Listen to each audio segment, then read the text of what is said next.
The Hungry Stones and Other Stories. By Rabindranath Tagore.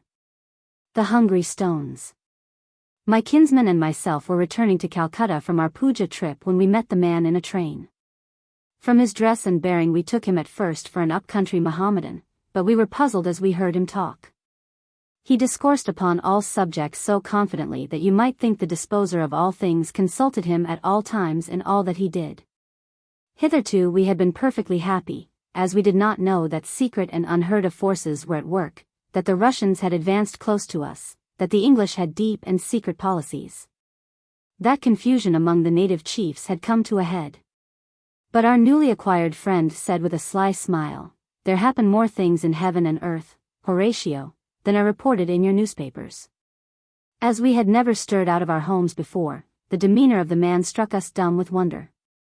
Be the topic ever so trivial, he would quote science, or comment on the Vedas, or repeat quatrains from some Persian poet. And as we had no pretense to a knowledge of science or the Vedas or Persian, our admiration for him went on increasing, and my kinsman, a theosophist, was firmly convinced that our fellow passenger must have been supernaturally inspired by some strange magnetism or occult power, by an astral body or something of that kind. He listened to the treatise saying that fell from the lips of our extraordinary companion with devotional rapture, and secretly took down notes of his conversation. I fancy that the extraordinary man saw this, and was a little pleased with it. When the train reached the junction, we assembled in the waiting room for the connection. It was then 10 p.m. And as the train, we heard, was likely to be very late, owing to something wrong in the lines, I spread my bed on the table and was about to lie down for a comfortable doze, when the extraordinary person deliberately set about spinning the following yarn. Of course, I could get no sleep that night. When, owing to a disagreement about some questions of administrative policy, I threw up my post at Junagadh, and entered the service of the Nizam of Hydria, they appointed me at once, as a strong young man, collector of cotton duties at Barrack. Barrack is a lovely place. The Susta chatters over stony ways and babbles on the pebbles, tripping, like a skillful dancing girl, in through the woods below the lonely hills. A flight of 150 steps rises from the river, and above that flight, on the river's brim and at the foot of the hills, there stands a solitary marble palace. Around it there is no habitation of man, the village and the cotton mart of Barrack being far off. About 250 years ago the Emperor Mahmud Shah II had built this lonely palace for his pleasure and luxury. In his days jets of rosewater spurted from its fountains, and on the cold marble floors of its spray-cooled rooms young Persian damsels would sit, their hair disheveled before bathing, and, splashing their soft naked feet in the clear water of the reservoirs, would sing, to the tune of the guitar, the ghazals of their vineyards.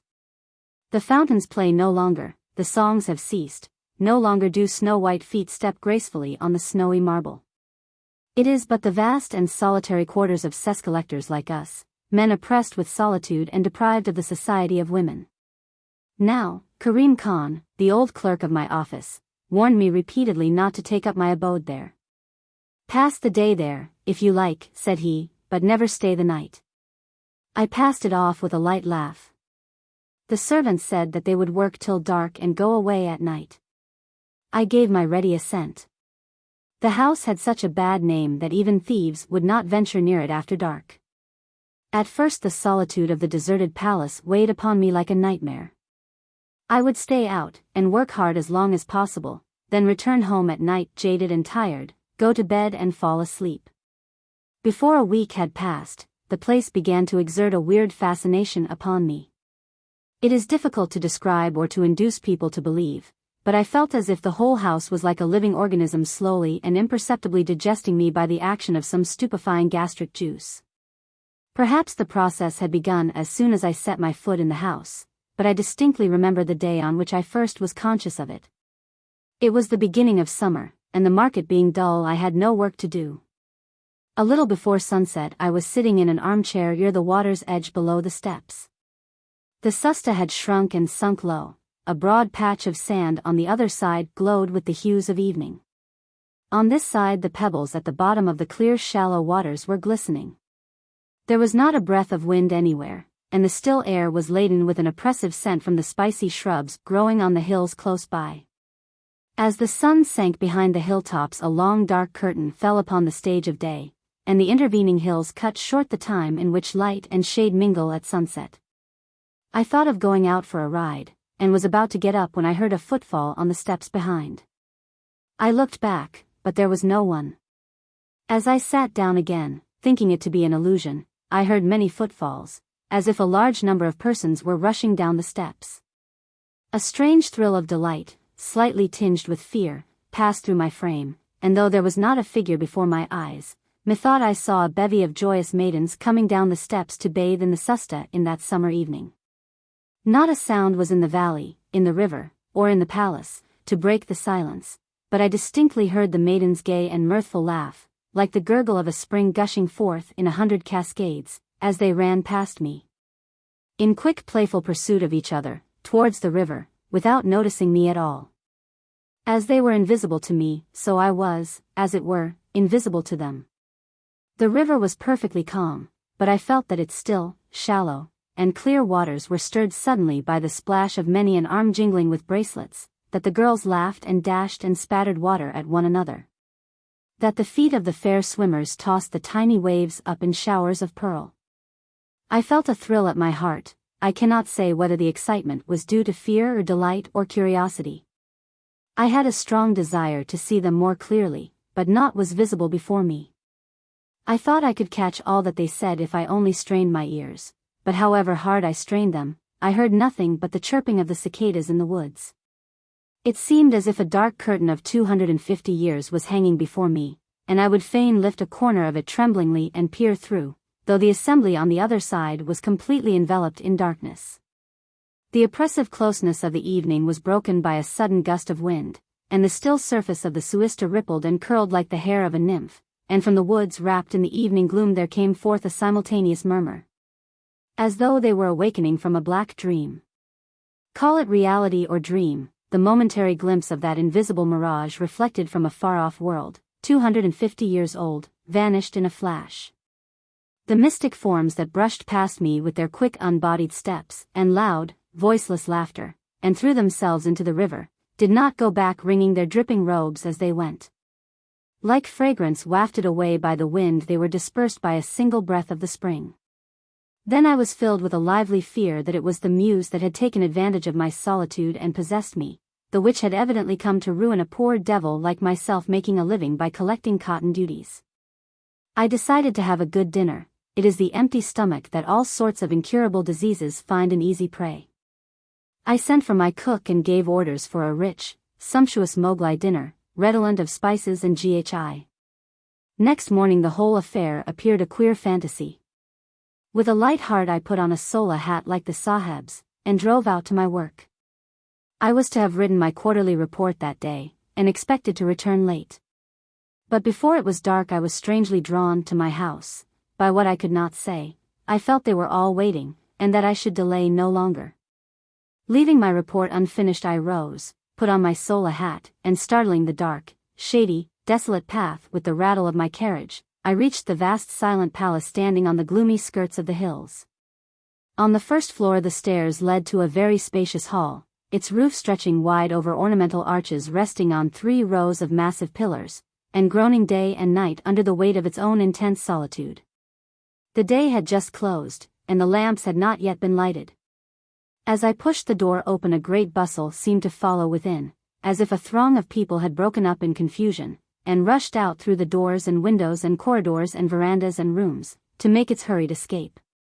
As I saw no one I stood bewildered, my hair on end in a kind of ecstatic delight, and a faint scent of attar and unguents almost affected by age lingered in my nostrils. Standing in the darkness of that vast desolate hall between the rows of those ancient pillars, I could hear the gurgle of fountains plashing on the marble floor, a strange tune on the guitar, the jingle of ornaments and the tinkle of anklets. The clang of bells tolling the hours, the distant note of nahabat, the din of the crystal pendants of chandeliers shaken by the breeze, the song of bulbuls from the cages in the corridors, the cackle of storks in the gardens. All creating round me a strange unearthly music. Then I came under such a spell that this intangible, inaccessible, unearthly vision appeared to be the only reality in the world, and all else a mere dream. That is to say, Srijit so-and-so, the eldest son of so-and-so of blessed memory, should be drawing a monthly salary of Rs. 450 by the discharge of my duties as collector of cotton duties, and driving in my dog cart to my office every day in a short coat and soya hat, appeared to me to be such an astonishingly ludicrous illusion that I burst into a hoarse laugh. As I stood in the gloom of that vast silent hall. At that moment my servant entered with a lighted kerosene lamp in his hand. I do not know whether he thought me mad, but it came back to me at once that I was in very deed Srijit so-and-so, son of so-and-so of blessed memory, and that, while our poets, great and small, alone could say whether inside of or outside the earth there was a region where unseen fountains perpetually played and fairy guitars, struck by invisible fingers, sent forth an eternal harmony, this at any rate was certain. That I collected duties at the cotton market at Banch, and earned thereby Rs. 450 per mensem as my salary. I laughed in great glee at my curious illusion, as I sat over the newspaper at my camp table, lighted by the kerosene lamp. After I had finished my paper and eaten my Mowgli dinner, I put out the lamp, and lay down on my bed in a small side room. Through the open window a radiant star, high above the Avalai hills skirted by the darkness of their woods, was gazing intently from millions and millions of miles away in the sky at Mr. Collector lying on a humble camp bedstead. I wondered and felt amused at the idea, and do not knew when I fell asleep or how long I slept.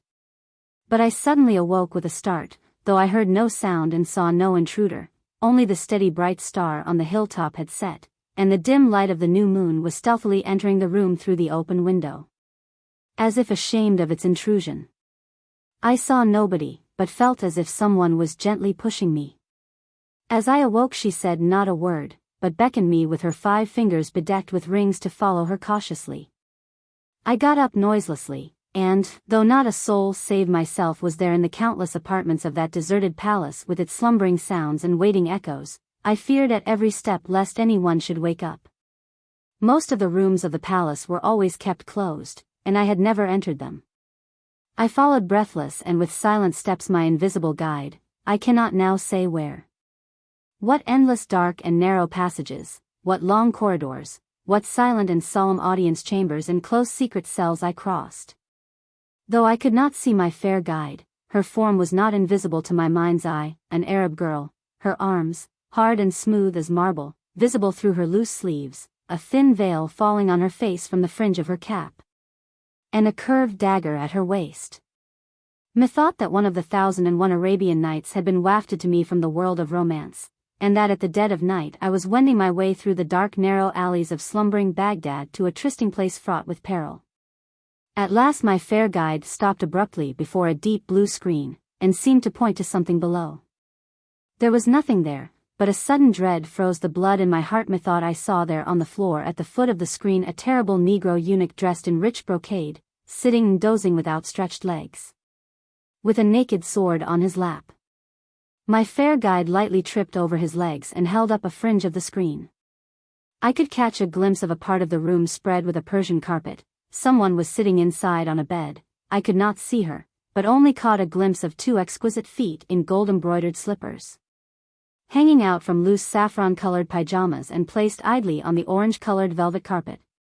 On one side there was a bluish crystal tray on which a few apples, pears, oranges, and bunches of grapes in plenty, 2 small cups and a gold-tinted decanter were evidently waiting the guest. A fragrant intoxicating vapor, issuing from a strange sort of incense that burned within, almost overpowered my senses. As with trembling heart I made an attempt to step across the outstretched legs of the eunuch, he woke up suddenly with a start, and the sword fell from his lap with a sharp clang on the marble floor. A terrific scream made me jump, and I saw I was sitting on that camp bedstead of mine sweating heavily, and the crescent moon looked pale in the morning light like a weary sleepless patient at dawn. And our crazy Meher Ali was crying out, as is his daily custom, "Stand back! Stand back," while he went along the lonely road. Such was the abrupt close of one of my Arabian nights, but there were yet 1,000 nights left. Then followed a great discord between my days and nights. During the day I would go to my work worn and tired, cursing the bewitching night and her empty dreams. But as night came, my daily life with its bonds and shackles of work would appear a petty, false, ludicrous vanity. After nightfall I was caught and overwhelmed in the snare of a strange intoxication, would then be transformed into some unknown personage of a bygone age, playing my part in unwritten history. And my short English coat and tight breeches did not suit me in the least. With a red velvet cap on my head, loose pyjamas, an embroidered vest, a long flowing silk gown, and colored handkerchiefs scented with attar, I would complete my elaborate toilet, sit on a high-cushioned chair, and replace my cigarette with a many-coiled nargileh filled with rose water, as if in eager expectation of a strange meeting with the beloved one.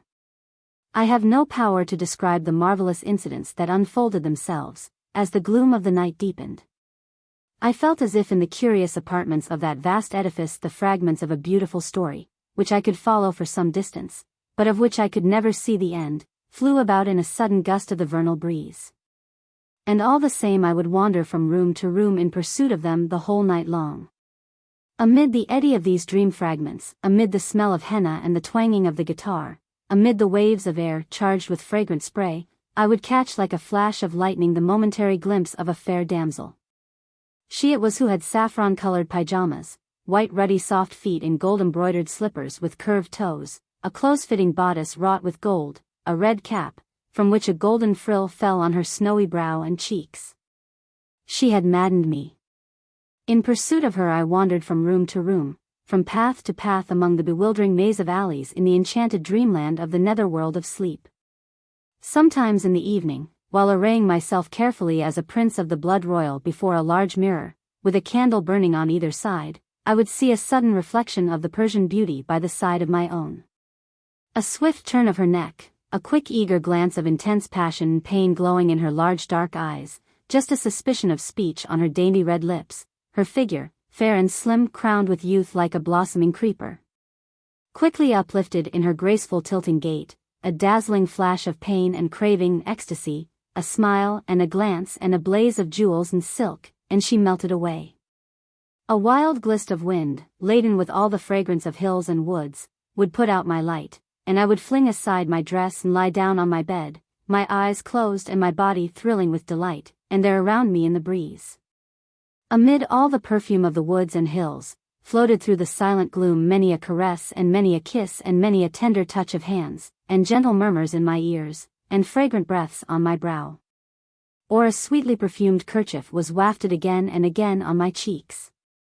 Then slowly a mysterious serpent would twist her stupefying coils about me, and heaving a heavy sigh, I would lapse into insensibility, and then into a profound slumber. One evening I decided to go out on my horse. I do not know who implored me to stay, but I would listen to no entreaties that day. My English hat and coat were resting on a rack, and I was about to take them down when a sudden whirlwind, crested with the sands of the Susta and the dead leaves of the Avalai hills, caught them up, and whirled them round and round, while a loud peal of merry laughter rose higher and higher, striking all the chords of mirth till it died away in the land of sunset. I could not go out for my ride, and the next day I gave up my queer English coat and hat for good. That day again at dead of night I heard the stifled heartbreaking sobs of someone, as if below the bed, below the floor, below the stony foundation of that gigantic palace, from the depths of a dark damp grave. A voice piteously cried and implored me, "Oh, rescue me. Break through these doors of hard illusion, death-like slumber and fruitless dreams, place by your side on the saddle, press me to your heart, and, riding through hills and woods and across the river, take me to the warm radiance of your sunny rooms above." Who am I? Oh, how can I rescue thee? What drowning beauty, what incarnate passion shall I drag to the shore from this wild eddy of dreams? Oh, lovely ethereal apparition! Where didst thou flourish and when? By what cool spring, under the shade of what date groves, wast thou born, in the lap of what homeless wanderer in the desert?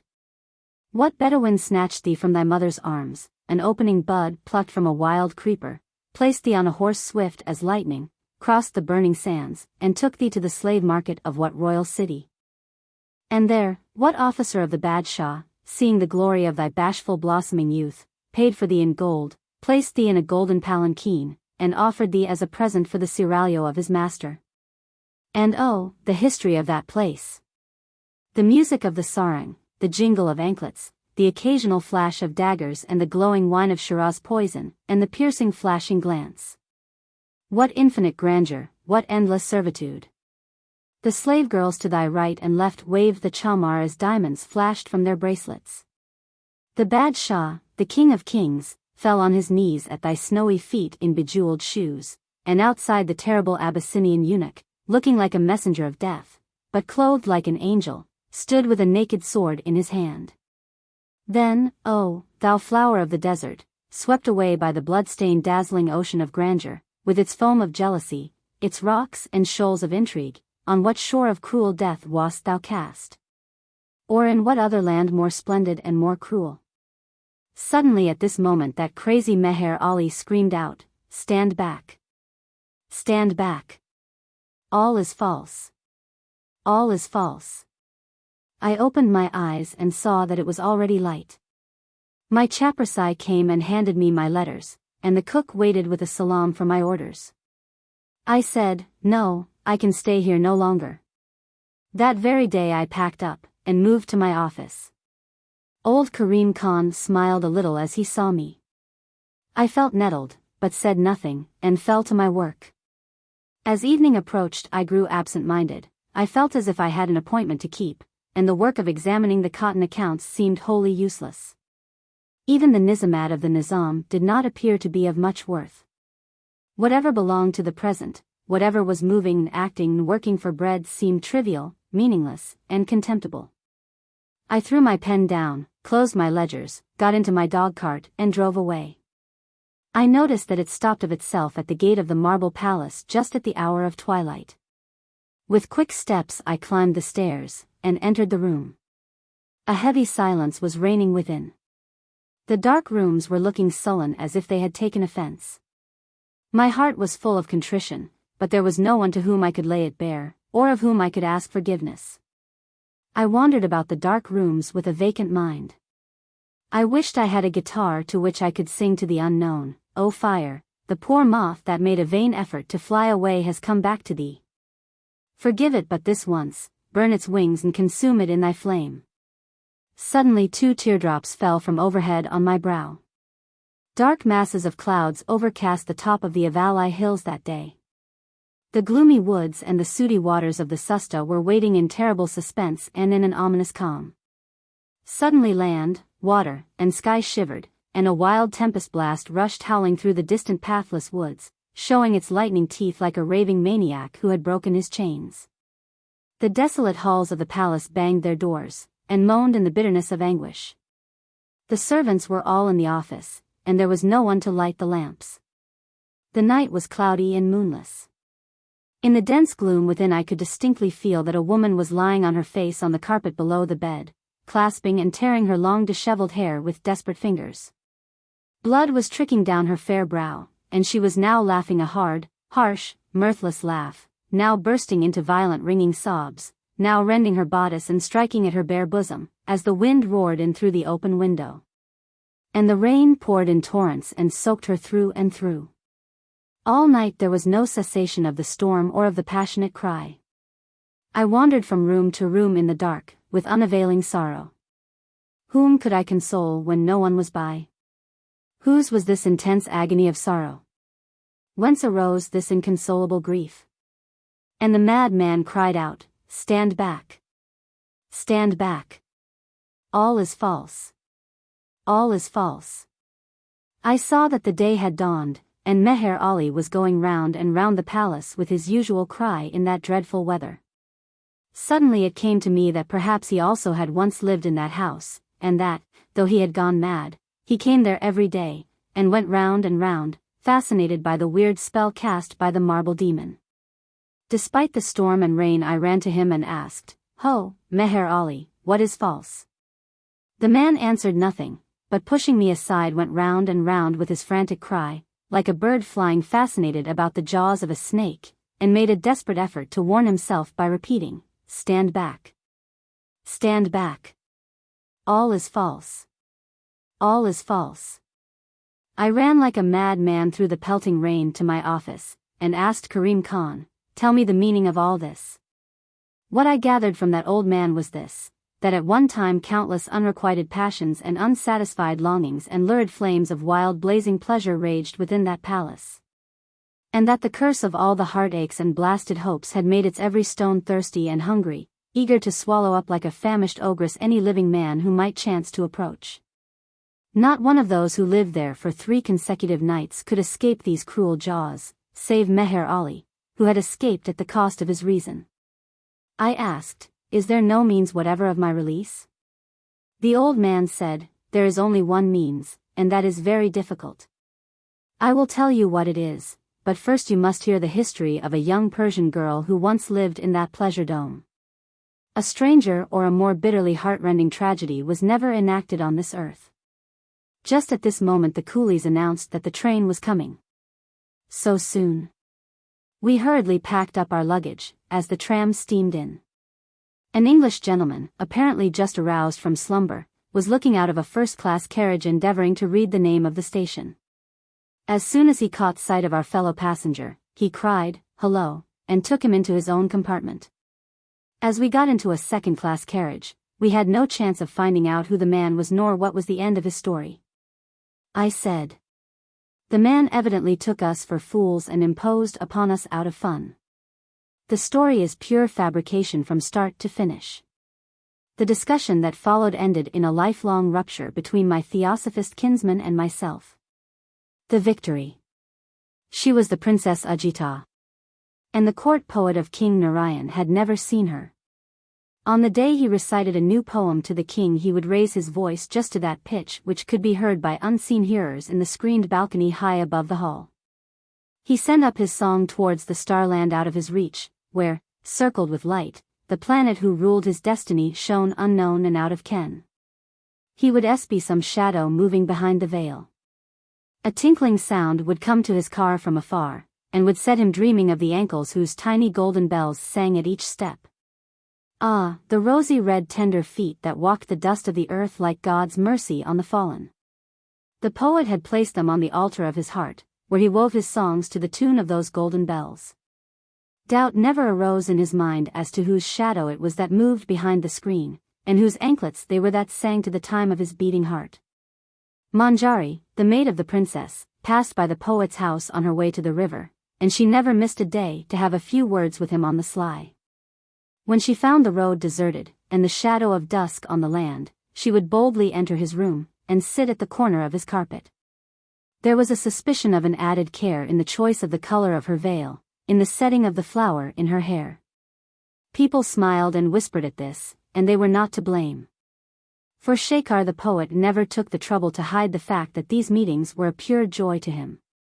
The meaning of her name was the spray of flowers. One must confess that for an ordinary mortal it was sufficient in its sweetness. But Shekhar made his own addition to this name, and called her the spray of spring flowers. And ordinary mortals shook their heads and said, "Ah, me." In the spring songs that the poet sang, the praise of the spray of spring flowers was conspicuously reiterated, and the king winked and smiled at him when he heard it, and the poet smiled in answer. The king would put him the question: "Is it the business of the bee merely to hum in the court of the spring?" The poet would answer, "No, but also to sip the honey of the spray of spring flowers." And they all laughed in the king's hall.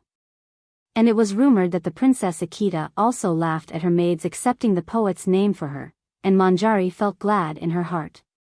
Thus truth and falsehood mingle in life, and to what God builds man adds his own decoration. Only those were pure truths which were sung by the poet. The theme was Krishna, the lover god, and Radha, the beloved, the eternal man, the eternal woman, the sorrow that comes from the beginning of time, and the joy without end.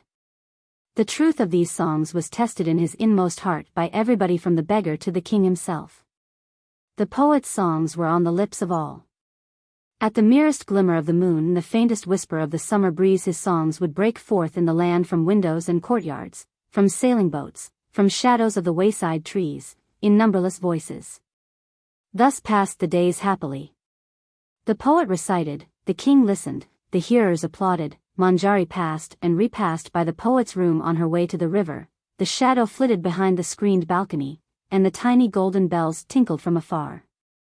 Just then set forth from his home in the south a poet on his path of conquest. He came to King Narayan, in the kingdom of Amarapur. He stood before the throne, and uttered a verse in praise of the king. He had challenged all the court poets on his way, and his career of victory had been unbroken.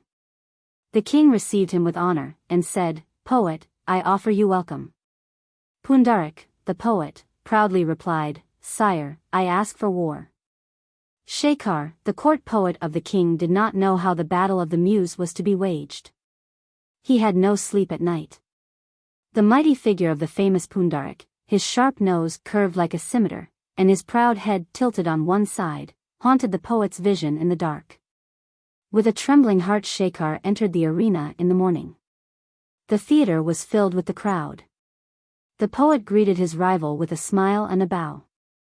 Pundarik returned it with a slight toss of his head, and turned his face towards his circle of adoring followers with a meaning smile.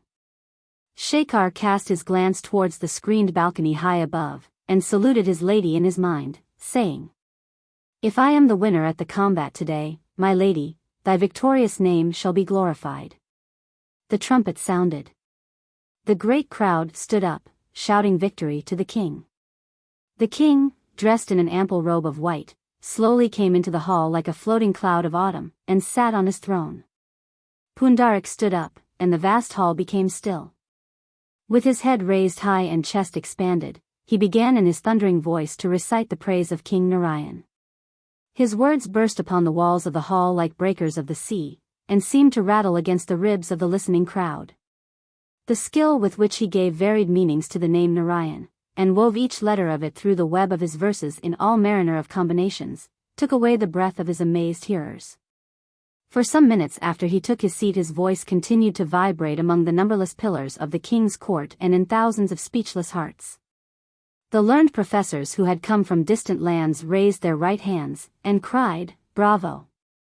The king threw a glance on Shekhar's face, and Shekhar in answer raised for a moment his eyes full of pain towards his master, and then stood up like a stricken deer at bay.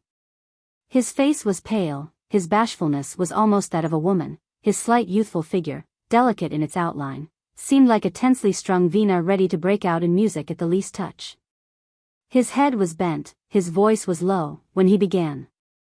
The first few verses were almost inaudible. Then he slowly raised his head, and his clear sweet voice rose into the sky like a quivering flame of fire. He began with the ancient legend of the kingly line lost in the haze of the past, and brought it down through its long course of heroism and matchless generosity to the present age. He fixed his gaze on the king's face, and all the vast and unexpressed love of the people for the royal house rose like incense in his song, and enwreathed the throne on all sides. These were his last words when, trembling, he took his seat. "My master, I may be beaten in play of words, but not in my love for thee."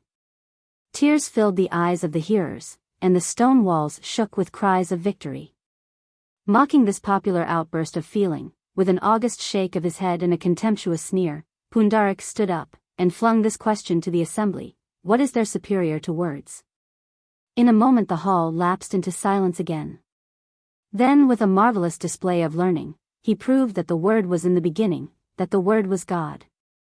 He piled up quotations from scriptures, and built a high altar for the word to be seated above all that there is in heaven and in earth. He repeated that question in his mighty voice: "What is there superior to words?" Proudly he looked around him. None dared to accept his challenge, and he slowly took his seat like a lion who had just made a full meal of its victim.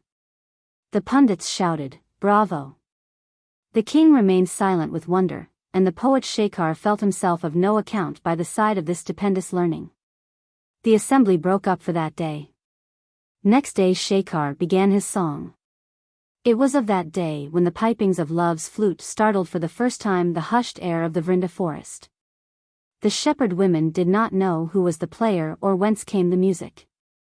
Sometimes it seemed to come from the heart of the south wind, and sometimes from the straying clouds of the hilltops. It came with a message of tryst from the land of the sunrise, and it floated from the verge of sunset with its sigh of sorrow. The stars seemed to be the stops of the instrument that flooded the dreams of the night with melody. The music seemed to burst all at once from all sides, from fields and groves, from the shady lanes and lonely roads, from the melting blue of the sky, from the shimmering green of the grass. They neither knew its meaning nor could they find words to give utterance to the desire of their hearts. Tears filled their eyes, and their life seemed to long for a death that would be its consummation. Shekhar forgot his audience, forgot the trial of his strength with a rival. He stood alone amid his thoughts that rustled and quivered round him like leaves in a summer breeze, and sang the song of the flute. He had in his mind the vision of an image that had taken its shape from a shadow, and the echo of a faint tinkling sound of a distant footstep. He took his seat. His hearers trembled with the sadness of an indefinable delight, immense and vague, and they forgot to applaud him. As this feeling died away, Pundarik stood up before the throne and challenged his rival to define who was this lover and who was the beloved. He arrogantly looked around him, he smiled at his followers and then put the question again: who is Krishna, the lover, and who is Radha, the beloved? Then he began to analyze the roots of those names, and various interpretations of their meanings. He brought before the bewildered audience all the intricacies of the different schools of metaphysics with consummate skill. Each letter of those names he divided from its fellow, and then pursued them with a relentless logic till they fell to the dust in confusion, to be caught up again and restored to a meaning never before imagined by the subtlest of wordmongers. The pundits were in ecstasy, they applauded vociferously, and the crowd followed them, deluded into the certainty that they had witnessed, that day, the last shred of the curtains of truth torn to pieces before their eyes by a prodigy of intellect. The performance of his tremendous feat so delighted them that they forgot to ask themselves if there was any truth behind it after all. The king's mind was overwhelmed with wonder. The atmosphere was completely cleared of all illusion of music, and the vision of the world around seemed to be changed from its freshness of tender green to the solidity of a high road leveled and made hard with crushed stones.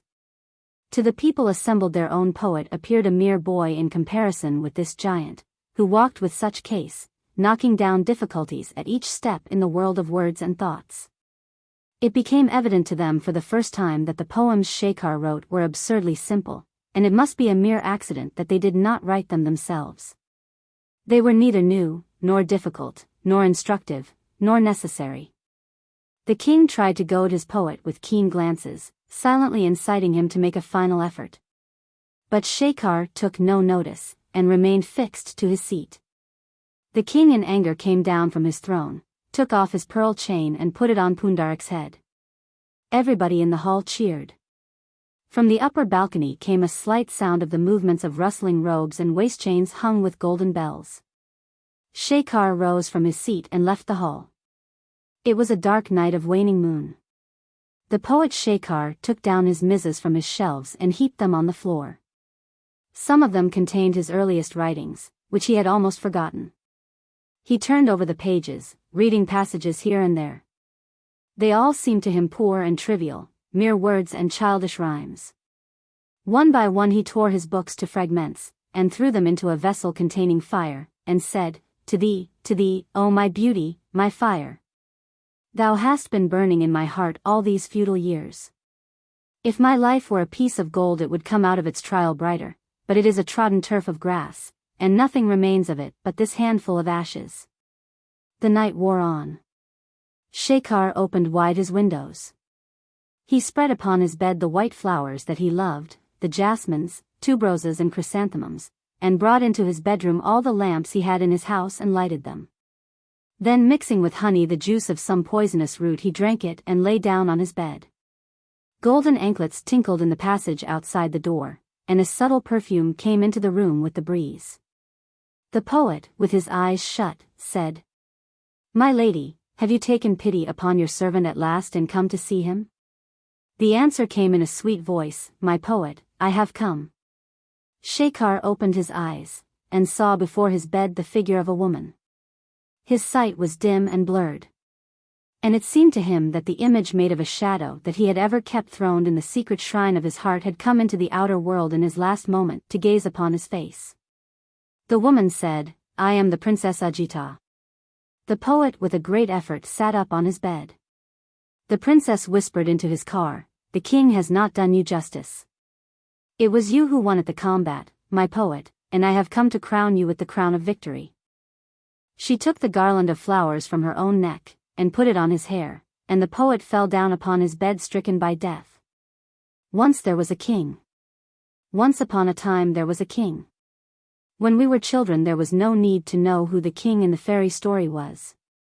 It didn't matter whether he was called Shaladitya or Shalaban, whether he lived at Kashi or Kanauj. The thing that made a 7-year-old boy's heart go thump, thump with delight was this one sovereign truth, this reality of all realities: once there was a king. But the readers of this modern age are far more exact and exacting. When they hear such an opening to a story, they are at once critical and suspicious. They apply the searchlight of science to its legendary haze and ask, which king? The storytellers have become more precise in their turn. They are no longer content with the old indefinite, "there was a king," but assume instead a look of profound learning, and begin, "Once there was a king named Ajatasattu." The modern reader's curiosity, however, is not so easily satisfied. He blinks at the author through his scientific spectacles, and asks again, "Which Ajatasattu?" Every schoolboy knows, the author proceeds, that there were 3 Ajatasattus. The first was born in the 20th century BC. And died at the tender age of 2 years and 8 months. I deeply regret that it is impossible to find, from any trustworthy source, a detailed account of his reign. The second Ajatasattu is better known to historians. If you refer to the New Encyclopedia of History. By this time the modern reader's suspicions are dissolved. He feels he may safely trust his author. He says to himself, "Now we shall have a story that is both improving and instructive." Ah! How we all love to be deluded. We have a secret dread of being thought ignorant. And we end by being ignorant after all, only we have done it in a long and roundabout way. There is an English proverb: "Ask me no questions, and I will tell you no lies." The boy of 7 who is listening to a fairy story understands that perfectly well. He withholds his questions, while the story is being told. So the pure and beautiful falsehood of it all remains naked and innocent as a babe, transparent as truth itself, limpid as a fresh bubbling spring. But the ponderous and learned lie of our moderns has to keep its true character draped and veiled. And if there is discovered anywhere the least little peephole of deception, the reader turns away with a prudish disgust, and the author is discredited. When we were young, we understood all sweet things. And we could detect the sweets of a fairy story by an unerring science of our own. We never cared for such useless things as knowledge. We only cared for truth.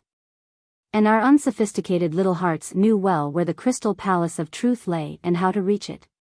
But today we are expected to write pages of facts, while the truth is simply this: there was a king. I remember vividly that evening in Calcutta when the fairy story began.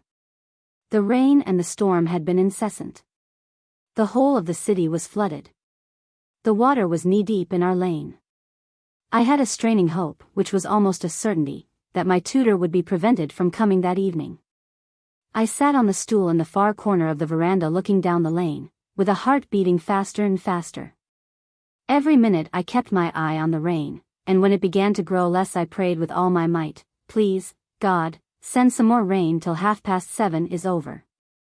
For I was quite ready to believe that there was no other need for rain except to protect one helpless boy one evening in one corner of Calcutta from the deadly clutches of his tutor. If not in answer to my prayer, at any rate according to some grosser law of physical nature, the rain did not give up. But, alas!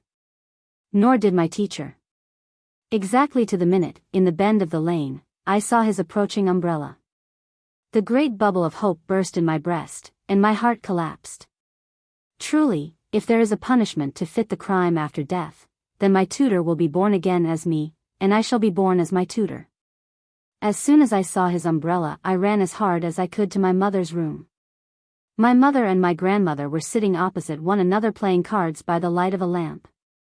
I ran into the room, and flung myself on the bed beside my mother, and said, "Mother dear, the tutor has come, and I have such a bad headache. Couldn't I have no lessons today? I hope no child of immature age will be allowed to read this story, and I sincerely trust it will not be used in textbooks or primers for schools. For what I did was dreadfully bad, and I received no punishment whatever. On the contrary, my wickedness was crowned with success. My mother said to me, "All right," and turning to the servant added, "Tell the tutor that he can go back home."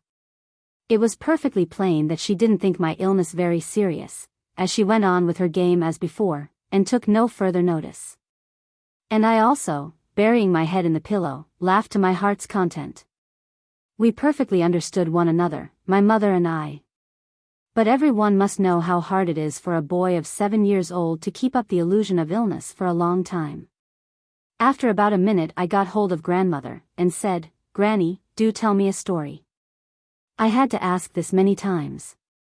Granny and mother went on playing cards, and took no notice. At last mother said to me, "Child, don't bother. Wait till we've finished our game." But I persisted, "Granny, do tell me a story." I told mother she could finish her game tomorrow, but she must let Granny tell me a story there and then. At last mother threw down the cards and said, "You had better do what he wants. I can't manage him." Perhaps she had it in her mind that she would have no tiresome tutor on the morrow, while I should be obliged to be back to those stupid lessons. As soon as ever mother had given way, I rushed at Granny. I got hold of her hand, and, dancing with delight, dragged her inside my mosquito curtain onto the bed. I clutched hold of the bolster with both hands in my excitement, and jumped up and down with joy, and when I had got a little quieter, said, "Now, Granny, let us have the story." Granny went on, and the king had a queen. That was good to begin with. He had only one. It is usual for kings in fairy stories to be extravagant in queens. And whenever we hear that there are 2 queens, our hearts begin to sink. One is sure to be unhappy. But in Granny's story that danger was past. He had only one queen. We next hear that the king had not got any son. At the age of 7 I didn't think there was any need to bother if a man had had no son. He might only have been in the way. Nor are we greatly excited when we hear that the king has gone away into the forest to practice austerities in order to get a son. There was only one thing that would have made me go into the forest, and that was to get away from my tutor. But the king left behind with his queen a small girl, who grew up into a beautiful princess. 12 years pass away, and the king goes on practicing austerities, and never thinks all this while of his beautiful daughter. The princess has reached the full bloom of her youth. The age of marriage has passed, but the king does not return. And the queen pines away with grief and cries, "Is my golden daughter destined to die unmarried? Ah me! What a fate is mine!" Then the queen sent men to the king to entreat him earnestly to come back for a single night and take one meal in the palace. And the king consented. The queen cooked with her own hand, and with the greatest care, 64 dishes, and made a seat for him of sandalwood, and arranged the food in plates of gold and cups of silver. The princess stood behind with the peacock-tail fan in her hand. The king, after 12 years' absence, came into the house, and the princess waved the fan, lighting up all the room with her beauty. The king looked in his daughter's face, and forgot to take his food. At last he asked his queen, "Pray, who is this girl whose beauty shines as the gold image of the goddess? Whose daughter is she?" The queen beat her forehead, and cried, "Ah, how evil is my fate! Do you not know your own daughter?" The king was struck with amazement. He said at last, "My tiny daughter has grown to be a woman." "What else?" the queen said with a sigh. "Do you not know that 12 years have passed by?" "But why did you not give her in marriage?" asked the king. "You were away," the queen said. "And how could I find her a suitable husband?" The king became vehement with excitement. "The first man I see tomorrow," he said, "when I come out of the palace shall marry her." The princess went on waving her fan of peacock feathers, and the king finished his meal. The next morning, as the king came out of his palace, he saw the son of a Brahmin gathering sticks in the forest outside the palace gates. His age was about 7 or 8. The king said, "I will marry my daughter to him. Who can interfere with a king's command?" At once the boy was called, and the marriage garlands were exchanged between him and the princess. At this point I came up close to my wise granny and asked her eagerly, "What then?" In the bottom of my heart there was a devout wish to substitute myself for that fortunate wood-gatherer of 7 years old. The night was resonant with the patter of rain. The earthen lamp by my bedside was burning low. My grandmother's voice droned on as she told the story. And all these things served to create in a corner of my credulous heart the belief that I had been gathering sticks in the dawn of some indefinite time in the kingdom of some unknown king. And in a moment garlands had been exchanged between me and the princess, beautiful as the goddess of grace. She had a gold band on her hair and gold earrings in her ears. She bade a necklace and bracelets of gold, and a golden waist chain round her waist, and a pair of golden anklets tinkled above her feet. If my grandmother were an author, how many explanations she would have to offer for this little story. First of all, every one would ask why the king remained 12 years in the forest. Secondly, why should the king's daughter remain unmarried all that while? This would be regarded as absurd. Even if she could have got so far without a quarrel, still there would have been a great hue and cry about the marriage itself. First, it never happened. Secondly, how could there be a marriage between a princess of the warrior caste and a boy of the priestly Brahmin caste? Her readers would have imagined at once that the writer was preaching against our social customs in an underhand way. And they would write letters to the papers. So I pray with all my heart that my grandmother may be born a grandmother again, and not through some cursed fate take birth as her luckless grandson. So with a throb of joy and delight, I asked Granny, what then? Granny went on, then the princess took her little husband away in great distress, and built a large palace with 7 wings, and began to cherish her husband with great care. I jumped up and down in my bed and clutched at the bolster more tightly than ever and said, what then? Granny continued, the little boy went to school and learnt many lessons from his teachers, and as he grew up his class fellows began to ask him, who is that beautiful lady who lives with you in the palace with the 7 wings? The Brahmin's son was eager to know who she was. He could only remember how one day he had been gathering sticks, and a great disturbance arose. But all that was so long ago, that he had no clear recollection. 4 or 5 years passed in this way. His companions always asked him, who is that beautiful lady in the palace with the 7 wings?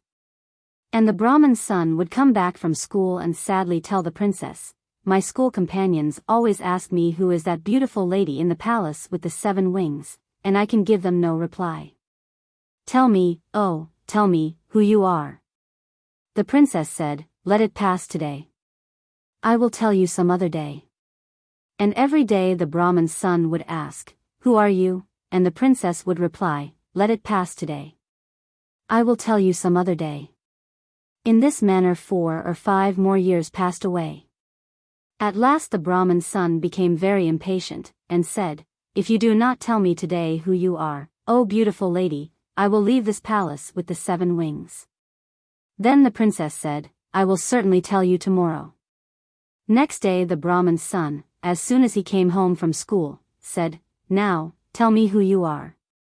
The princess said, tonight I will tell you after supper, when you are in bed. The Brahmin's son said, very well, and he began to count the hours in expectation of the night. And the princess, on her side, spread white flowers over the golden bed, and lighted a gold lamp with fragrant oil, and adorned her hair, and dressed herself in a beautiful robe of blue, and began to count the hours in expectation of the night. That evening when her husband, the Brahmin's son, had finished his meal, too excited almost to eat, and had gone to the golden bed in the bedchamber strewn with flowers, he said to himself, tonight I shall surely know who this beautiful lady is in the palace with the 7 wings. The princess took for her the food that was left over by her husband, and slowly entered the bedchamber. She had to answer that night the question, which was the beautiful lady who lived in the palace with the 7 wings. And as she went up to the bed to tell him, she found a serpent had crept out of the flowers and had bitten the Brahmin's son. Her boy husband was lying on the bed of flowers, with face pale in death. My heart suddenly ceased to throb, and I asked with choking voice, what then? Granny said, then. But what is the use of going on any further with the story? It would only lead on to what was more and more impossible. The boy of 7 did not know that, if there were some, what then, after death, no grandmother of a grandmother could tell us all about it. But the child's faith never admits defeat, and it would snatch at the mantle of death itself to turn him back. It would be outrageous for him to think that such a story of one teacherless evening could so suddenly come to a stop. Therefore the grandmother had to call back her story from the ever-shut chamber of the great end, but she does it so simply. It is merely by floating the dead body on a banana stem on the river, and having some incantations read by a magician. But in that rainy night and in the dim light of a lamp, death loses all its horror in the mind of the boy, and seems nothing more than a deep slumber of a single night. When the story ends, the tired eyelids are weighed down with sleep. Thus it is that we send the little body of the child floating on the back of sleep over the still water of time, and then in the morning read a few verses of incantation to restore him to the world of life and light. The Homecoming. Phatik Chakravorty was ringleader among the boys of the village. A new mischief got into his head. There was a heavy log lying on the mud flat of the river waiting to be shaped into a mast for a boat. He decided that they should all work together to shift the log by main force from its place and roll it away. The owner of the log would be angry and surprised, and they would all enjoy the fun. Every one seconded the proposal, and it was carried unanimously. But just as the fun was about to begin, Makhan, Phatik's younger brother, sauntered up, and sat down on the log in front of them all without a word. The boys were puzzled for a moment. He was pushed, rather timidly, by one of the boys and told to get up, but he remained quite unconcerned. He appeared like a young philosopher meditating on the futility of games. Phatik was furious. "Makhan," he cried, "if you don't get down this minute I'll thrash you." Makhan only moved to a more comfortable position. Now, if Phatik was to keep his regal dignity before the public, it was clear he ought to carry out his threat. But his courage failed him at the crisis. His fertile brain, however, rapidly seized upon a new maneuver which would discomfit his brother and afford his followers an added amusement. He gave the word of command to roll the log and Makhan over together. Makhan heard the order, and made it a point of honor to stick on. But he overlooked the fact, like those who attempt earthly fame in other matters, that there was peril in it. The boys began to heave at the log with all their might, calling out, 1, 2, 3, go. At the word, go, the log went, and with it went Makhan's philosophy, glory and all. All the other boys shouted themselves hoarse with delight. But Phatik was a little frightened. He knew what was coming. And, sure enough, Makhan rose from Mother Earth blind as fate and screaming like the Furies. He rushed at Phatik and scratched his face and beat him and kicked him, and then went crying home. The first act of the drama was over. Phatik wiped his face, and sat down on the edge of a sunken barge on the river bank, and began to chew a piece of grass. A boat came up to the landing, and a middle-aged man, with gray hair and dark mustache, stepped on shore. He saw the boy sitting there doing nothing, and asked him where the Chakravortys lived. Phatik went on chewing the grass, and said, over there, but it was quite impossible to tell where he pointed. The stranger asked him again. He swung his legs to and fro on the side of the barge, and said, go and find out, and continued to chew the grass as before. But now a servant came down from the house, and told Phatik his mother wanted him. Phatik refused to move. But the servant was the master on this occasion. He took Phatik up roughly, and carried him, kicking and struggling in impotent rage. When Phatik came into the house, his mother saw him. She called out angrily, so you have been hitting Makhan again? Phatik answered indignantly, no, I haven't. Who told you that? His mother shouted, don't tell lies. You have. Phatik said suddenly, I tell you, I haven't. You ask Makhan. But Makhan thought it best to stick to his previous statement. He said, yes, mother. Phatik did hit me. Phatik's patience was already exhausted. He could not hear this injustice. He rushed at Makban, and hammered him with blows. Take that, he cried, and that, for telling lies. His mother took Makhan's side in a moment, and pulled Phatik away, beating him with her hands. When Phatik pushed her aside, she shouted out, what are you, little villain? Would you hit your own mother? It was just at this critical juncture that the gray-haired stranger arrived. He asked what was the matter. Fatak looked sheepish and ashamed. But when his mother stepped back and looked at the stranger, her anger was changed to surprise. For she recognized her brother, and cried, "Why, Dada! Where have you come from?" As she said these words, she bowed to the ground and touched his feet. Her brother had gone away soon after she had married, and he had started business in Bombay. His sister had lost her husband while he was in Bombay. Bishamber had now come back to Calcutta, and had at once made inquiries about his sister. He had then hastened to see her as soon as he found out where she was. The next few days were full of rejoicing. The brother asked after the education of the two boys. He was told by his sister that Fatak was a perpetual nuisance. He was lazy, disobedient, and wild. But Makhan was as good as gold, as quiet as a lamb, and very fond of reading. Bishamber kindly offered to take Fatak off his sister's hands, and educate him with his own children in Calcutta. The widowed mother readily agreed. When his uncle asked Fatak if he would like to go to Calcutta with him, his joy knew no bounds, and he said, "Oh, yes, uncle," in a way that made it quite clear that he meant it. It was an immense relief to the mother to get rid of Fatak. She had a prejudice against the boy, and no love was lost between the two brothers.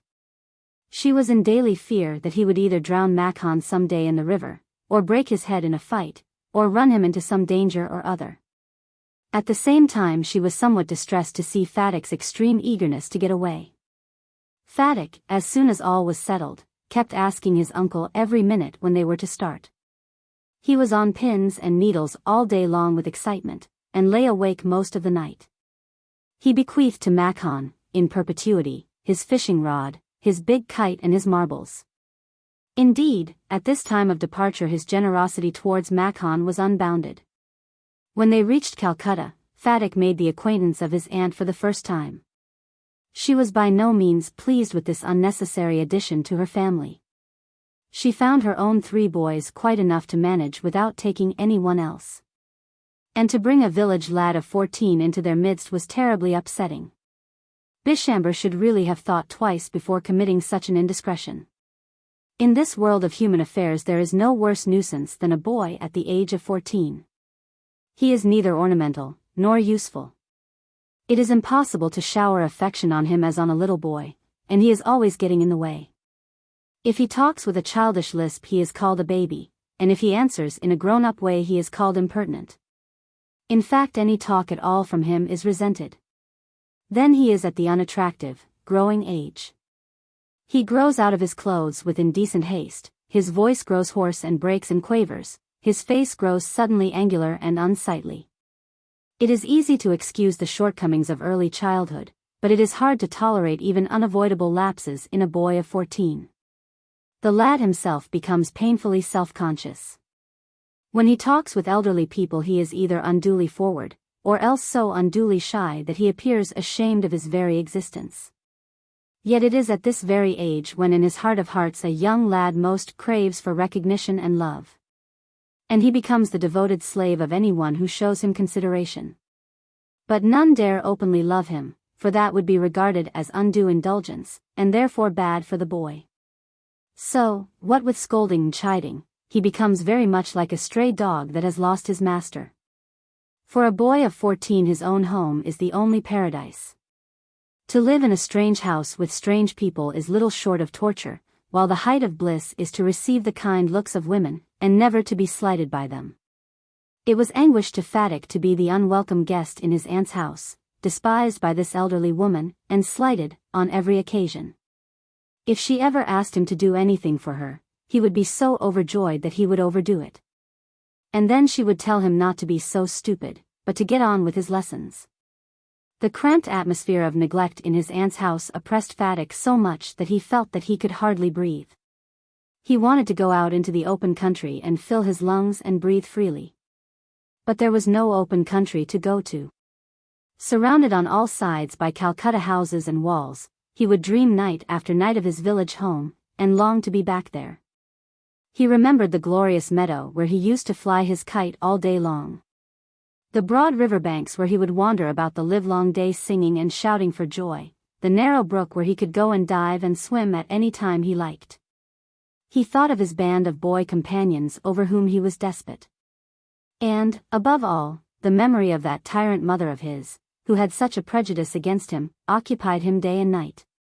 A kind of physical love like that of animals, a longing to be in the presence of the one who is loved.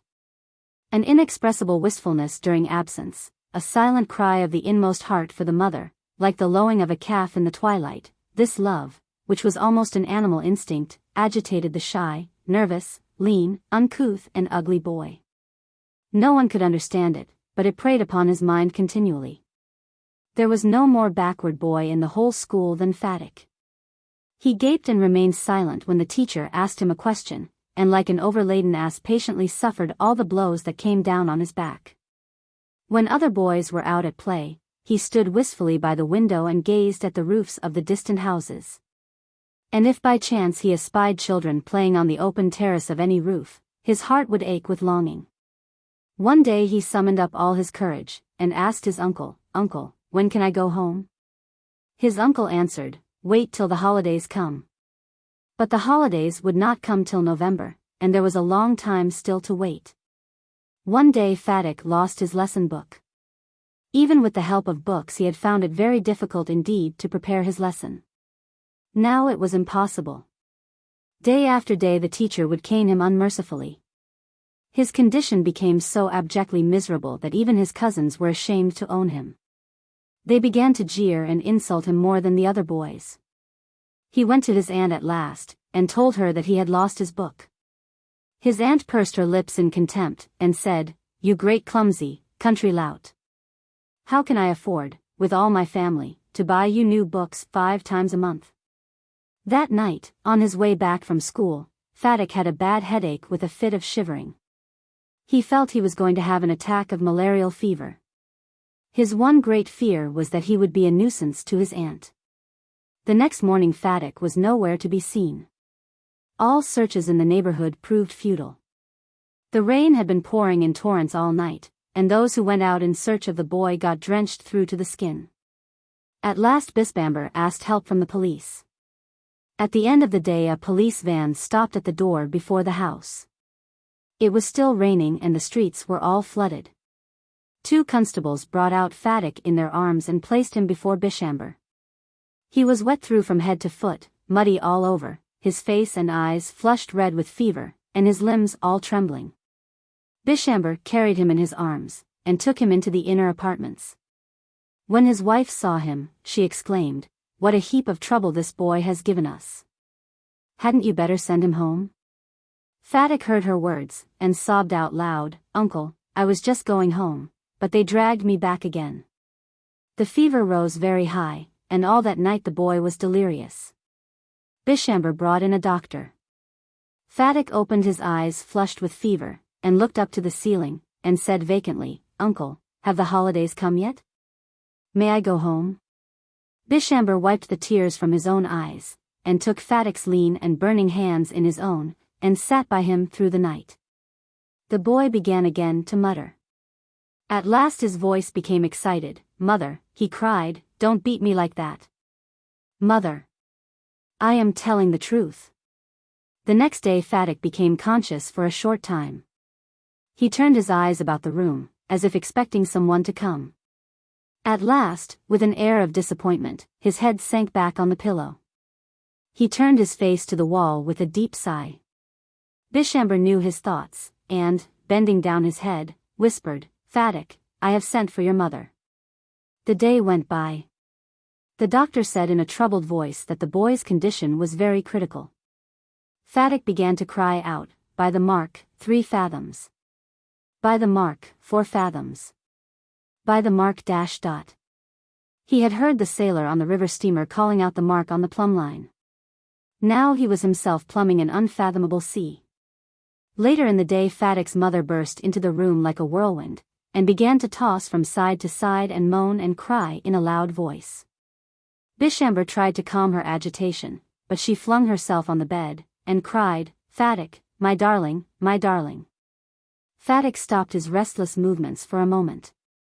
His hands ceased beating up and down. He said, "Eh?" The mother cried again, "Fatic, my darling, my darling." Fatak very slowly turned his head and, without seeing anybody, said, "Mother, the holidays have come." "My lord, the baby." Rikaran was 12 years old when he came as a servant to his master's house. He belonged to the same caste as his master, and was given his master's little son to nurse. As time went on, the boy left Rikaran's arms to go to school. From school he went on to college, and after college he entered the judicial service. Always, until he married, Rikaran was his sole attendant. But, when a mistress came into the house, Rikaran found 2 masters instead of 1. All his former influence passed to the new mistress. This was compensated for by a fresh arrival. Anukul had a son born to him, and Rikaran by his unsparing attentions soon got a complete hold over the child.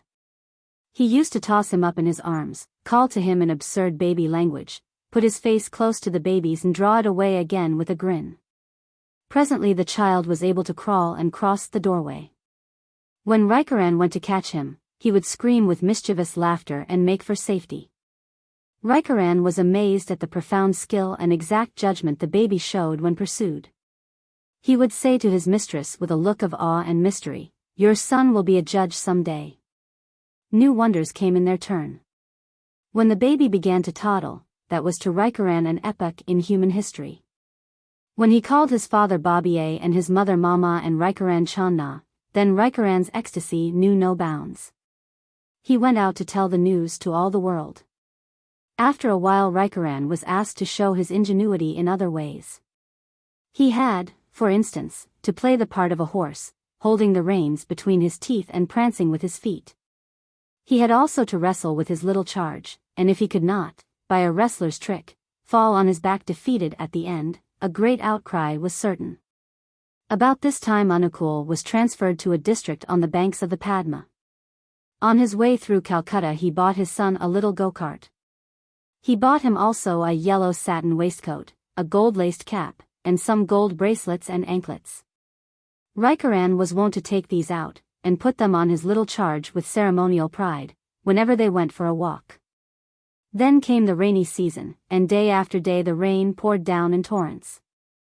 The hungry river, like an enormous serpent, swallowed down terraces, villages, cornfields, and covered with its flood the tall grasses and wild casuarinas on the sandbanks.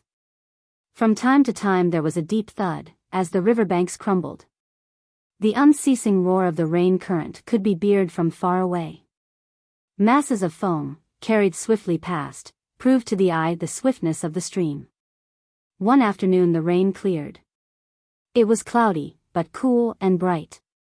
Rikaran's little despot did not want to stay in on such a fine afternoon. His lordship climbed into the go-kart.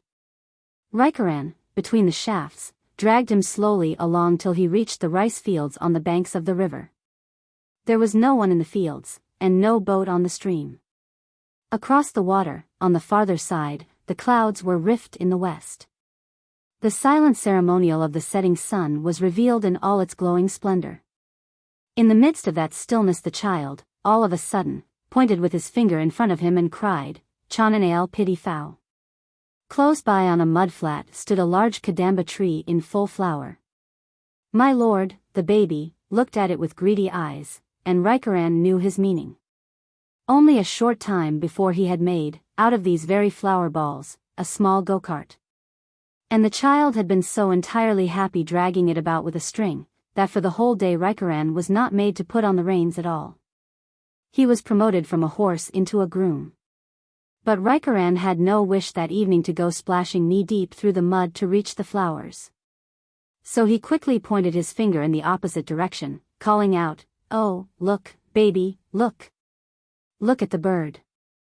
And with all sorts of curious noises he pushed the go-kart rapidly away from the tree. But a child, destined to be a judge, cannot be put off so easily. And besides, there was at the time nothing to attract his eyes. And you cannot keep up forever the pretense of an imaginary bird. The little master's mind was made up, and Rikaran was at his wit's end. "Very well, baby," he said at last, "you sit still in the cart, and I'll go and get you the pretty flower. Only mind you don't go near the water." As he said this, he made his legs bare to the knee, and waded through the oozing mud towards the tree. The moment Rikaran had gone, his little master went off at racing speed to the forbidden water.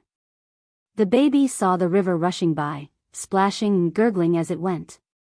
It seemed as though the disobedient wavelets themselves were running away from some greater Rikaran with the laughter of 1,000 children. At the sight of their mischief, the heart of the human child grew excited and restless. He got down stealthily from the go-kart and toddled off towards the river. On his way he picked up a small stick, and leaned over the bank of the stream pretending to fish.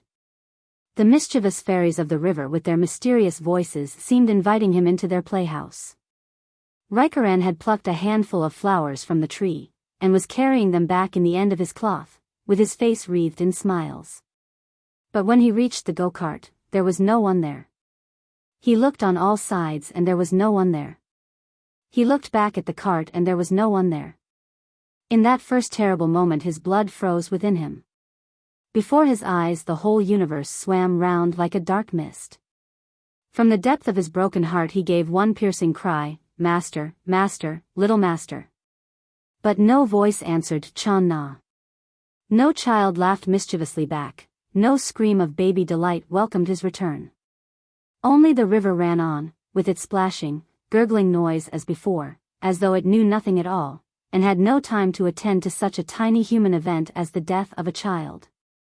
As the evening passed by, Rikaran's mistress became very anxious. She sent men out on all sides to search. They went with lanterns in their hands, and reached at last the banks of the Padma. There they found Rikaran rushing up and down the fields, like a stormy wind, shouting the cry of despair, "Master, Master, little Master." When they got Rikaran home at last, he fell prostrate at his mistress's feet.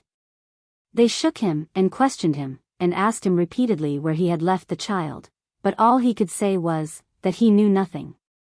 Though everyone held the opinion that the Padma had swallowed the child, there was a lurking doubt left in the mind. For a band of gypsies had been noticed outside the village that afternoon, and some suspicion rested on them. The mother went so far in her wild grief as to think it possible that Rikaran himself had stolen the child. She called him aside with piteous entreaty and said, "Rikaran, give me back my baby. Oh! Give me back my child. Take from me any money you ask, but give me back my child." Rikaran only beat his forehead in reply. His mistress ordered him out of the house. Artukul tried to reason his wife out of this wholly unjust suspicion. Why on earth, he said, should he commit such a crime as that? The mother only replied, the baby had gold ornaments on his body. Who knows? It was impossible to reason with her after that. 2. Rikaran went back to his own village. Up to this time he had had no son, and there was no hope that any child would now be born to him. But it came about before the end of a year that his wife gave birth to a son and died. All overwhelming resentment at first grew up in Rikaran's heart at the sight of this new baby. At the back of his mind was resentful suspicion that it had come as a usurper in place of the little master. He also thought it would be a grave offense to be happy with a son of his own after what had happened to his master's little child.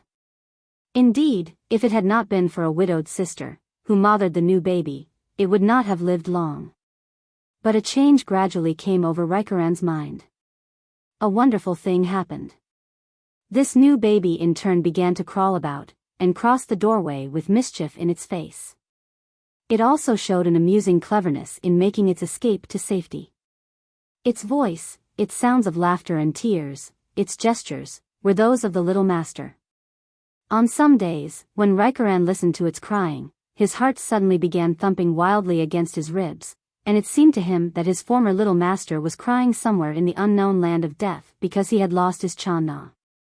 Failna, for that was the name Rikaran's sister gave to the new baby, soon began to talk. It learned to say Bobby and Mama with a baby accent. When Rikaran heard those familiar sounds, the mystery suddenly became clear.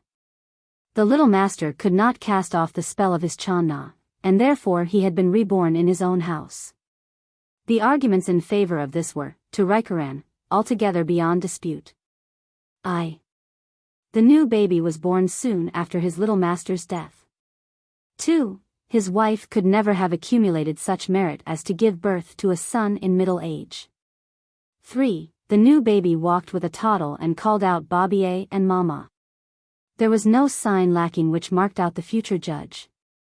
Then suddenly Rikaran remembered that terrible accusation of the mother. Ah, he said to himself with amazement, the mother's heart was right. She knew I had stolen her child. When once he had come to this conclusion, he was filled with remorse for his past neglect. He now gave himself over, body and soul, to the new baby, and became its devoted attendant. He began to bring it up, as if it were the son of a rich man. He bought a go-kart, a yellow satin waistcoat, and a gold-embroidered cap. He melted down the ornaments of his dead wife, and made gold bangles and anklets. He refused to let the little child play with any one of the neighborhood, and became himself its sole companion day and night. As the baby grew up to boyhood, he was so petted and spoilt and clad in such finery that the village children would call him, Your Lordship, and jeer at him, and older people regarded Rikaran as unaccountably crazy about the child. At last the time came for the boy to go to school. Rikaran sold his small piece of land, and went to Calcutta. There he got employment with great difficulty as a servant, and sent Phalna to school. He spared no pains to give him the best education, the best clothes, the best food. Meanwhile he lived himself on a mere handful of rice, and would say in secret, Ah, my little master, my dear little master, you loved me so much that you came back to my house. You shall never suffer from any neglect of mine. 12 years passed away in this manner. The boy was able to read and write well. He was bright and healthy and good-looking. He paid a great deal of attention to his personal appearance, and was specially careful in parting his hair. He was inclined to extravagance and finery, and spent money freely. He could never quite look on Rikaran as a father, because, though fatherly in affection, he had the manner of a servant. A further fault was this, that Rikaran kept secret from every one that himself was the father of the child. The students of the hostel, where Phalna was a boarder, were greatly amused by Rikaran's country manners, and I have to confess that behind his father's back Phalna joined in their fun. But, in the bottom of their hearts, all the students loved the innocent and tender-hearted old man, and Phalna was very fond of him also. But, as I have said before, he loved him with a kind of condescension. Rikaran grew older and older, and his employer was continually finding fault with him for his incompetent work. He had been starving himself for the boy's sake. So he had grown physically weak, and no longer up to his work. He would forget things, and his mind became dull and stupid. But his employer expected a full servant's work out of him, and would not brook excuses.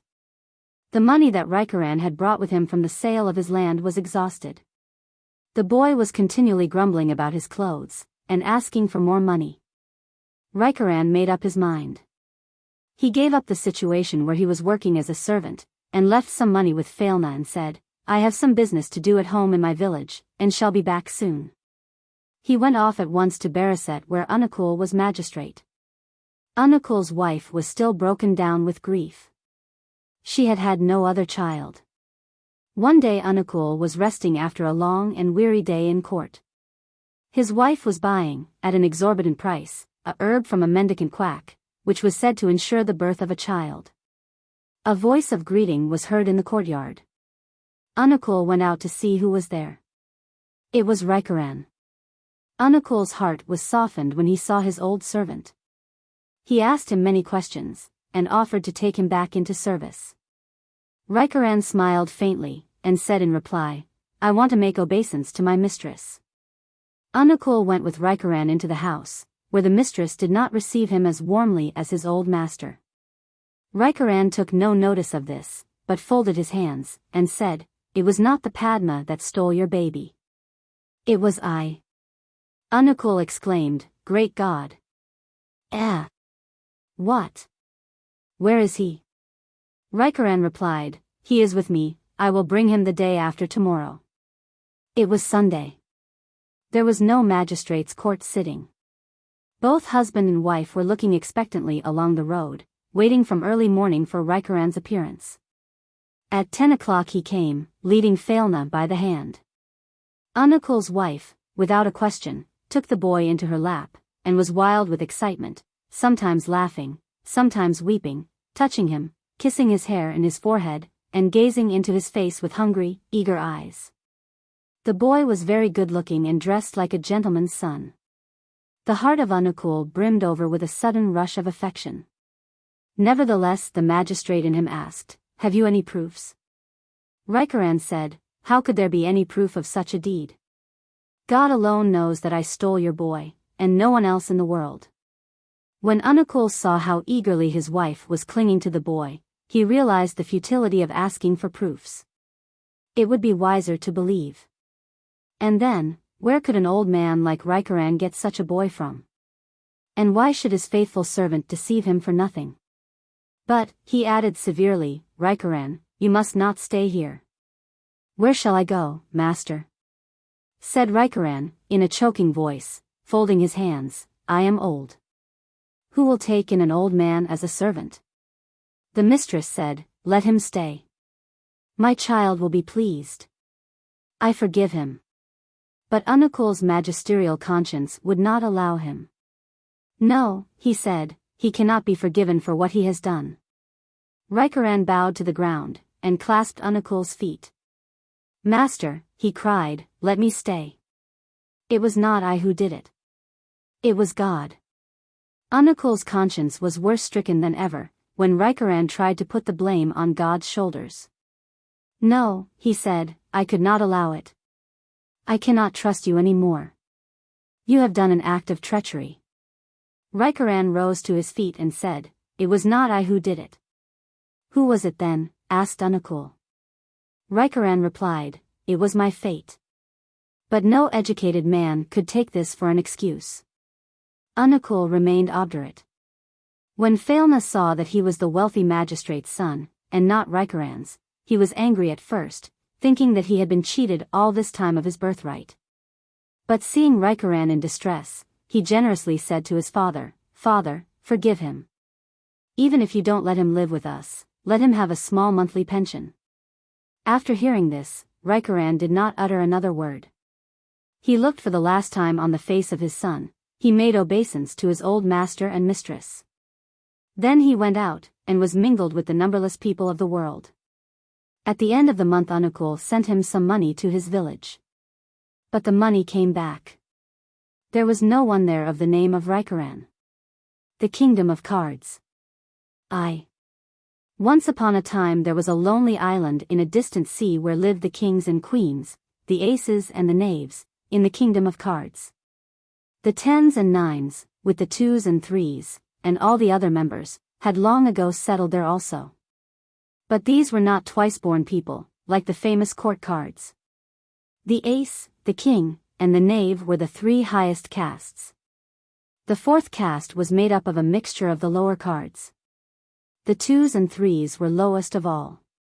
These inferior cards were never allowed to sit in the same row with the great court cards. Wonderful indeed were the regulations and rules of that island kingdom. The particular rank of each individual had been settled from time immemorial. Every one had his own appointed work, and never did anything else. An unseen hand appeared to be directing them wherever they went, according to the rules. No one in the Kingdom of Cards had any occasion to think, no one had any need to come to any decision, no one was ever required to debate any new subject. The citizens all moved along in a listless groove without speech. When they fell, they made no noise.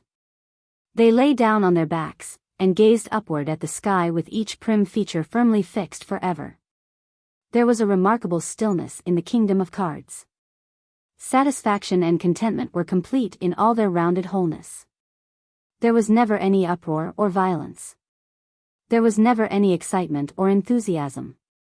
The great ocean, crooning its lullaby with one unceasing melody, lapped the island to sleep with 1,000 soft touches of its waves' white hands. The vast sky, like the outspread azure wings of the brooding mother bird, nestled the island round with its downy plume. For on the distant horizon a deep blue line betokened another shore. But no sound of quarrel or strife could reach the island of cards, to break its calm repose. 2. In that far-off foreign land across the sea, there lived a young prince whose mother was a sorrowing queen. This queen had fallen from favor, and was living with her only son on the seashore. The prince passed his childhood alone and forlorn, sitting by his forlorn mother, weaving the net of his big desires. He longed to go in search of the flying horse, the jewel in the cobra's hood, the rose of heaven, the magic roads, or to find where the Princess Beauty was sleeping in the ogre's castle over the 13 rivers and across the 7 seas. From the son of the merchant at school the young prince learnt the stories of foreign kingdoms. From the son of the Kotwal he learnt the adventures of the 2 genii of the lamp. And when the rain came beating down, and the clouds covered the sky, he would sit on the threshold facing the sea, and say to his sorrowing mother, "Tell me, mother, a story of some very far-off land." And his mother would tell him an endless tale she had heard in her childhood of a wonderful country beyond the sea where dwelt the Princess Beauty. And the heart of the young prince would become sick with longing, as he sat on the threshold, looking out on the ocean, listening to his mother's wonderful story, while the rain outside came beating down and the grey clouds covered the sky. One day the son of the merchant came to the prince, and said boldly, "Comrade, my studies are over. I am now setting out on my travels to seek my fortunes on the sea. I have come to bid you goodbye." The prince said, "I will go with you." And the son of Kotwal said also, "Comrades, trusty and true, you will not leave me behind. I also will be your companion." Then the young prince said to his sorrowing mother, "Mother, I am now setting out on my travels to seek my fortune. When I come back once more, I shall surely have found some way to remove all your sorrow." So the 3 companions set out on their travels together. In the harbor were anchored the 12 ships of the merchant, and the 3 companions got on board. The south wind was blowing, and the 12 ships sailed away, as fast as the desires which rose in the prince's breast. At the conch shell island they filled 1 ship with conchs. At the sandalwood island they filled a 2nd ship with sandalwood, and at the coral island they filled a 3rd ship with coral. 4 years passed away, and they filled 4 more ships, 1 with ivory, 1 with musk, 1 with cloves, and 1 with nutmegs. But when these ships were all loaded a terrible tempest arose. The ships were all of them sunk, with their cloves and nutmeg, and musk and ivory, and coral and sandalwood and conchs. But the ship with the 3 companions struck on an island reef, buried them safe ashore, and itself broke in pieces. This was the famous island of cards, where lived the ace and king and queen and knave, with the 9s and 10s and all the other members, according to the rules. 3. Up till now there had been nothing to disturb that island's stillness. No new thing had ever happened. No discussion had ever been held. And then, of a sudden, the 3 companions appeared, thrown up by the sea, and the great debate began. There were 3 main points of dispute. First, to what caste should these unclassed strangers belong? Should they rank with the court cards? Or were they merely lower caste people, to be ranked with the 9s and 10s? No precedent could be quoted to decide this weighty question. Secondly, what was their clan? Had they the fairer hue and bright complexion of the hearts, or was theirs the darker complexion of the clubs? Over this question there were interminable disputes. The whole marriage system of the island, with its intricate regulations, would depend on its nice adjustment. Thirdly, what food should they take? With whom should they live and sleep? And should their heads be placed southwest, northwest, or only northeast? In all the kingdom of cards a series of problems so vital and critical had never been debated before. But the 3 companions grew desperately hungry. They had to get food in some way or other. So while this debate went on, with its interminable silence and pauses, and while the aces called their own meeting, and formed themselves into a committee, to find some obsolete dealing with the question. The 3 companions themselves were eating all they could find, and drinking out of every vessel, and breaking all regulations. Even the 2s and 3s were shocked at this outrageous behavior. The 3s said, "Brother 2s, these people are openly shameless." And the 2s said, "Brother 3s, they are evidently of lower caste than ourselves." After their meal was over, the 3 companions went for a stroll in the city. When they saw the ponderous people moving in their dismal processions with prim and solemn faces, then the prince turned to the son of the merchant and the son of the Kotwal, and threw back his head, and gave one stupendous laugh. Down Royal Street and across Ace Square and along the Nave embankment ran the quiver of this strange, unheard-of laughter, the laughter that, amazed at itself, expired in the vast vacuum of silence. The son of the Kotwal and the son of the merchant were chilled through to the bone by the ghost-like stillness around them.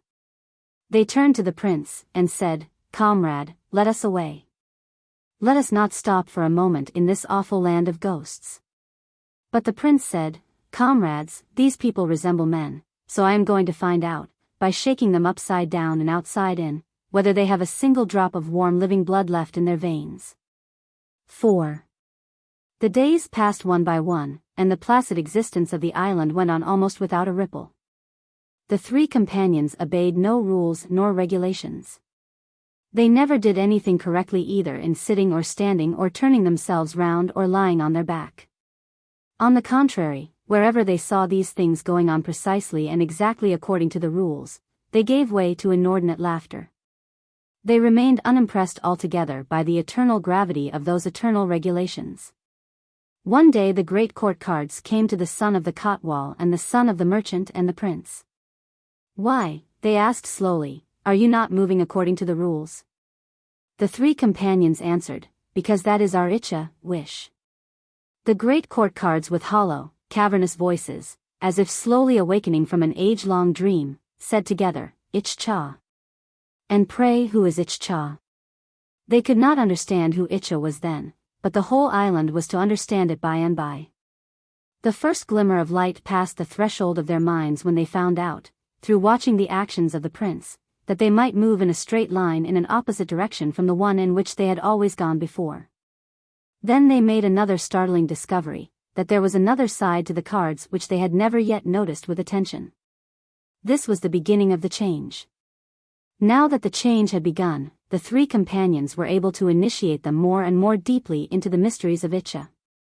The cards gradually became aware that life was not bound by regulations. They began to feel a secret satisfaction in the kingly power of choosing for themselves. But with this first impact of Itcha, the whole pack of cards began to totter slowly, and then tumbled down to the ground.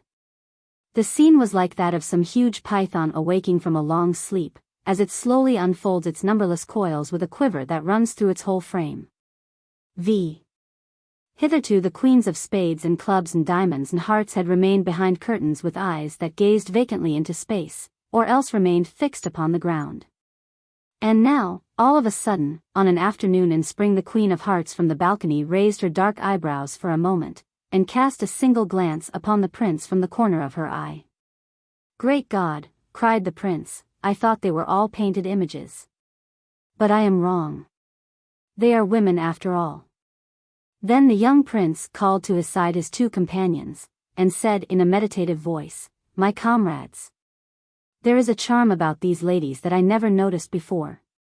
When I saw that glance of the queen's dark, luminous eyes, brightening with new emotion, it seemed to me like the first faint streak of dawn in a newly created world." The two companions smiled a knowing smile, and said, "Is that really so, Prince?" And the poor Queen of Hearts from that day went from bad to worse. She began to forget all rules in a truly scandalous manner.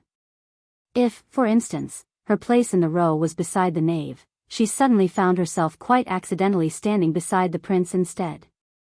At this, the knave, with motionless face and solemn voice, would say, "Queen, you have made a mistake." And the poor Queen of Hearts' red cheeks would get redder than ever. But the prince would come gallantly to her rescue and say, "No. There is no mistake. From today I am going to be knave." Now it came to pass that, while everyone was trying to correct the improprieties of the guilty Queen of Hearts, they began to make mistakes themselves. The aces found themselves elbowed out by the kings. The kings got muddled up with the knaves. The nines and tens assumed airs as though they belonged to the great court cards. The twos and threes were found secretly taking the places specially resented for the fours and fives. Confusion had never been so confounded before. Many spring seasons had come and gone in that island of cards. The kokil, the bird of spring, had sung its song year after year. But it had never stirred the blood as it stirred it now. In days gone by the sea had sung its tireless melody. But then, it had proclaimed only the inflexible monotony of the rule. And suddenly its waves were telling, through all their flashing light and luminous shade and myriad voices, the deepest yearnings of the heart of love. 6. Where are vanished now their prim, round, regular, complacent features? Here is a face full of love-sick longing. Here is a heart heating wild with regrets. Here is a mind racked sore with doubts. Music and sighing, and smiles and tears, are filling the air. Life is throbbing, hearts are breaking, passions are kindling. Every one is now thinking of his own appearance, and comparing himself with others. The Ace of Clubs is musing to himself, that the King of Spades may be just passably good-looking. But, says he, when I walk down the street you have only to see how people's eyes turn towards me. The King of Spades is saying. Why on earth is that Ace of Clubs always straining his neck and strutting about like a peacock? He imagines all the queens are dying of love for him, while the real fact is, here he pauses, and examines his face in the glass. But the queens were the worst of all. They began to spend all their time in dressing themselves up to the nines. And the nines would become their hopeless and abject slaves. But their cutting remarks about one another were more shocking still. So the young men would sit listless on the leaves under the trees, lolling with outstretched limbs in the forest shade. And the young maidens, dressed in pale blue robes, would come walking accidentally to the same shade of the same forest by the same trees, and turn their eyes as though they saw no one there, and look as though they came out to see nothing at all. And then one young man more forward than the rest in a fit of madness would dare to go near to a maiden in blue. But, as he drew near, speech would forsake him. He would stand there tongue-tied and foolish, and the favorable moment would pass. The cocoa birds were singing in the boughs overhead. The mischievous south wind was blowing, it disarrayed the hair, it whispered in the ear, and stirred the music in the blood. The leaves of the trees were murmuring with rustling delight. And the ceaseless sound of the ocean made all the mute longings of the heart of man and made surge backwards and forwards on the full springtide of love. The three companions had brought into the dried-up channels of the kingdom of cards the full flood tide of a new life. 7. And, though the tide was full, there was a pause as though the rising waters would not break into foam but remain suspended forever. There were no outspoken words, only a cautious going forward one step and receding two. All seemed busy heaping up their unfulfilled desires like castles in the air, or fortresses of sand. They were pale and speechless, their eyes were burning, their lips trembling with unspoken secrets. The prince saw what was wrong.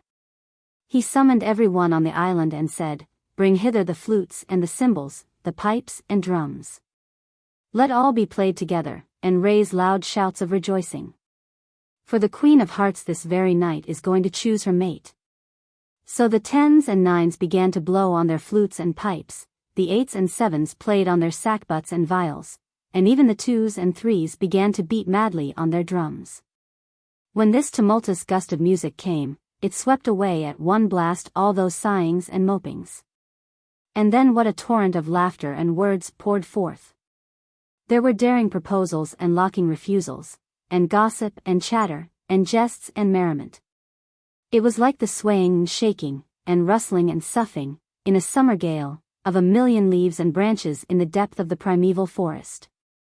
But the Queen of Hearts, in a rose-red robe, sat silent in the shadow of her secret bower, and listened to the great uproarious sound of music and mirth, that came floating towards her. She shut her eyes, and dreamt her dream of lore. And when she opened them she found the prince seated on the ground before her gazing up at her face. And she covered her eyes with both hands, and shrank back quivering with an inward tumult of joy. And the prince passed the whole day alone, walking by the side of the surging sea. He carried in his mind that startled look, that shrinking gesture of the queen, and his heart beat high with hope. That night the serried, gaily dressed ranks of young men and maidens waited with smiling faces at the palace gates. The palace hall was lighted with fairy lamps and festooned with the flowers of spring. Slowly the Queen of Hearts entered, and the whole assembly rose to greet her. With a jasmine garland in her hand, she stood before the prince with downcast eyes. In her lowly bashfulness she could hardly raise the garland to the neck of the mate she had chosen. But the prince bowed his head, and the garland slipped to its place. The assembly of youths and maidens had waited her choice with eager, expectant hush. And when the choice was made, the whole vast concourse rocked and swayed with a tumult of wild delight. And the sound of their shouts was heard in every part of the island, and by ships far out at sea. Never had such a shout been raised in the kingdom of cards before. And they carried the prince and his bride, and seated them on the throne, and crowned them then and there in the ancient island of cards. And the sorrowing mother queen, on the far-off island shore on the other side of the sea, came sailing to her son's new kingdom in a ship adorned with gold. And the citizens are no longer regulated according to the rules, but are good or bad, or both, according to their itcha. The devotee. At a time, when my unpopularity with a part of my readers had reached the nadir of its glory, and my name had become the central orb of the journals, to be attended through space with a perpetual rotation of revilement, I felt the necessity to retire to some quiet place and endeavor to forget my own existence. I have a house in the country some miles away from Calcutta, where I can remain unknown and unmolested. The villagers there have not, as yet, come to any conclusion about me. They know I am no mere holiday-maker or pleasure-seeker. For I never outrage the silence of the village nights with the riotous noises of the city. Nor do they regard me as ascetic, because the little acquaintance they have of me carries the savor of comfort about it. I am not, to them, a traveler. For, though I am a vagabond by nature, my wandering through the village fields is aimless. They are hardly even quite certain whether I am married or single, for they have never seen me with my children. So, not being able to classify me in any animal or vegetable kingdom that they know, they have long since given me up and left me stolidly alone. But quite lately I have come to know that there is one person in the village who is deeply interested in me. Our acquaintance began on a sultry afternoon in July. There had been rain all the morning, and the air was still wet and heavy with mist, like eyelids when weeping is over. I sat lazily watching a dappled cow grazing on the high bank of the river. The afternoon sun was playing on her glossy hide. The simple beauty of this dress of light made me wonder idly at man's deliberate waste of money in setting up tailors' shops to deprive his own skin of its natural clothing. While I was thus watching and lazily musing, a woman of middle age came and prostrated herself before me, touching the ground with her forehead. She carried in her robe some bunches of flowers, one of which she offered to me with folded hands. She said to me, as she offered it, "This is an offering to my God." She went away. I was so taken aback as she uttered these words, that I could hardly catch a glimpse of her before she was gone. The whole incident was entirely simple, but it left a deep impression on my mind. And as I turned back once more to look at the cattle in the field, the zest of life in the cow, who was munching the lush grass with deep breaths, while she whisked off the flies, appeared to me fraught with mystery. My readers may laugh at my foolishness, but my heart was full of adoration. I offered my worship to the pure joy of living, which is God's own life. Then, plucking a tender shoot from the mango tree, I fed the cow with it from my own hand, and as I did this I had the satisfaction of having pleased my God. The next year when I returned to the village it was February. The cold season still lingered on. The morning sun came into my room, and I was grateful for its warmth. I was writing, when the servant came to tell me that a devotee, of the Vishnu cult, wanted to see me. I told him, in an absent way, to bring her upstairs, and went on with my writing. The devotee came in, and bowed to me, touching my feet. I found that she was the same woman whom I had met, for a brief moment, a year ago. I was able now to examine her more closely.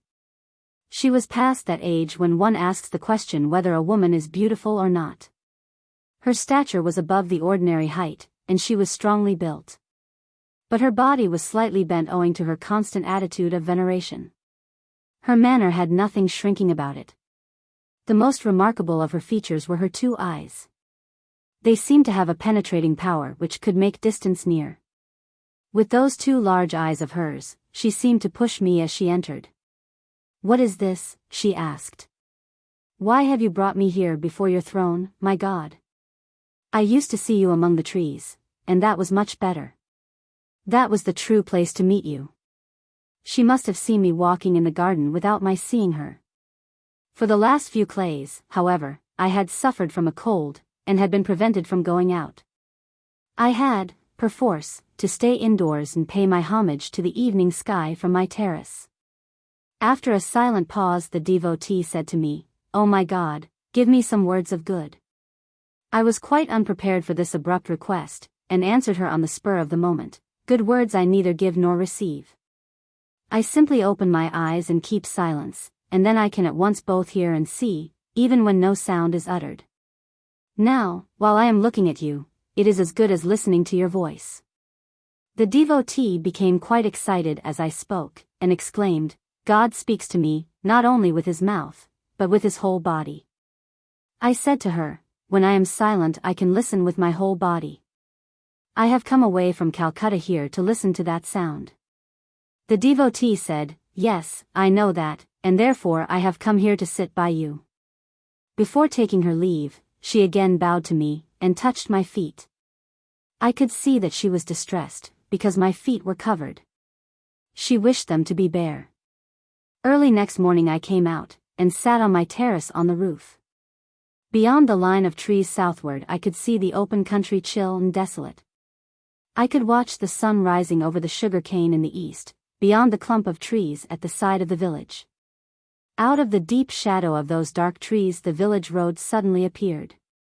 It stretched forward, winding its way to some distant villages on the horizon, till it was lost in the grey of the mist.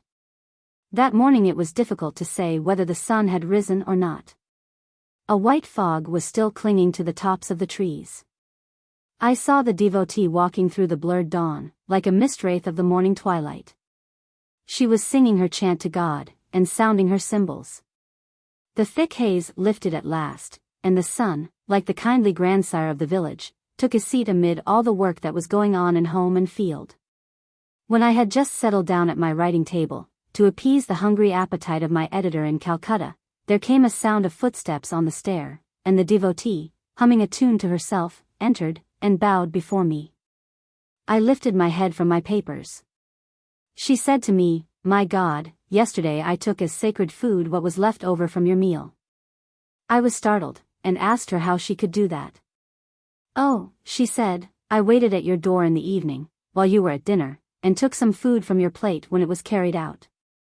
This was a surprise to me, for everyone in the village knew that I had been to Europe, and had eaten with Europeans. I was a vegetarian, no doubt, but the sanctity of my cook would not bear investigation, and the Orthodox regarded my food as polluted. The devotee, noticing my sign of surprise, said, "My God, why should I come to you at all, if I could not take your food?" I asked her what her own caste people would say. She told me she had already spread the news far and wide all over the village. The caste people had shaken their heads, but agreed that she must go her own way.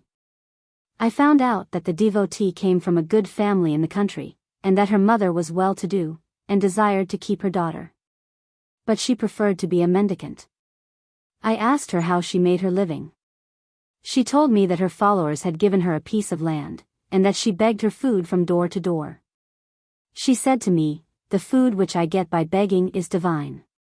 After I had thought over what she said, I understood her meaning. When we get our food precariously as alms, we remember God the giver. But when we receive our food regularly at home, as a matter of course, we are apt to regard it as ours by right. I had a great desire to ask her about her husband. But as she never mentioned him even indirectly, I did not question her. I found out very soon that the devotee had no respect at all for that part of the village where the people of the higher castes lived. They never give, she said, a single farthing to God's service, and yet they have the largest share of God's glebe. But the poor worship and starve. I asked her why she did not go and live among these godless people, and help them towards a better life. That, I said with some unction, would be the highest form of divine worship. I had heard sermons of this kind from time to time, and I am rather fond of copying them myself for the public benefit, when the chance comes. But the devotee was not at all impressed. She raised her big round eyes, and looked straight into mine, and said, "You mean to say that because God is with the sinners, therefore when you do them any service you do it to God? Is that so? Yes, I replied, that is my meaning. Of course, she answered almost impatiently, of course, God is with them, otherwise, how could they go on living at all? But what is that to me? My God is not there. My God cannot be worshipped among them, because I do not find him there. I seek him where I can find him. As she spoke, she made obeisance to me. What she meant to say was really this. A mere doctrine of God's omnipresence does not help us. That God is all-pervading, this truth may be a mere intangible abstraction, and therefore unreal to ourselves. Where I can see him, there is his reality in my soul. I need not explain that all the while she showered her devotion on me, she did it to me not as an individual. I was simply a vehicle of her divine worship. It was not for me either to receive it or to refuse it, for it was not mine, but God's. When the devotee came again, she found me once more engaged with my books and papers. What have you been doing, she said, with evident vexation, that my God should make you undertake such drudgery? Whenever I come, I find you reading and writing. God keeps his useless people busy, I answered, otherwise they would be bound to get into mischief. They have to do all the least necessary things in life. It keeps them out of trouble. The devotee told me that she could not bear the encumbrances, with which, day by day, I was surrounded. If she wanted to see me, she was not allowed by the servants to come straight upstairs. If she wanted to touch my feet in worship, there were my socks always in the way. And when she wanted to have a simple talk with me, she found my mind lost in a wilderness of letters. This time, before she left me, she folded her hands, and said, "My God, I felt your feet in my breast this morning. Oh, how cool! And they were bare, not covered. I held them upon my head for a long time in worship. That filled my very being. Then, after that, pray what was the use of my coming to you yourself? Why did I come? My Lord, tell me truly, wasn't it a mere infatuation? There were some flowers in my vase on the table. While she was there, the gardener brought some new flowers to put in their place. The devotee saw him changing them. Is that all? She exclaimed. Have you done with the flowers? Then give them to me. She held the flowers tenderly in the cup of her hands, and began to gaze at them with bent head. After a few moments' silence she raised her head again, and said to me, You never look at these flowers, therefore they become stale to you. If you would only look into them, then your reading and writing would go to the winds. She tied the flowers together in the end of her robe, and placed them, in an attitude of worship, on the top of her head, saying reverently, Let me carry my God with me. While she did this, I felt that flowers in our rooms do not receive their due meed of loving care at our hands. When we stick them in vases, they are more like a row of naughty schoolboys standing on a form to be punished. The devotee came again the same evening, and sat by my feet on the terrace of the roof.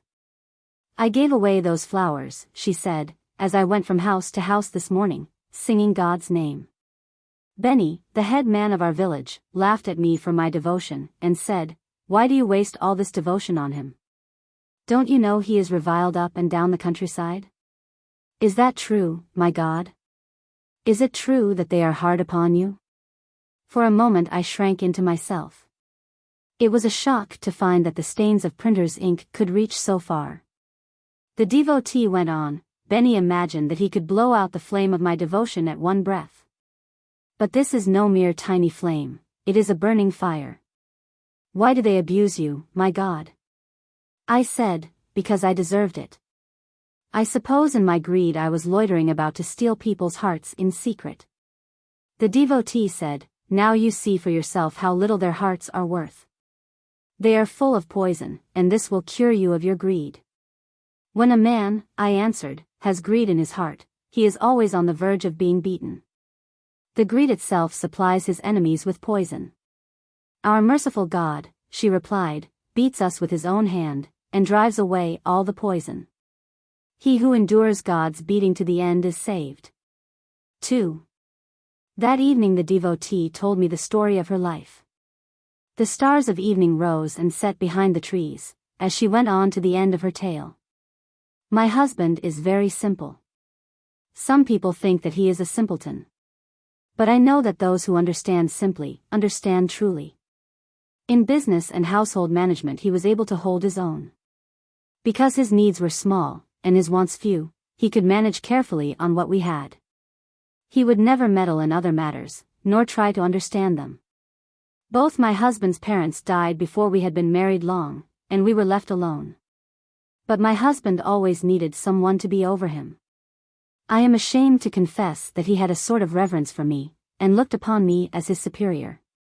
But I am sure that he could understand things better than I, though I had greater powers of talking. Of all the people in the world he held his Guru Thakur, spiritual master, in the highest veneration. Indeed, it was not veneration merely but love, and such love as his is rare. Guru Thakur was younger than my husband. Oh! How beautiful he was! My husband had played games with him when he was a boy, and from that time forward he had dedicated his heart and soul to this friend of his early days. Thakur knew how simple my husband was, and used to tease him mercilessly. He and his comrades would play jokes upon him for their own amusement, but he would bear them all with long suffering. When I married into this family, Guru Thakur was studying at Benares. My husband used to pay all his expenses. I was 18 years old when he returned home to our village. At the age of 15 I had my child. I was so young I did not know how to take care of him. I was fond of gossip, and liked to be with my village friends for hours together. I used to get quite cross with my boy when I was compelled to stay at home and nurse him. Alas! My child God came into my life, but his playthings were not ready for him. He came to the mother's heart, but the mother's heart lagged behind. He left me in anger, and ever since I have been searching for him up and down the world. The boy was the joy of his father's life. My careless neglect used to pain my husband. But his was a mute soul. He has never been able to give expression to his pain. The wonderful thing was this, that in spite of my neglect the child used to love me more than anyone else. He seemed to have the dread that I would one day go away and leave him. So even when I was with him, he would watch me with a restless look in his eyes. He had me very little to himself, and therefore his desire to be with me was always painfully eager. When I went each day to the river, he used to fret and stretch out his little arms to be taken with me. But the bathing gal was my place for meeting my friends, and I did not care to burden myself with the child. It was an early morning in August. Fold after fold of grey clouds had wrapped the midday round with a wet clinging robe. I asked the maid to take care of the boy, while I went down to the river. The child cried after me as I went away. There was no one there at the bathing ghat when I arrived. As a swimmer, I was the best among all the village women. The river was quite full with the rains. I swam out into the middle of the stream some distance from the shore. Then I heard a cry from the bank, "Mother!" I turned my head and saw my boy coming down the steps, calling me as he came. I shouted to him to stop, but he went on, laughing and calling. My feet and hands became cramped with fear. I shut my eyes, afraid to see. When I opened them, there, at the slippery stairs, my boy's ripple of laughter had disappeared forever. I got back to the shore. I raised him from the water. I took him in my arms, my boy, my darling, who had begged so often in vain for me to take him. I took him now, but he no more looked in my eyes and called "Mother." My child God had come. I had ever neglected him. I had ever made him cry. And now all that neglect began to beat against my own heart, blow upon blow, blow upon blow. When my boy was with me, I had left him alone. I had refused to take him with me. And now, when he is dead, his memory clings to me and never leaves me. God alone knows all that my husband suffered. If he had only punished me for my sin, it would have been better for us both. But he knew only how to endure in silence, not how to speak. When I was almost mad with grief, Guru Thakur came back. In earlier days, the relation between him and my husband had been that of boyish friendship. Now, my husband's reverence for his sanctity and learning was unbounded. He could hardly speak in his presence, his awe of him was so great. My husband asked his guru to try to give me some consolation. Guru Thakur began to read and explain to me the scriptures. But I do not think they had much effect on my mind. All their value for me lay in the voice that uttered them. God makes the draught of divine life deepest in the heart for man to drink, through the human voice. He has no better vessel in his hand than that, and he himself drinks his divine draught out of the same vessel. My husband's love and veneration for his guru filled our house, as incense fills a temple shrine. I showed that veneration, and had peace. I saw my God in the form of that guru. He used to come to take his meal at our house every morning. The first thought that would come to my mind on waking from sleep was that of his food as a sacred gift from God. When I prepared the things for his meal, my fingers would sing for joy. When my husband saw my devotion to his guru, his respect for me greatly increased. He noticed his guru's eager desire to explain the scriptures to me. He used to think that he could never expect to earn any regard from his guru himself, on account of his stupidity, but his wife had made up for it. Thus another 5 years went by happily, and my whole life would have passed like that. But beneath the surface some stealing was going on somewhere in secret. I could not detect it, but it was detected by the God of my heart. Then came a day when, in a moment our whole life was turned upside down. It was a morning in midsummer. I was returning home from bathing, my clothes all wet, down a shady lane. At the bend of the road, under the mango tree, I met my guru Thakur. He had his towel on his shoulder and was repeating some Sanskrit verses as he was going to take his bath. With my wet clothes clinging all about me, I was ashamed to meet him. I tried to pass by quickly, and avoid being seen. He called me by my name. I stopped, lowering my eyes, shrinking into myself. He fixed his gaze upon me, and said, "How beautiful is your body." All the universe of birds seemed to break into song in the branches overhead. All the bushes in the lane seemed ablaze with flowers. It was as though the earth and sky and everything had become a riot of intoxicating joy. I cannot tell how I got home. I only remember that I rushed into the room where we worship God. But the room seemed empty. Only before my eyes those same gold spangles of light were dancing which had quivered in front of me in that shady lane on my way back from the river. Guru Thakur came to take his food that day, and asked my husband where I had gone. He searched for me, but could not find me anywhere. Ah! I have not the same earth now any longer. The same sunlight is not mine. I called on my God in my dismay, and he kept his face turned away from me. The day passed, I know not how. That night I had to meet my husband. But the night is dark and silent. It is the time when my husband's mind comes out shining, like stars at twilight. I had heard him speak things in the dark, and I had been surprised to find how deeply he understood. Sometimes I am late in the evening in going to rest on account of household work. My husband waits for me, seated on the floor, without going to bed. Our talk at such times had often begun with something about our guru. That night, when it was past midnight, I came to my room, and found my husband sleeping on the floor. Without disturbing him, I lay down on the ground at his feet, my head towards him. Once he stretched his feet, while sleeping, and struck me on the breast. That was his last bequest. Next morning, when my husband woke up from his sleep, I was already sitting by him. Outside the window, over the thick foliage of the jackfruit tree, appeared the first pale red of the dawn at the fringe of the night. It was so early that the crows had not yet begun to call. I bowed, and touched my husband's feet with my forehead. He sat up, starting as if waking from a dream, and looked at my face in amazement. I said, "I have made up my mind. I must leave the world. I cannot belong to you any longer. I must leave your home." Perhaps my husband thought that he was still dreaming. He said not a word. "Ah! Do hear me," I pleaded with infinite pain. "Do hear me and understand. You must marry another wife. I must take my leave." My husband said, "What is all this wild, mad talk? Who advises you to leave the world?" I said, "My Guru Thakur." My husband looked bewildered.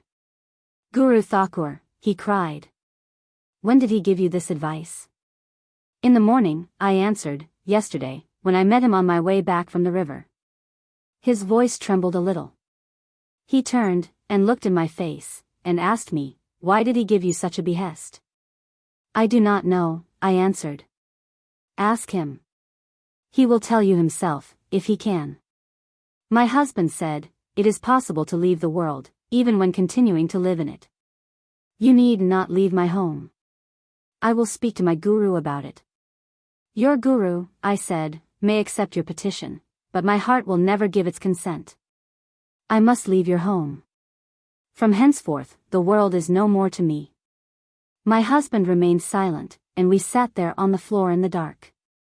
When it was light, he said to me, let us both come to him. I folded my hands and said, I shall never meet him again. He looked into my face. I lowered my eyes. He said no more. I knew that, somehow, he had seen into my mind, and understood what was there. In this world of mine, there were only two who loved me best, my boy and my husband. That love was my God, and therefore it could brook no falsehood. One of these two left me, and I left the other. Now I must have truth, and truth alone. She touched the ground at my feet, rose and bowed to me, and departed. Vision. When I was a very young wife, I gave birth to a dead child, and came near to death myself. I recovered strength very slowly, and my eyesight became weaker and weaker. My husband at this time was studying medicine. He was not altogether sorry to have a chance of testing his medical knowledge on me. So he began to treat my eyes himself. My elder brother was reading for his law examination. One day he came to see me, and was alarmed at my condition. What are you doing? He said to my husband. You are ruining Kumo's eyes. You ought to consult a good doctor at once. My husband said irritably, why? What can a good doctor do more than I am doing? The case is quite a simple one, and the remedies are all well known.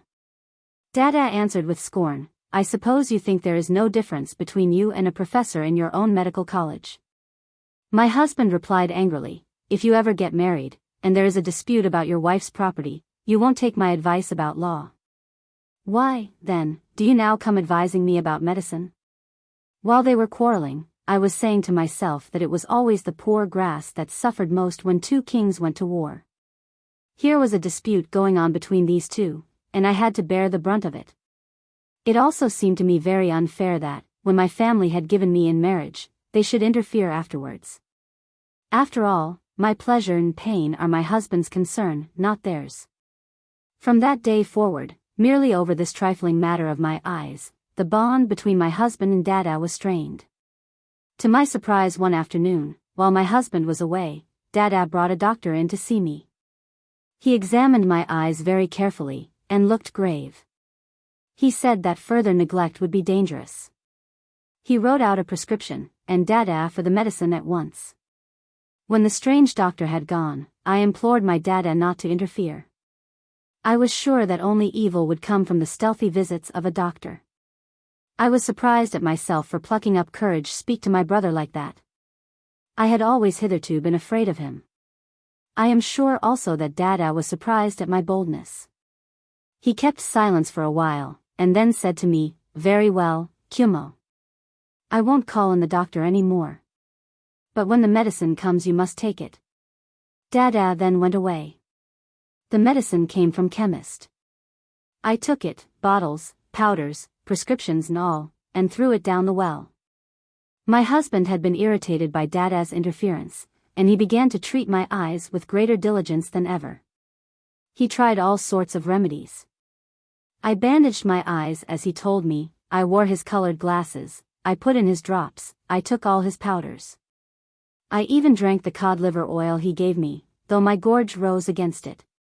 Each time he came back from the hospital, he would ask me anxiously how I felt, and I would answer, oh, much better. Indeed, I became an expert in self-delusion. When I found that the water in my eyes was still increasing, would console myself with the thought that it was a good thing to get rid of so much bad fluid, and, when the flow of water in my eyes decreased, I was elated at my husband's skill. But after a while the agony became unbearable. My eyesight faded away, and I had continual headaches day and night. I saw how much alarmed my husband was getting. I gathered from his manner that he was casting about for a pretext to call in a doctor. So I hinted that it might be as well to call one in. That he was greatly relieved, I could see. He called in an English doctor that very day. I do not know what talk they had together, but I gathered that the Sahib had spoken very sharply to my husband. He remained silent for some time after the doctor had gone. I took his hands in mine, and said, "What an ill-mannered brute that was. Why didn't you call in an Indian doctor? That would have been much better. Do you think that man knows better than you do about my eyes?" My husband was very silent for a moment, and then said with a broken voice, "Kumo, your eyes must be operated on." I pretended to be vexed with him for concealing the fact from me so long. "Here you have known this all the time," said I, "and yet you have said nothing about it.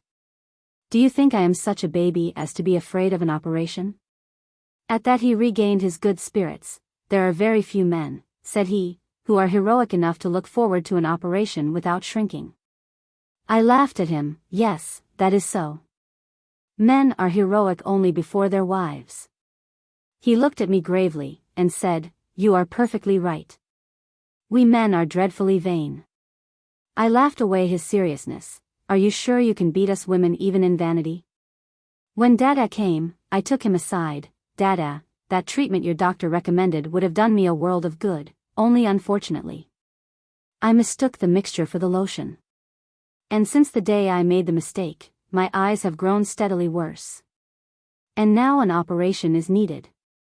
Dada said to me, "You were under your husband's treatment, and that is why I gave up coming to visit you." "No," I answered. "In reality, I was secretly treating myself in accordance with your doctor's directions." "Oh. What lies we women have to tell. When we are mothers, we tell lies to pacify our children, and when we are wives, we tell lies to pacify the fathers of our children. We are never free from this necessity." My deception had the effect of bringing about a better feeling between my husband and Dada. Dada blamed himself for asking me to keep a secret from my husband, and my husband regretted that he had not taken my brother's advice at the first. At last, with the consent of both, an English doctor came, and operated on my left eye. That eye, however, was too weak to bear the strain, and the last flickering glimmer of light went out. Then the other eye gradually lost itself in darkness. One day my husband came to my bedside. "I cannot brazen it out before you any longer," said he, "Kumo, it is I who have ruined your eyes."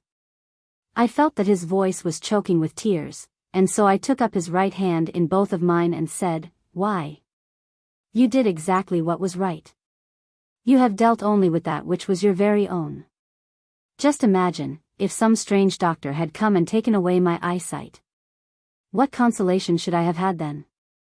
But now I can feel that all has happened for the best, and my great comfort is to know that it is at your hands I have lost my eyes." When Ramchandra found one lotus too few with which to worship God, he offered both his eyes in place of the lotus. And I dedicated my eyes to my God. From now, whenever you see something that is a joy to you, then you must describe it to me, and I will feed upon your words as a sacred gift left over from your vision. I do not mean, of course, that I said all this there and then, for it is impossible to speak these things in the spur of the moment. But I used to think over words like these for days and days together. And when I was very depressed, or if at any time the light of my devotion became dim, and I pitied my evil fate, then I made my mind utter these sentences, one by one, as a child repeats a story that is told. And so I could breathe once more the serener air of peace and love. At the very time of our talk together, I said enough to show my husband what was in my heart. "Kumo," he said to me, "the mischief I have done by my folly can never be made good. But I can do one thing. I can ever remain by your side, and try to make up for your want of vision as much as is in my power." "No," said I, "that will never do. I shall not ask you to turn your house into an hospital for the blind. There is only one thing to be done, you must marry again." As I tried to explain to him that this was necessary, my voice broke a little. I coughed and tried to hide my emotion, but he burst out saying, "Kumo, I know I am a fool, and a braggart, and all that, but I am not a villain. If ever I marry again, I swear to you the most solemn oath by my family god, Gopinath, may that most hated of all sins, the sin of parricide, fall on my head." Ah! I should never have allowed him to swear that dreadful oath. But tears were choking my voice, and I could not say a word for insufferable joy. I hid my blind face in my pillows, and sobbed again. At last, when the first flood of my tears was over, I drew his head down to my breast. "Ah," said I, "why did you take such a terrible oath? Do you think I asked you to marry again for your own sordid pleasure? No. I was thinking of myself, for she could perform those services which were mine to give you when I had my sight." "Services," said he, "services. Those can be done by servants. Do you think I am mad enough to bring a slave into my house, and bid her share the throne with this my goddess?" As he said the word goddess, he held up my face in his hands, and placed a kiss between my brows. At that moment the third eye of divine wisdom was opened, where he kissed me, and verily I had a consecration. I said in my own mind, "It is well. I am no longer able to serve him in the lower world of household cares. But I shall rise to a higher region. I shall bring down blessings from above. No more lies. No more deceptions for me. All the littlenesses and hypocrisies of my former life shall be banished forever." That day, the whole day through, I felt a conflict going on within me. The joy of the thought, that after this solemn oath it was impossible for my husband to marry again, fixed its roots deep in my heart, and I could not tear them out. But the new goddess, who had taken her new throne in me, said, "The time might come when it would be good for your husband to break his oath and marry again." But the woman, who was within me, said, "That may be. But all the same an oath is an oath, and there is no way out." The goddess, who was within me, answered, "That is no reason why you should exult over it." But the woman, who was within me, replied, "What you say is quite true, no doubt. All the same he has taken his oath." And the same story went on again and again. At last the goddess frowned in silence, and the darkness of a horrible fear came down upon me. My repentant husband would not let the servants do my work. He must do it all himself. At first it gave me unbounded delight to be dependent on him thus for every little thing. It was a means of keeping him by my side, and my desire to have him with me had become intense since my blindness. That share of his presence, which my eyes had lost, my other senses craved. When he was absent from my side, would feel as if I were hanging in mid-air, and had lost my hold of all things tangible. Formerly, when my husband came back late from the hospital, I used to open my window and gaze at the road. That road was the link which connected his world with mine. Now when I had lost that link through my blindness, all my body would go out to seek him. The bridge that united us had given way, and there was now this unsurpassable chasm. When he left my side the gulf seemed to yawn wide open. I could only wait for the time when he should cross back again from his own shore to mine. But such intense longing and such utter dependence can never be good. A wife is a burden enough to a man, in all conscience, and to add to it the burden of this blindness was to make his life unbearable. I vowed that I would suffer alone, and never wrap my husband round in the folds of my all-pervading darkness. Within an incredibly short space of time I managed to train myself to do all my household duties by the help of touch and sound and smell.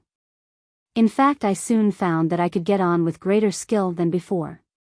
For sight often distracts rather than helps us. And so it came to pass that, when these roving eyes of mine could do their work no longer, all the other senses took up their several duties with quietude and completeness. When I had gained experience by constant practice, would not let my husband do any more household duties for me. He complained bitterly at first that I was depriving him of his penance. This did not convince me.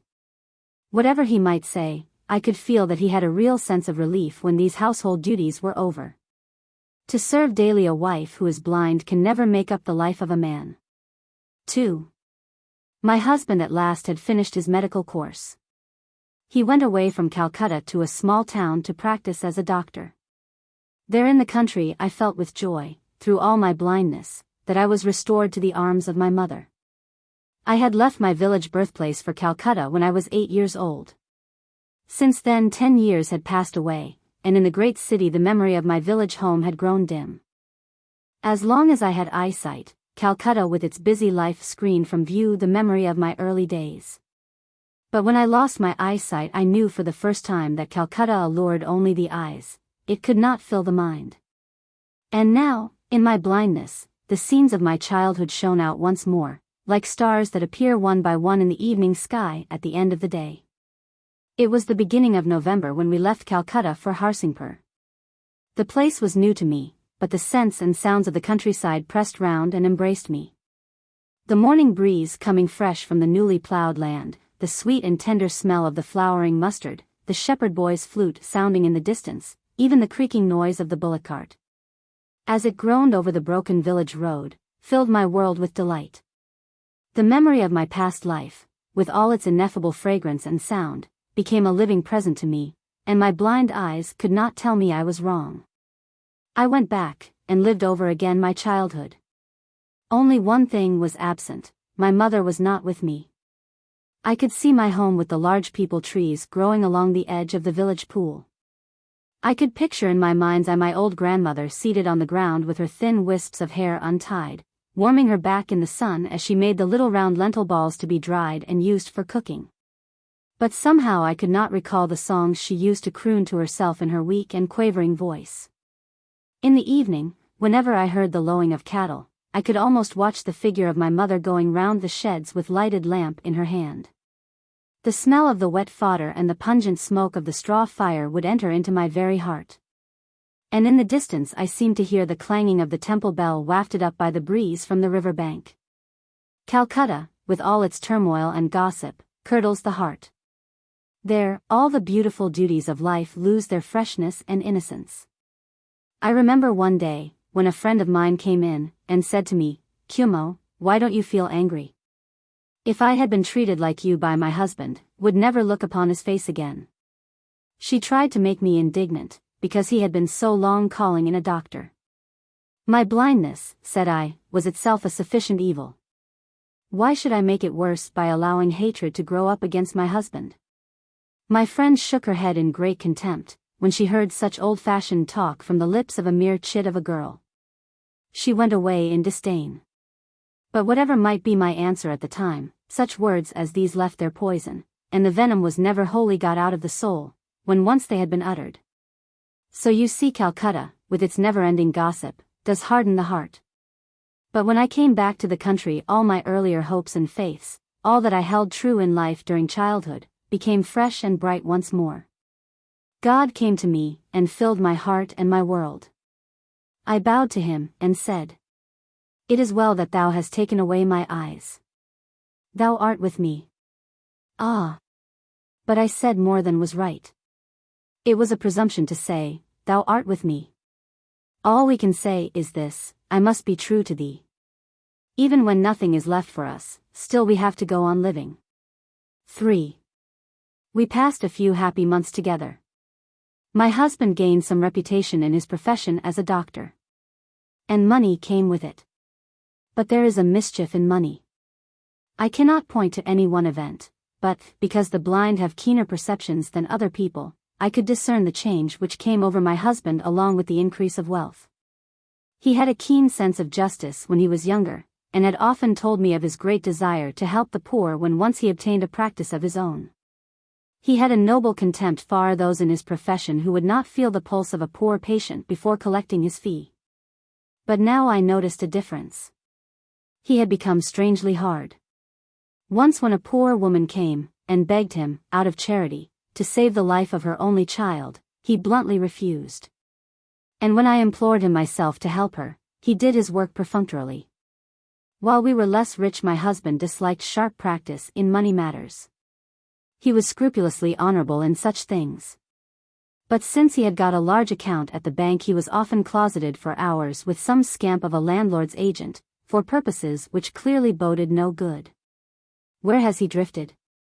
What has become of this husband of mine, the husband I knew before I was blind, the husband who kissed me that day between my brows, and enshrined me on the throne of a goddess? Those whom a sudden gust of passion brings down to the dust can rise up again with a new strong impulse of goodness. But those who, day by day, become dried up in the very fiber of their moral being. Those who by some outer parasitic growth choke the inner life by slow degrees, such wench one day a deadness which knows no healing. The separation caused by blindness is the merest physical trifle. But, it suffocates me to find that he is no longer with me, where he stood with me in that hour when we both knew that I was blind. That is a separation indeed. I, with my love fresh and my faith unbroken, have kept to the shelter of my heart's inner shrine. But my husband has left the cool shade of those things that are ageless and unfading. He is fast disappearing into the barren, waterless waste in his mad thirst for gold. Sometimes the suspicion comes to me that things not so bad as they seem, that perhaps I exaggerate because I am blind. It may be that, if my eyesight were unimpaired, I should have accepted world as I found it. This, at any rate, was the light in which my husband looked at all my moods and fancies. One day an old Mussulman came to the house. He asked my husband to visit his little granddaughter. I could hear the old man say, "Baba, I am a poor man, but come with me, and Allah will do you good." My husband answered coldly, "What Allah will do won't help matters. I want to know what you can do for me." When I heard it, I wondered in my mind why God had not made me deaf as well as blind. The old man heaved a deep sigh, and departed. I sent my maid to fetch him to my room. I met him at the door of the inner apartment, and put some money into his hand. "Please take this from me," said I, "for your little granddaughter, and get a trustworthy doctor to look after her. And pray for my husband." But the whole of that day I could take no food at all.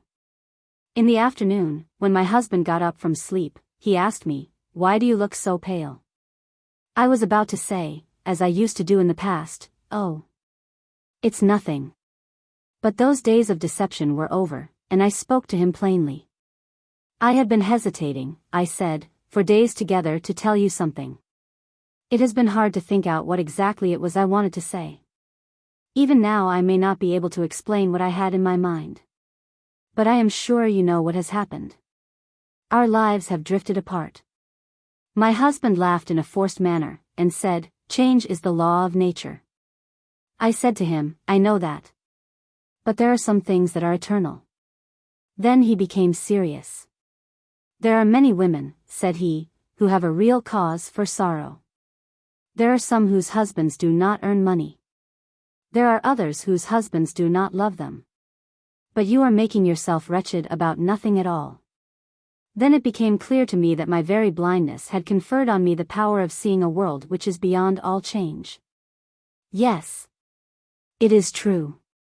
I am not like other women. And my husband will never understand me. 4. Our two lives went on with their dull routine for some time. Then there was a break in the monotony. An aunt of my husband came to pay us a visit. The first thing she blurted out after our first greeting was this, "Well, Crumb, it's a great pity you have become blind, but why do you impose your own affliction on your husband? You must get him to another wife." There was an awkward pause. If my husband had only said something in jest, or laughed in her face, all would have been over. But he stammered and hesitated, and said at last in a nervous, stupid way, "Do you really think so?" "Really, aunt, you shouldn't talk like that." His aunt appealed to me. Was I wrong, Kumo? I laughed a hollow laugh. "Had not you better," said I, "consult someone more competent to decide? The pickpocket never asks permission from the man whose pocket he is going to pick." "You are quite right," she replied blandly. "Abhinash, my dear, let us have our little conference in private. What do you say to that?" After a few days my husband asked her, in my presence, if she knew of any girl of a decent family who could come and help me in my household work. He knew quite well that I needed no help. I kept silence. "Oh, there are heaps of them," replied his aunt. "My cousin has a daughter who is just of the marriageable age, and as nice a girl as you could wish. Her people would be only too glad to secure you as a husband." Again there came from him that forced, hesitating laugh, and he said, "But I never mentioned marriage." "How could you expect," asked his aunt, "a girl of decent family to come and live in your house without marriage?" He had to admit that this was reasonable, and remained nervously silent. I stood alone within the closed doors of my blindness after he had gone, and called upon my God and prayed, "O God, save my husband." When I was coming out of the household shrine from my morning worship a few days later, his aunt took hold of both my hands warmly. "Kumo, here is the girl," said she, "we were speaking about the other day. Her name is Hemangini. She will be delighted to meet you. Hema, come here and be introduced to your sister." My husband entered the room at the same moment. He feigned surprise when he saw the strange girl, and was about to retire. But his aunt said, "Abhinash, my dear, what are you running away for? There is no need to do that. Here is my cousin's daughter, Hemangini, come to see you. Hema, make your bow to him." As if taken quite by surprise, he began to ply his aunt with questions about the when and why and how of the new arrival. I saw the hollowness of the whole thing, and took Hemangini by the hand and led her to my own room. I gently stroked her face and arms and hair, and found that she was about 15 years old, and very beautiful. As I felt her face, she suddenly burst out laughing and said, "Why? What are you doing? Are you hypnotizing me?" That sweet ringing laughter of hers swept away in a moment all the dark clouds that stood between us. I threw my right arm about her neck. "Dear one," said I am trying to see you." And again I stroked her soft face with my left hand. "Trying to see me," she said, with a new burst of laughter. "Am I like a vegetable marrow, grown in your garden, that you want to feel me all round to see how soft I am?" I suddenly bethought me that she did not know I had lost my sight. "Sister, I am blind," said I. She was silent. I could feel her big young eyes, full of curiosity, peering into my face. I knew they were full of pity. Then she grew thoughtful and puzzled, and said, after a short pause, "Oh, I see now. That was the reason your husband invited his aunt to come and stay here." "No," I replied, "you are quite mistaken. He did not ask her to come. She came of her own accord." Hemangini went off into a peal of laughter. "That's just like my aunt," said she. "Oh, wasn't it nice of her to come without any invitation? But now she's come, you won't get her to move for some time, I can assure you." Then she paused, and looked puzzled. "But why did father send me?" she asked. "Can you tell me that?" The aunt had come into the room while we were talking. Hemangini said to her, "When are you thinking of going back, aunt?" The aunt looked very much upset. "What a question to ask," said she, "I've never seen such a restless body as you. We've only just come, and you ask when we're going back." "It is all very well for you," Hemangini said, "for this house belongs to your near relations. But what about me? I tell you plainly I can't stop here." And then she held my hand and said, "What do you think, dear?" I drew her to my heart, but said nothing. The aunt was in a great difficulty. She felt the situation was getting beyond her control. So she proposed that she and her niece should go out together to bathe. "No. We two will go together," said Hemangini, clinging to me. The aunt gave in, fearing opposition if she tried to drag her away. Going down to the river, Hemangini asked me, "Why don't you have children?" I was startled by her question, and answered, "How can I tell? My God has not given me any. That is the reason." "No. That's not the reason," said Hemangini quickly. "You must have committed some sin. Look at my aunt. She is childless. It must be because her heart has some wickedness." "But what wickedness is in your heart?" The words hurt me. I have no solution to offer for the problem of evil. I sighed deeply, and said in the silence of my soul, "My God, Thou knowest the reason." "Gracious goodness," cried Hemangini, "what are you sighing for? No one ever takes me seriously. And her laughter pealed across the river. I found out after this that there were constant interruptions in my husband's professional duties.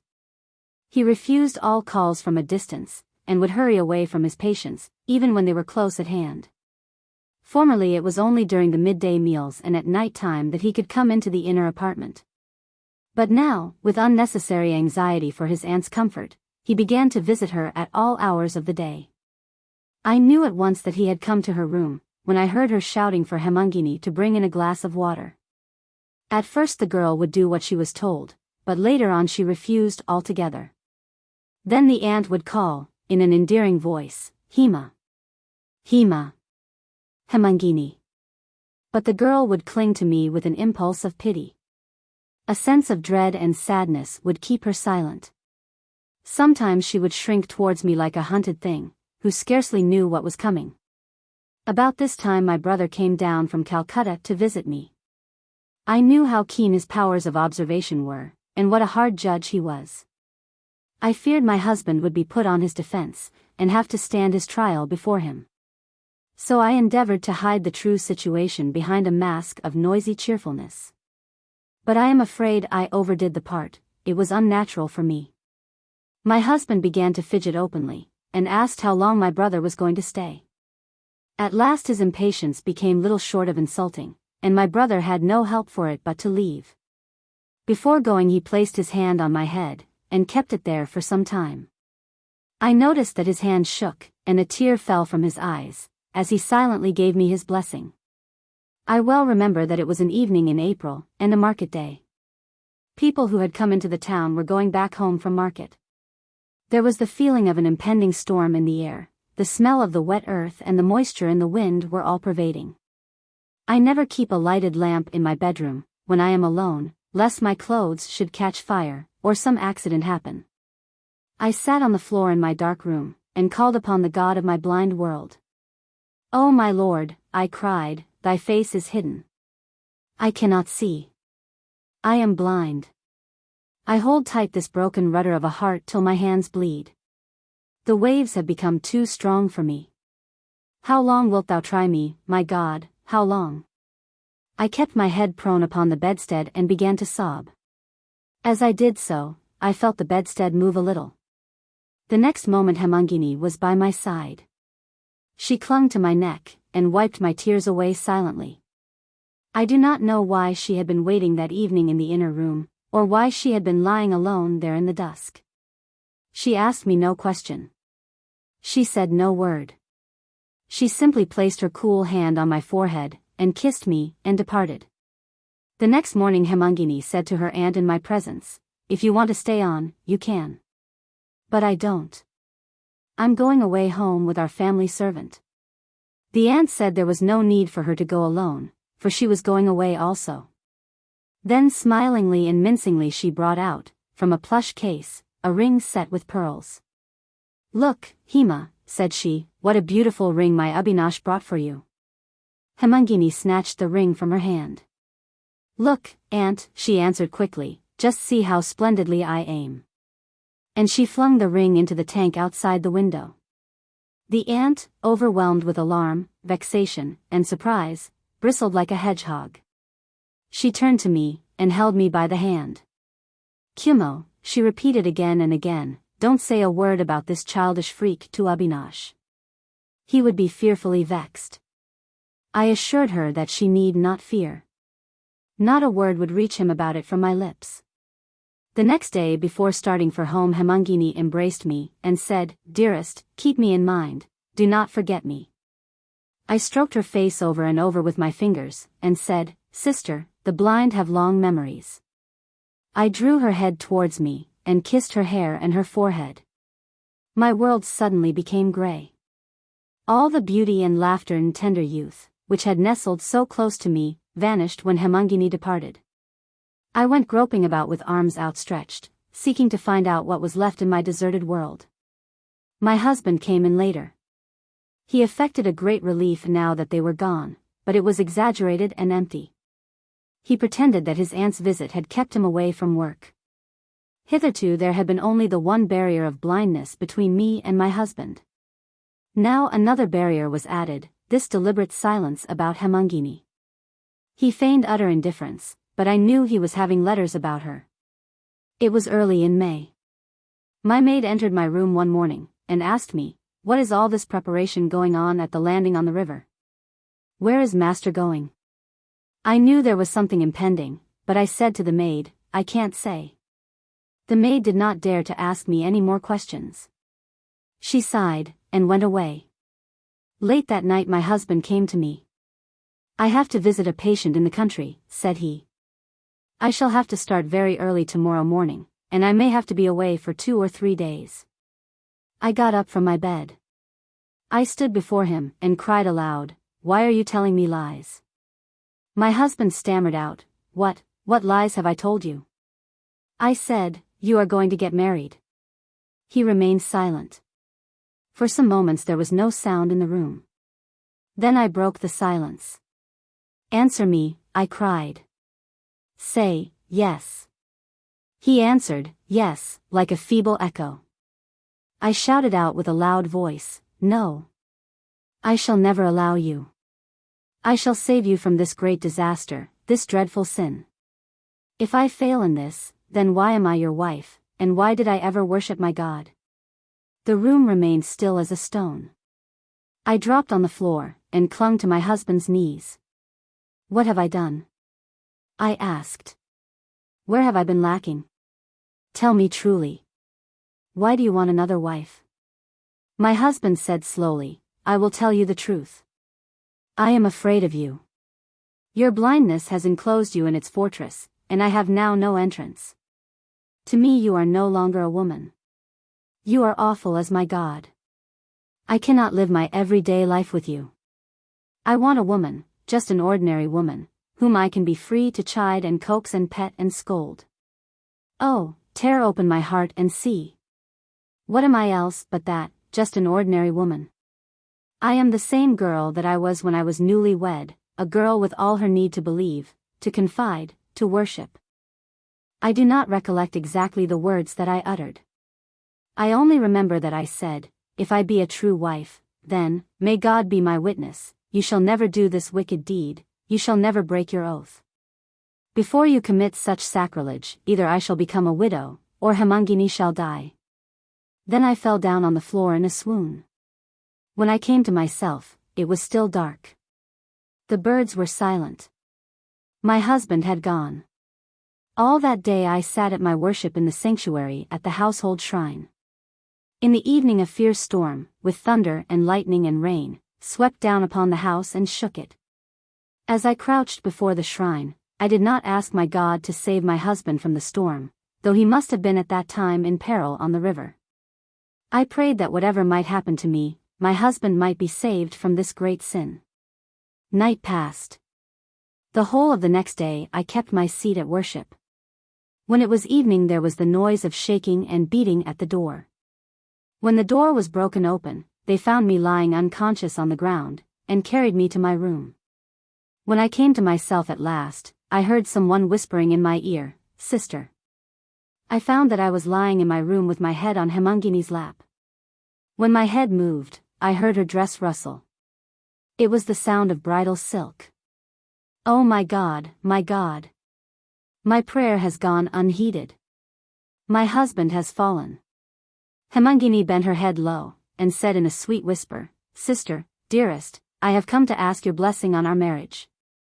At first my whole body stiffened like the trunk of a tree that has been struck by lightning. Then I sat up, and said, painfully, forcing myself to speak the words, "Why should I not bless you? You have done no wrong." Hemangini laughed her merry laugh. "Wrong," said she. "When you married it was right, and when I marry, you call it wrong." I tried to smile in answer to her laughter.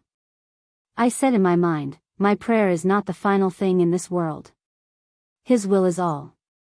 Let the blows descend upon my head, but may they leave my faith and hope in God untouched." Hemangini bowed to me, and touched my feet. "May you be happy," said I, blessing her, "and enjoy unbroken prosperity." Hemangini was still unsatisfied. Dearest sister, she said, a blessing for me is not enough. You must make our happiness complete. You must, with those saintly hands of yours, accept into your home my husband also. Let me bring him to you. I said, yes, bring him to me. A few moments later I heard a familiar footstep, and the question, Kumo, how are you? I started up, and bowed to the ground, and cried, Dada. Hemangini burst out laughing. You still call him elder brother? She asked. What nonsense. Call him younger brother now, and pull his ears and cease him, for he has married me, your younger sister. Then I understood. My husband had been saved from that great sin. He had not fallen. I knew my dada had determined never to marry. And, since my mother had died, there was no sacred wish of hers to implore him to wedlock. But I, his sister, by my sore need bad brought it to pass. He had married for my sake. Tears of joy gushed from my eyes, and poured down my cheeks. I tried, but I could not stop them. Dada slowly passed his fingers through my hair. Hemangini clung to me, and went on laughing. I was lying awake in my bed for the best part of the night, waiting with straining anxiety for my husband's return. I could not imagine how he would bear the shock of shame and disappointment. When it was long past the hour of midnight, slowly my door opened. I sat up on my bed, and listened. They were the footsteps of my husband. My heart began to beat wildly. He came up to my bed, held my band in his. Your dada, said he, has saved me from destruction. I was being dragged down and down by a moment's madness. An infatuation had seized me, from which I seemed unable to escape. God alone knows what a load I was carrying on that day when I entered the boat. The storm came down on river, and covered the sky. In the midst of all fears I had a secret wish in my heart to be drowned, and so disentangle my life from the knot which I had tied it. I reached Mathurganj. There I heard the news which set me free. Your brother had married Hemangini. I cannot tell you with what joy and shame I heard it. I hastened on board the boat again. In that moment of self-revelation I knew that I could have no happiness except with you. You are a goddess. I laughed and cried at the same time, and said, no, no, no. I am not going to be a goddess any longer, I am simply your own little wife. I am an ordinary woman. Dearest, he replied, I have also something I want to say to you. Never again put me to shame by calling me your god. On the next day the little town became joyous with sound of conch shells. But nobody made any reference to that night of madness, when all was so nearly lost. The Babus of Nayanjore. Once upon a time the Babus of Nayanjore were famous landholders. They were noted for their princely extravagance. They would tear off the rough border of their dhaka muslin, because it rubbed against their skin. They could spend many thousands of rupees over the wedding of a kitten. On a certain grand occasion it is alleged that in order to turn night into day they lighted numberless lamps and showered silver threads from the sky to imitate sunlight. Those were the days before the flood. The flood came. The line of succession among these old-world babus, with their lordly habits, could not continue for long. Like a lamp with too many wicks burning, the oil flared away quickly, and the light went out. Kailas Babu, our neighbor, is the last relic of this extinct magnificence. Before he grew up, his family had very nearly reached its lowest ebb. When his father died, there was one dazzling outburst of funeral extravagance, and then insolvency. The property was sold to liquidate the debt. What little ready money was left over was altogether insufficient to keep up the past ancestral splendors. Kailas Babu left Nayanjore, and came to Calcutta. His son did not remain long in this world of faded glory. He died, leaving behind him an only daughter. In Calcutta we are Kailas Baba's neighbors. Curiously enough our own family history is just the opposite to his. My father got his money by his own exertions, and prided himself on never spending a penny more than was needed. His clothes were those of a working man, and his hands also. He never had any inclination to earn the title of Baba by extravagant display, and I myself his only son, owe him gratitude for that. He gave me the very best education, and I was able to make my way in the world. I am not ashamed of the fact that I am a self-made man. Crisp banknotes in my safe are dearer to me than a long pedigree in an empty family chest. I believe this was why I disliked seeing Kailas Baba drawing his heavy checks on the public credit from the bankrupt bank of his ancient Babu reputation. I used to fancy that he looked down on me, because my father had earned money with his own hands. I ought to have noticed that no one showed any vexation towards Kailas Babu except myself. Indeed, it would have been difficult to find an old man who did less harm than he. He was always ready with his kindly little acts of courtesy in times of sorrow and joy. He would join in all the ceremonies and religious observances of his neighbors. His familiar smile would greet young and old alike. His politeness in asking details about domestic affairs was untiring. The friends who met him in the street were perforce ready to be buttonholed, while a long string of questions of this kind followed one another from his lips. "My dear friend, I am delighted to see you. Are quite well? How is Shashi? And Dada, is he all right?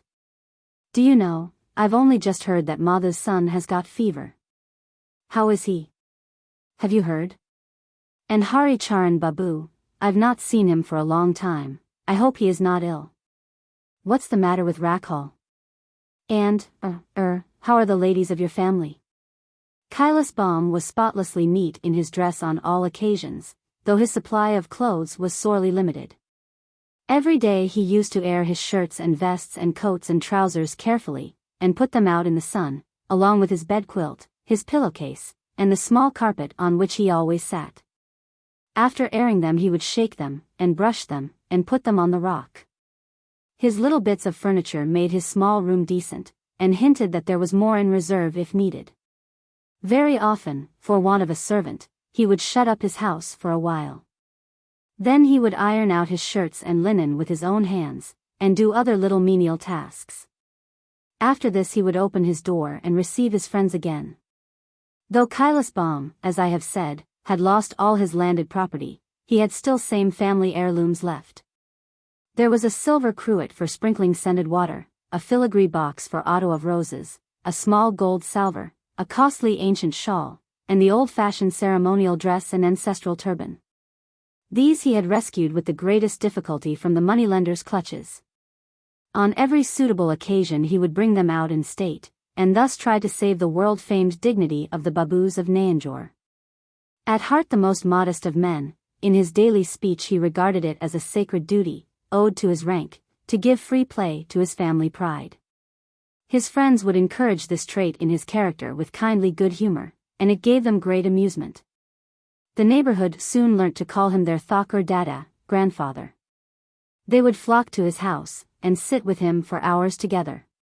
To prevent his incurring any expense, one or other of his friends would bring him tobacco, and say, "Thakur Dada, this morning some tobacco was sent to me from Gaya. Do take it, and see how you like it." Thakur Dada would take it, and say it was excellent. He would then go on to tell of a certain exquisite tobacco which they once smoked in the old days at Nayanjore at the cost of a guinea an ounce.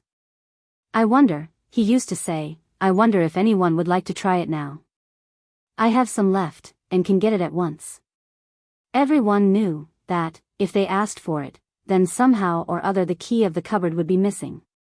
Or else Ganesh, his old family servant, had put it away somewhere. "You never can be sure," he would add, "where things go to when servants are about. Now, this Ganesh of mine, I can't tell you what a fool he is, but I haven't the heart to dismiss him." Ganesh, for the credit of the family, was quite ready to bear all the blame without a word. One of the company usually said at this point, "Never mind, Thakur Dada. Please don't trouble to look for it. This tobacco we're smoking will do quite well. The other would be too strong." Then Thakur Dada would be relieved, and settle down again, and the talk would go on. When his guests got up to go away, Thakur Dada would accompany them to the door, and say to them on the doorstep, "Oh, by the way, when are you all coming to dine with me?" One or other of us would answer, "Not just yet, Thakur Dada, not just yet. We'll fix a day later." "Quite right, he would answer. Quite right. We had much better wait till the rains come. It's too hot now. And a grand rich dinner such as I should want to give you would upset us in weather like this. But when the rains did come, every one careful not to remind him of his promise. If the subject was brought up, some friend would suggest gently that it was very inconvenient to get about when the rains were so severe, that it would be much better to wait till they were over. And so the game went on. His poor lodging was much too small for his position, and we used to condole with him about it. His friends would assure him they quite understood his difficulties. It was next to impossible to get a decent house in Calcutta. Indeed, they had all been looking out for years for a house to suit him, but, I need hardly add, no friend had been foolish enough to find one. Thakur Dada used to say, after a long sigh of resignation, well, I suppose I shall have to put up with this house after all. Then he would add with a genial smile, but, you know, I could never bear to be away from my friends. I must be near you. That really compensates for everything.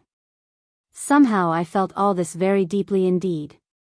I suppose the real reason was, that when a man is young stupidity appears to him the worst of crimes.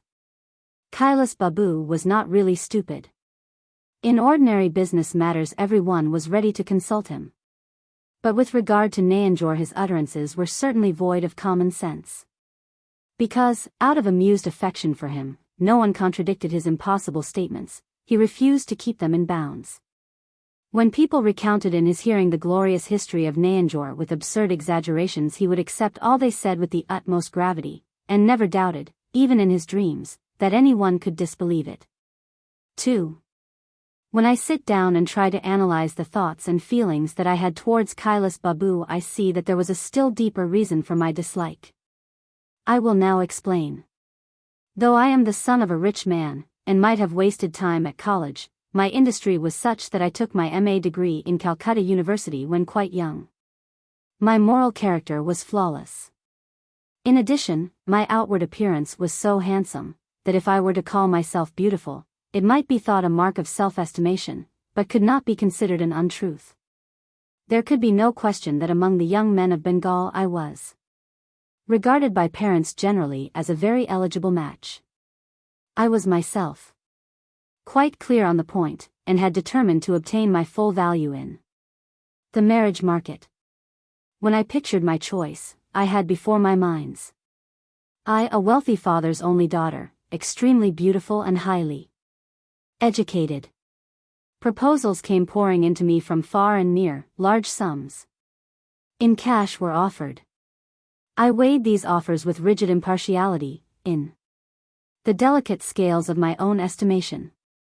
But there was no one fit to be my partner.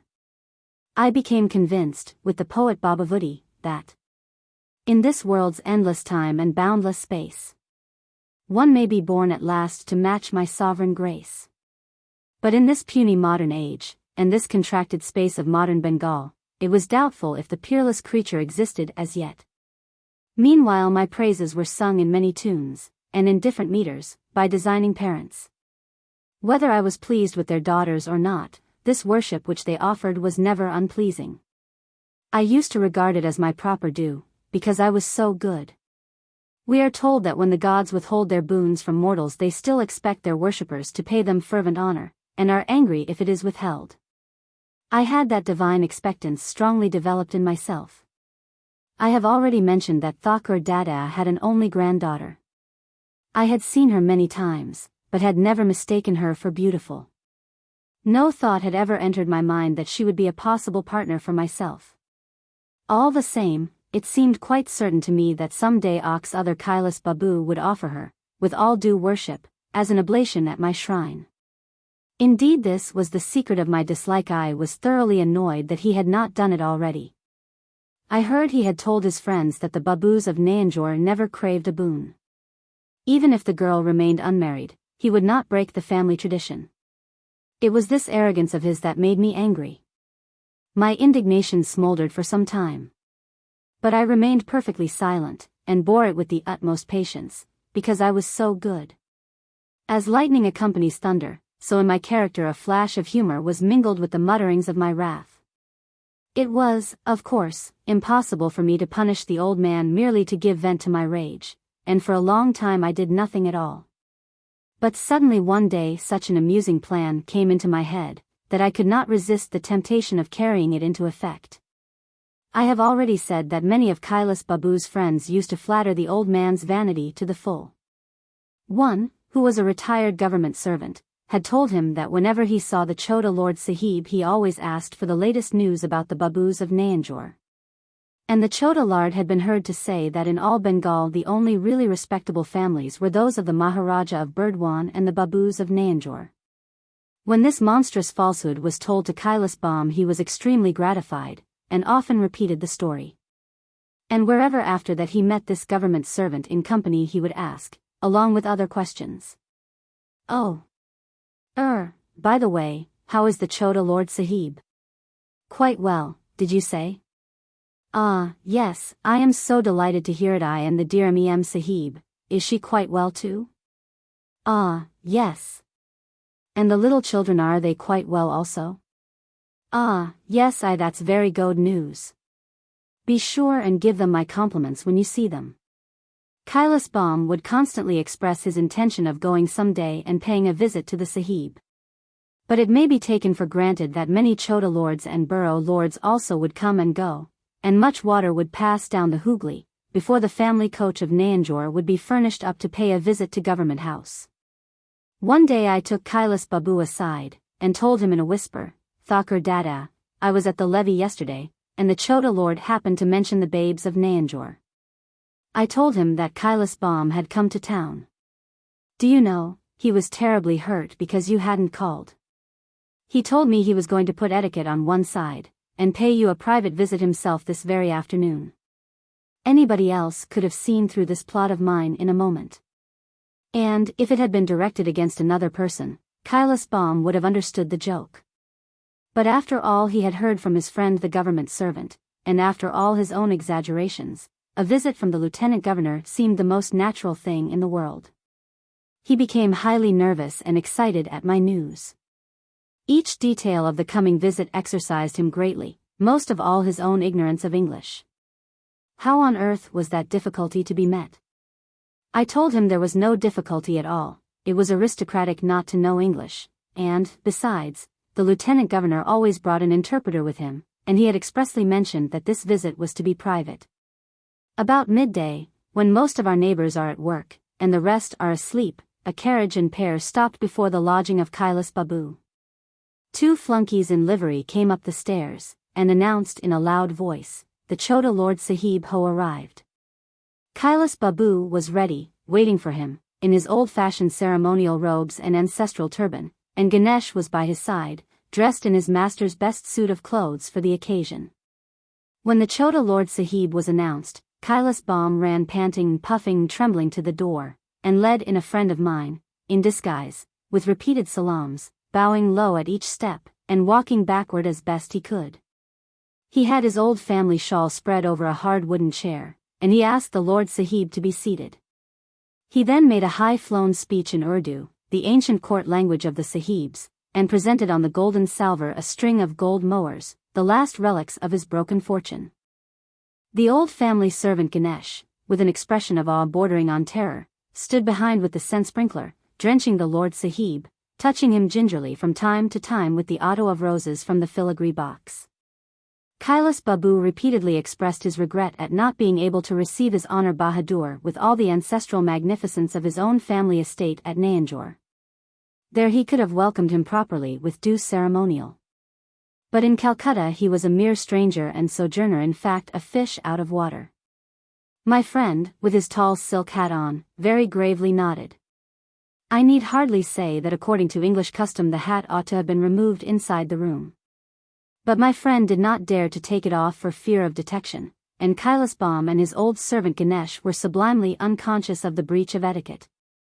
After a 10 minutes interview, which consisted chiefly of nodding the head, my friend rose to his feet to depart. The two flunkies in livery, as had been planned beforehand, carried off in state the string of gold mohurs, the gold salver, the old ancestral shawl, the silver scent sprinkler, and the otto of roses filigree box. They placed them ceremoniously in the carriage.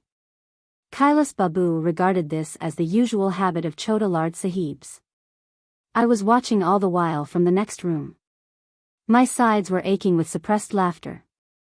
When I could hold myself in no longer, I rushed into a further room, suddenly to discover, in a corner, a young girl sobbing as if her heart would break. When she saw my uproarious laughter, she stood upright in passion, flashing the lightning of her big dark eyes in mine, and said with a tear-choked voice, "Tell me, what harm has my grandfather done to you? Why have you come to deceive him? Why have you come here? Why?" She could say no more. She covered her face with her hands, and broke into sobs. My laughter vanished in a moment. It had never occurred to me that there was anything but a supremely funny joke in this act of mine, and here I discovered that I had given the cruelest pain to this tenderest little heart. All the ugliness of my cruelty rose up to condemn me. I slunk out of the room in silence, like a kicked dog. Hitherto I had only looked upon Kusum, the granddaughter of Kailas Babu, as a somewhat worthless commodity in the marriage market, waiting in vain to attract a husband. But now I found, with a shock of surprise, that in the corner of that room a human heart was beating. The whole night through I had very little sleep. My mind was in a tumult. On the next day, very early in the morning, I took all those stolen goods back to Kailas Babe's lodgings, wishing to hand them over in secret to the servant Ganesh. I waited outside the door, and, not finding anyone, went upstairs to Kailas Babu's room. I heard from the passage Kusum asking her grandfather in the most winning voice, "Dada, dearest, do tell me all that the Chota Lord Sahib said to you yesterday. Don't leave out a single word. I am dying to hear it all over again." And Dada needed no encouragement. His face beamed over with pride as he related all manner of praises, which the Lard Sahib had been good enough to utter concerning the ancient families of Nayanjore. The girl was seated before him, looking up into his face, and listening with rapt attention. She was determined, out of love for the old man, to play her part to the full. My heart was deeply touched, and tears came to my eyes. I stood there in silence in the passage, while Thakur Dada finished all his embellishments of the Chota Lord Sahib's wonderful visit. When he left the room at last, I took the stolen goods and laid them at the feet of the girl and came away without a word. Later in the day I called again to see Kailas Bam himself. According to our ugly modern custom, I had been in the habit of making no greeting at all to this old man when I came into the room. But on this day I made a low bow, and touched his feet. I am convinced the old man thought that the coming of the Chota Lord Sahib to his house was the cause of my new politeness. He was highly gratified by it, and an air of benign severity shone from his eyes. His friends had flocked in, and he had already begun to tell again at full length the story of the lieutenant governor's visit with still further adornments of a most fantastic kind. The interview was already becoming an epic, both in quality and in length. When the other visitors had taken their leave, I made my proposal to the old man in a humble manner. I told him that, though I could never for a moment hope to be worthy of marriage connection with such an illustrious family, yet, etc., etc. When I made clear my proposal of marriage, the old man embraced me, and broke out in a tumult of joy. "I am a poor man, and could never have expected such great good fortune." That was the first and last time in his life that Kailas Babu confessed to being poor. It was also the first and last time in his life that he forgot, if only for a single moment, the ancestral dignity that belongs to the Babus of Nayanjore. Living or dead? I. The widow in the house of Sarada Sankar, the Ranahat Zemindar, had no kinsman of her father's family. One after another all had died. Nor had she in her husband's family anyone she could call her own, neither husband nor son. The child of her brother-in-law Sarada Sankar was her darling. For a long time after his birth, his mother had been very ill, and the widow, his aunt Kadambini, had fostered him. If a woman fosters another's child, her love for him is all the stronger because she has no claim upon him, no claim of kinship, that is, but simply the claim of love. Love cannot prove its claim by any document which society accepts, and does not wish to prove it. It merely worships with double passion its life's uncertain treasure. Thus all the widow's thwarted love went out towards this little child. One night in Sraban Kadambini died suddenly. For some reason her heart stopped beating. Everywhere else the world held on its course, only in this gentle little breast, suffering with love, the watch of time stood still forever. Lest they should be harassed by the poik, 4 of the zamindar's Brahmin servants took away the body, without ceremony, to be burned. The burning ground of Ranihat was very far from the village. There was a hut beside a tank, a huge banyan near it, and nothing more. Formerly a river, now completely dried up, ran through the ground, and part of the watercourse had been dug out to make a tank for the performance of funeral rites. The people considered the tank as part of the river and reverenced it as such. Taking the body into the hut, the 4 men sat down to wait for the wood. The time seemed so long that 2 of the 4 grew restless, and went to see why it did not come. Nitai and Gurutran being gone, Biddu and Banamali remained to watch over the body. It was a dark night of Sraban. Heavy clouds hung in a starless sky. The 2 men sat silent in the dark room. Their matches and lamp were useless. The matches were damp, and would not light, for all their efforts, and the lantern went out. After a long silence, one said, "Brother, it would be good if we had a bowl of tobacco. In our hurry we brought none." The other answered, "I can run and bring all we want." Understanding why Banarnali wanted to go, from fear of ghosts, the burning ground being considered haunted, Biddu said, "I dare say. Meanwhile, I suppose I am to sit here alone." Conversation ceased again. 5 minutes seemed like an hour. In their minds they cursed the 2, who had gone to fetch the wood, and they began to suspect that they sat gossiping in some pleasant nook. There was no sound anywhere, except the incessant noise of frogs and crickets from the tank. Then suddenly they fancied that the bed shook slightly, as if the dead body had turned on its side. Biddu and Banamali trembled, and began muttering, "Ram, Ram." A deep sigh was heard in the room. In a moment the watchers leapt out of the hut, and raced for the village. After running about 3 miles, they met their colleagues coming back with a lantern. As a matter of fact, they had gone to smoke, and knew nothing about the wood. But they declared that a tree had been cut down, and that, when it was split up, it would be brought along at once. Then Biddu and Banamali told them what had happened in the hut. Nitai and Gurutran scoffed at the story, and abused Biddu and Banamali angrily for leaving their duty. Without delay all 4 returned to the hut. As they entered, they saw at once that the body was gone, nothing but an empty bed remained. They stared at one another. Could a jackal have taken it? But there was no scrap of clothing anywhere. Going outside, they saw that on the mud that had collected at the door of the but there were a woman's tiny footprints, newly made. Saradasankar was no fool, and they could hardly persuade him to believe in this ghost story. So after much discussion the 4 decided that it would be best to say that the body had been burnt. Towards dawn, when the men with the wood arrived they were told that, owing to their delay, the work had been done without them. There had been some wood in the but after all. No one was likely to question this, since a dead body is not such a valuable property that anyone would steal it. 2. Everyone knows that, even when there is no sign, life is often secretly present, and may begin again in an apparently dead body. Kadambini was not dead, only the machine of her life had for some reason suddenly stopped. When consciousness returned, she saw dense darkness on all sides. It occurred to her that she was not lying in her usual place. She called out, "Sister," but no answer came from the darkness. As she sat up, terror-stricken, she remembered her deathbed, the sudden pain at her breast, the beginning of a choking sensation. Her elder sister-in-law was warming some milk for the child, when Kadambini became faint, and fell on the bed, saying with a choking voice, "Sister, bring the child here. I am worried." After that everything was black, as when an inkpot is upset over an exercise book. Kadambini's memory and consciousness, all the letters of the world's book, in a moment became formless. The widow could not remember whether the child, in the sweet voice of love, called her "auntie," as if for the last time, or not. She could not remember whether, as she left the world she knew for death's endless unknown journey, she had received a parting gift of affection, love's passage money for the silent land.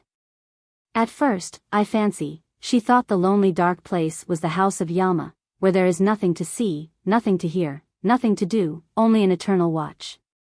But when a cold damp wind drove through the open door, and she heard the croaking of frogs, she remembered vividly and in a moment all the rains of her short life, and could feel her kinship with the earth. Then came a flash of lightning, and she saw the tank, the banyan, the great plain, the far-off trees. She remembered how at full moon she had sometimes come to bathe in this tank, and how dreadful death had seemed when she saw a corpse on the burning ground. Her first thought was to return home. But then she reflected, I am dead. How can I return home? That would bring disaster on them. I have left the kingdom of the living, I am my own ghost. If this were not so, she reasoned, how could she have got out of Saradasankar's well-guarded zenana, and come to this distant burning ground at midnight? Also, if her funeral rites had not been finished, where had the men gone who should burn her? Recalling her death moment in Saradasankar's brightly lit house, she now found herself alone in a distant, deserted, dark burning ground. Surely she was no member of earthly society.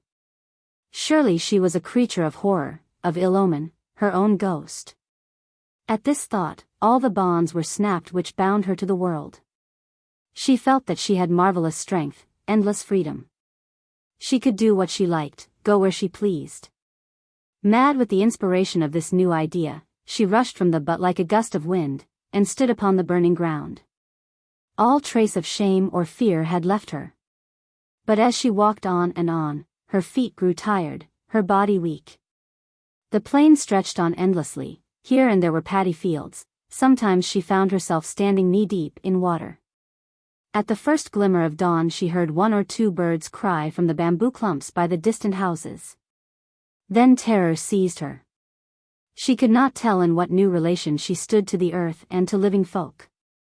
So long as she had been on the plain, on the burning ground, covered by the dark night of Sraban, so long she had been fearless, a denizen of her own kingdom.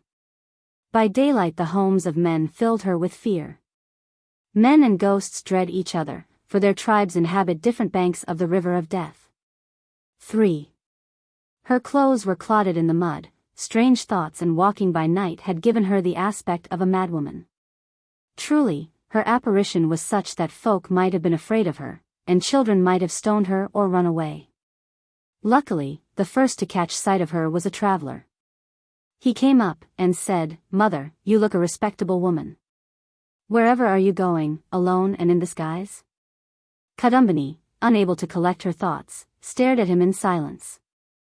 She could not think that she was still in touch with the world, that she looked like a respectable woman, that a traveler was asking her questions. Again the Min said, "Come, mother, I will see you home. Tell me where you live." Kadambini thought.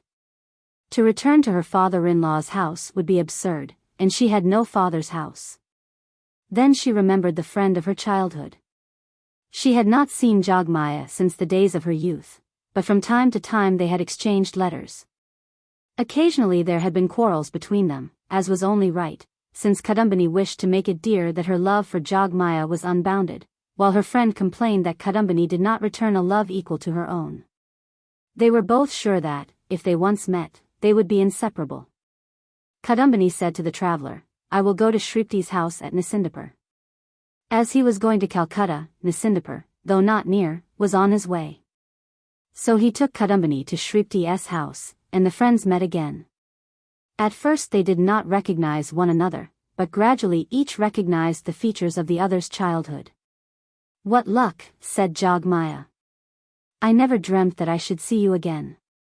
But how hate you come here, sister?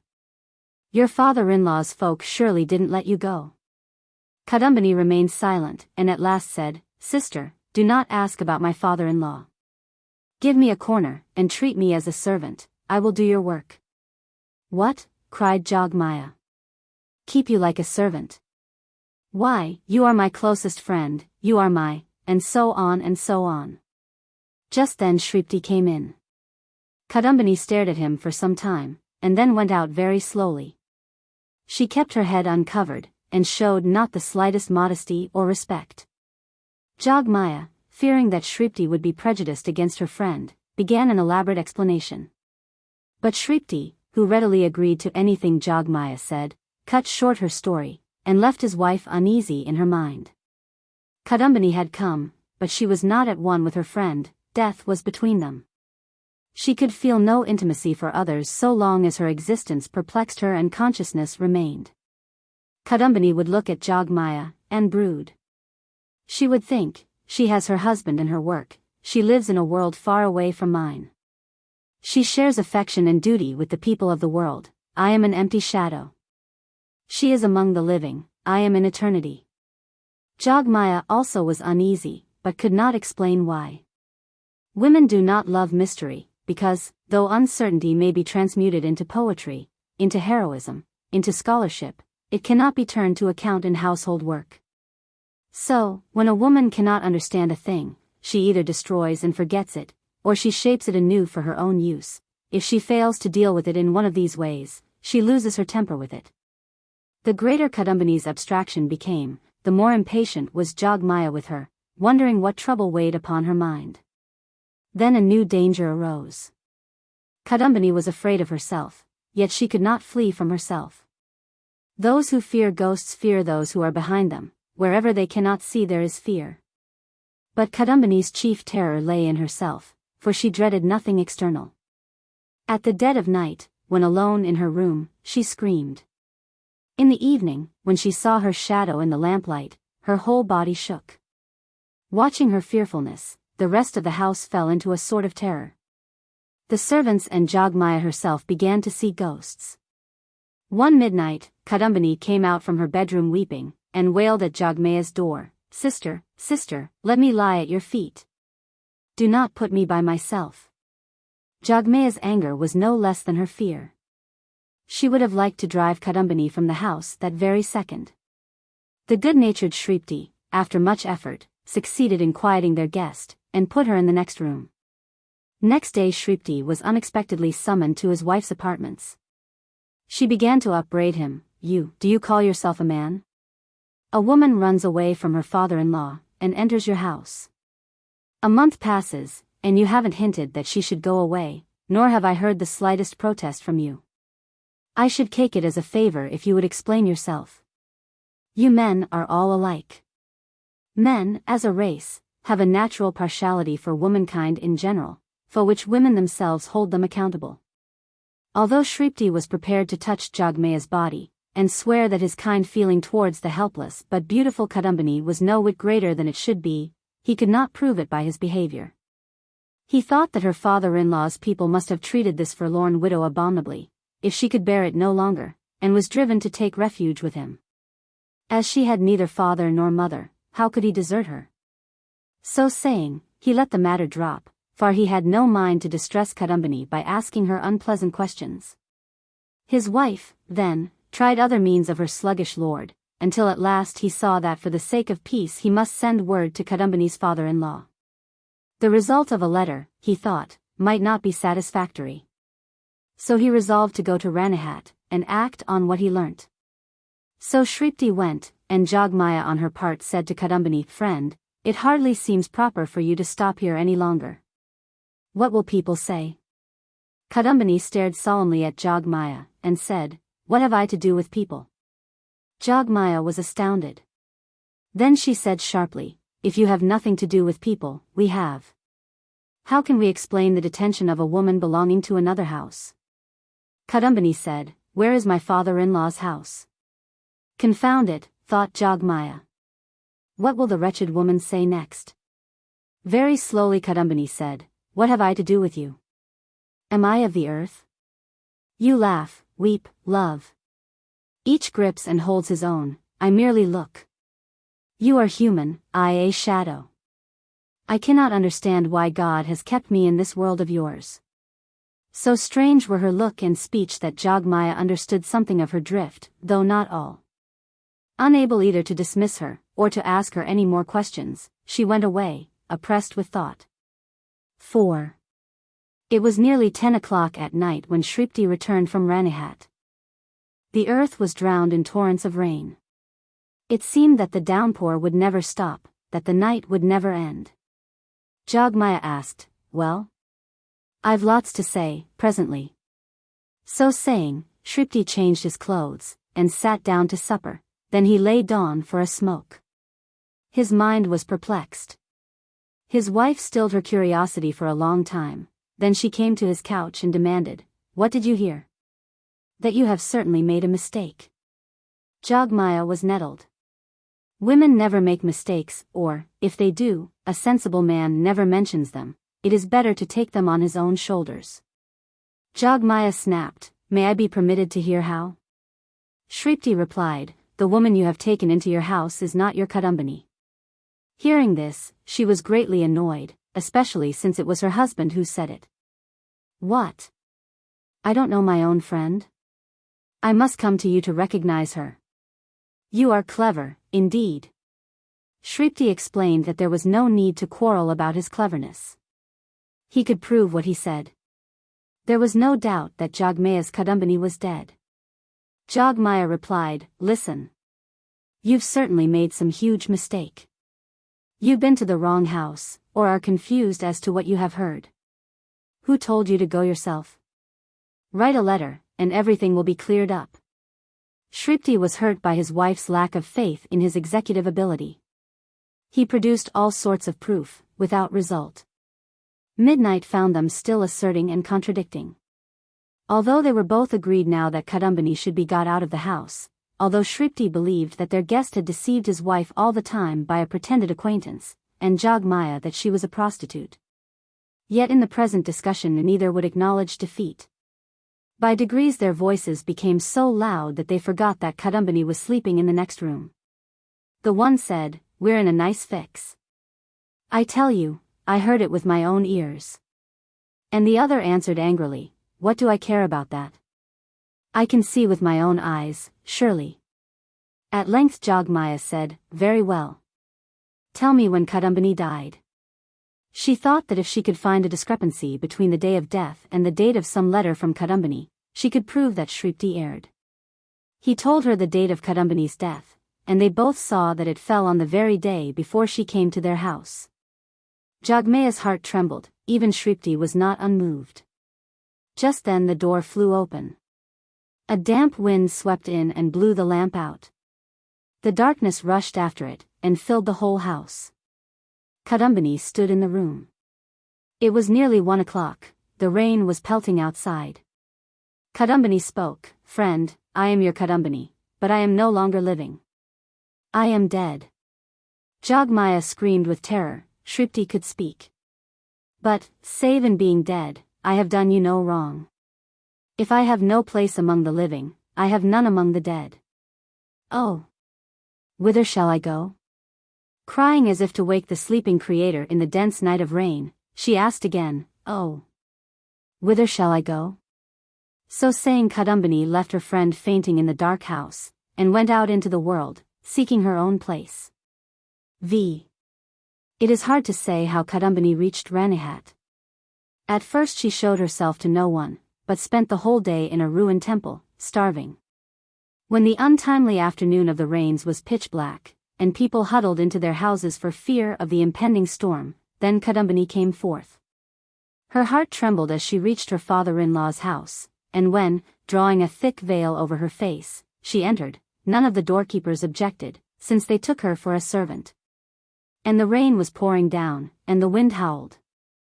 The mistress, Saradasankar's wife, was playing cards with her widowed sister. A servant was in the kitchen, the sick child was sleeping in the bedroom.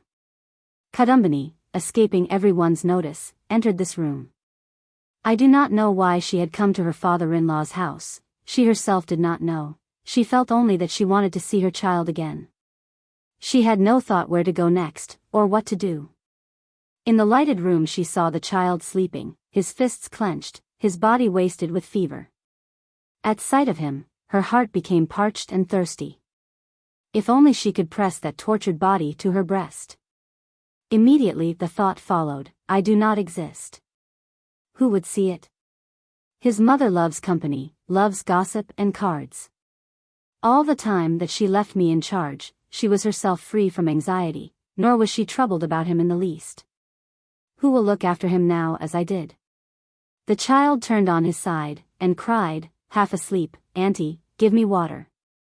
Her darling had not yet forgotten his auntie. In a fever of excitement, she poured out some water, and, taking him to her breast, she gave it him. As long as he was asleep, the child felt no strangeness in taking water from the accustomed hand. But when Kadambini satisfied her long-starved longing, and kissed him and began rocking him asleep again, he awoke and embraced her. "Did you die, auntie?" he asked. "Yes, darling. And you have come back? Do not die again." Before she could answer, disaster overtook her. One of the maidservants coming in with a cup of sago dropped it, and fell down. At the crash the mistress left her cards, and entered the room. She stood like a pillar of wood, unable to flee or speak.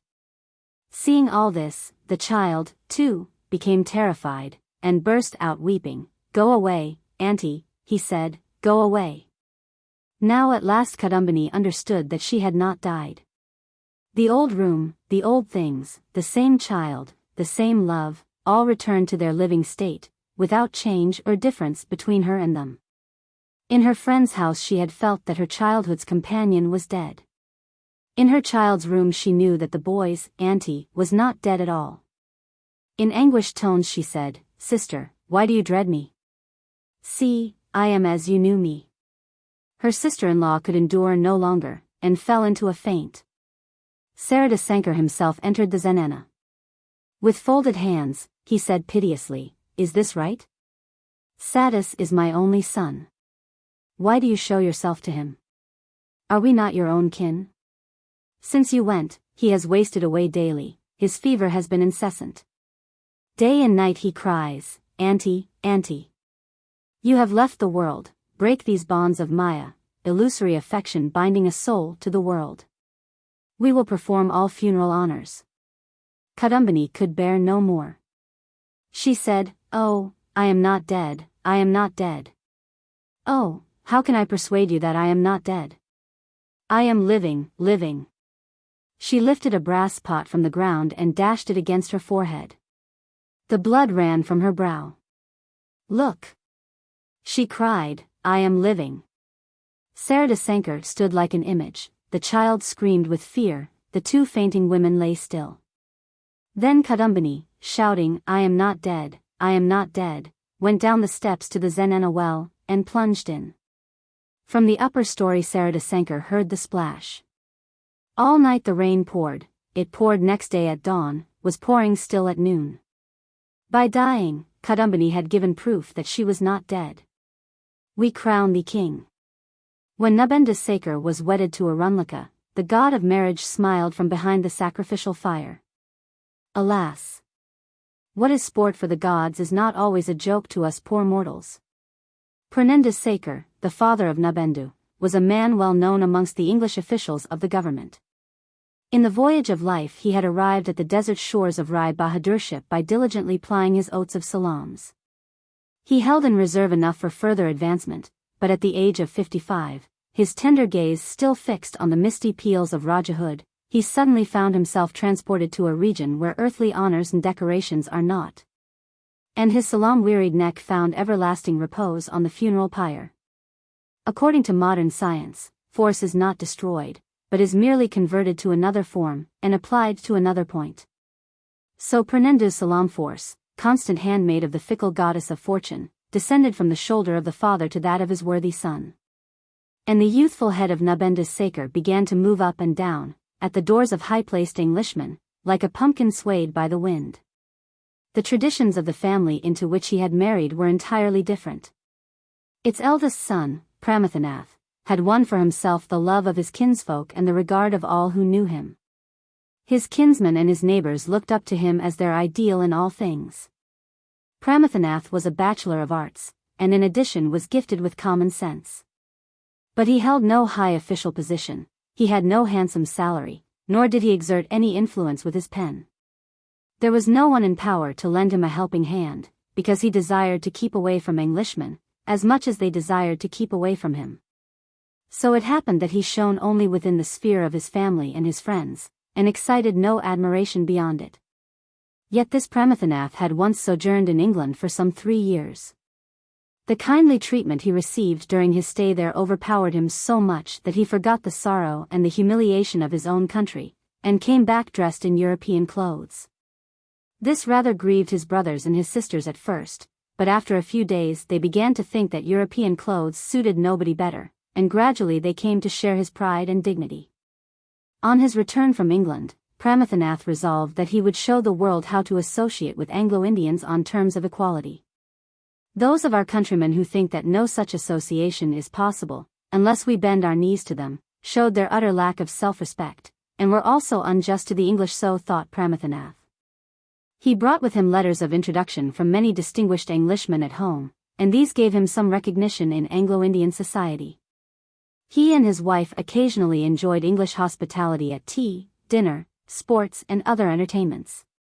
Such good luck intoxicated him, and began to produce a tingling sensation in every vein of his body. About this time, at the opening of a new railway line, many of the town, proud recipients of official favor, were invited by the lieutenant governor to take the first trip. Pramatanath was among them. On the return journey, a European sergeant of the police expelled some Indian gentlemen from a railway carriage with great insolence. Pramatanath, dressed in his European clothes, was there. He, too, was getting out, when the sergeant said, "You needn't move, sir. Keep your seat, please." At first Pramatanath felt flattered at the special respect thus shown to him. When, however, the train went on, the dull rays of the setting sun, at the west of the fields, now ploughed up and stripped of green, seemed in his eyes to spread a glow of shame over the whole country. Sitting near the window of his lonely compartment, he seemed to catch a glimpse of the downcast eyes of his motherland, hidden behind the trees. As Pramatanath sat there, lost in reverie, burning tears flowed down his cheeks, and his heart burst with indignation. He now remembered the story of a donkey who was drawing the chariot of an idol along the street. The wayfarers bowed down to the idol, and touched the dusty ground with their foreheads. The foolish donkey imagined that all this reverence was being shown to him. "The only difference," said Pramatanath to himself, "between the donkey and myself is this: I understand today that the respect I receive is not given to me but to the burden on my back." Arriving home, Pramatanath called together all the children of the household, and lighting a big bonfire, threw all his European clothes into it one by one. The children danced round and round it, and the higher the flames shot up, the greater was their merriment. After that, Pramatanath gave up his sip of tea and bits of toast in Anglo-Indian houses, and once again sat inaccessible within the castle of his house, while his insulted friends went about from the door of one Englishman to that of another, bending their turbaned heads as before. By an irony of fate, poor Nabenda Sekar married the second daughter of this house.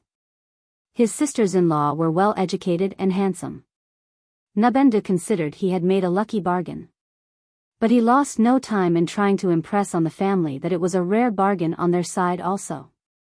As if by mistake, he would often hand to his sisters-in-law sundry letters that his late father had received from Europeans. And when the cherry lips of those young ladies smiled sarcastically, and the point of a shining dagger peeped out of its sheath of red velvet, the unfortunate man saw his folly, and regretted it. Labanyaleka, the eldest sister, surpassed the rest in beauty and cleverness. Finding an auspicious day, she put on the mantel-shelf of Nabenda's bedroom 2 pairs of English boots, daubed with vermilion, and arranged flowers, sandal paste, incense and a couple of burning candles before them in true ceremonial fashion. When Nabenda came in, the 2 sisters-in-law stood on either side of him, and said with mock solemnity, "Bow down to your gods, and may you prosper through their blessings." The third sister Karanlika spent many days in embroidering with red silk 100 common English names such as Jones, Smith, Brown, Thompson, etc., on a chadar. When it was ready, she presented this Namavali. A Namavali is a sheet of cloth printed all over with the names of Hindu gods and goddesses and worn by pious Hindus when engaged in devotional exercises, to Nabenda Sekar with great ceremony. The fourth, Sasankaleka, of tender age and therefore of no account, said, "I will make you a string of beads, brother, with which to tell the names of your gods the Sahibs." Her sisters reproved her, saying, "Run away, you saucy girl." Feelings of shame and irritation assailed by turns the mind of Nabenda Sekar. Still he could not forego the company of his sisters-in-law, especially as the eldest one was beautiful. Her honey was no less than her gall, and Nabendu's mind tasted at once the sweetness of the one and the bitterness of the other. The butterfly, with its bruised wings, buzzes round the flower in blind fury, unable to depart. The society of his sisters-in-law so much infatuated him that at last Nabendu began to disavow his craving for European favors. When he went to Salam the Burra Sahib, he used to pretend that he was going to listen to a speech by Mr. Surendranath Banerjee. When he went to the railway station to pay respects to the Chota Sahib, returning from Darjeeling, he would tell his sisters-in-law that he expected his youngest uncle. It was a sore trial to the unhappy man placed between the crossfires of his sahibs and his sisters-in-law. The sisters-in-law, however, secretly vowed that they would not rest till the sahibs had been put to rout. About this time it was rumored that Nabendu's name would be included in the forthcoming list of birthday honors, and that he would mount the first step of the ladder to paradise by becoming a Rai Bahadur. The poor fellow had not the courage to break the joyful news to his sisters-in-law. One evening, however, when the autumn moon was flooding the earth with its mischievous beams, Nabendu's heart was so full that he could not contain himself any longer, and he told his wife. The next day, Mrs. Nabendu betook herself to her eldest sister's house in a palanquin, and in a voice choked with tears bewailed her lot. "He isn't going to grow a tail," said Labanya, "by becoming a Rai Bahadur, is he? Why should you feel so very humiliated?" "Oh, no, sister dear," replied Arunlika, "I am prepared to be anything, but not a Rai Bahadurni." The fact was that in her circle of acquaintances there was one Butnath Babu, who was a Rai Bahadur, and that explained her intense aversion to that title. Labanya said to her sister in soothing tones, "Don't be upset about it, dear. I will see what I can do to prevent it." Babu Nilratan, the husband of Labanya, was a pleader at Buxar. When the autumn was over, Nabendu received an invitation from Labanya to pay them a visit, and he started for Buxar greatly pleased. The early winter of the western province endowed Labanyuleka with new health and beauty, and brought a glowing color to her pale cheeks. She looked like the flower-laden casa reeds on a clear autumn day, growing by the lonely bank of a rivulet. To Nabendu's enchanted eyes she appeared like a melody plant in full blossom, showering dewdrops brilliant with the morning light. Nabendu had never felt better in his life. The exhilaration of his own health and the genial company of his pretty sister-in-law made him think himself light enough to tread on air. The Ganges in front of the garden seemed to him to be flowing ceaselessly to regions unknown, as though it gave shape to his own wild fantasies. As he returned in the early morning from his walk on the bank of the river, the mellow rays of the winter's sun gave his whole frame that pleasing sensation of warmth which lovers feel in each other's arms. Coming home, he would now and then find his sister-in-law amusing herself by cooking some dishes. He would offer his help, and display his want of skill and ignorance at every step. But Nabendu did not appear to be at all anxious to improve himself by practice and attention. On the contrary, he thoroughly enjoyed the rebukes he received from his sister-in-law. He was at great pains to prove every day that he was inefficient and helpless as a newborn babe in mixing spices, handling the saucepan, and regulating the heat so as to prevent things getting burnt, and he was duly rewarded with pitiful smiles and scoldings. In the middle of the day he ate a great deal of the good food set before him, incited by his keen appetite and the coaxing of his sister-in-law. Later on, he would sit down to a game of cards, at which he betrayed the same lack of ability. He would cheat, pry into his adversary's hand, quarrel, but never did he win a single rubber, and worse still, he would not acknowledge defeat. This brought him abuse every day, and still he remained incorrigible. There was, however, one matter in which his reform was complete. For the time at least, he had forgotten that to win the smiles of sahibs was the final goal of life. He was beginning to understand how happy and worthy we might feel by winning the affection and esteem of those near and dear to us. Besides, Nabendu was now moving in a new atmosphere. Labanya's husband, Babu Nilratan, a leader of the bar, was reproached by many because he refused to pay his respects to European officials. To all such reproaches Nilratan would reply, "No, thank you. If they are not polite enough to return my call, then the politeness I offer them is a loss that can never be made up for." The sands of the desert may be very white and shiny, but I would much rather sow my seeds in black soil, where I can expect a return. And Nabendu began to adopt similar ideas, all regardless of the future.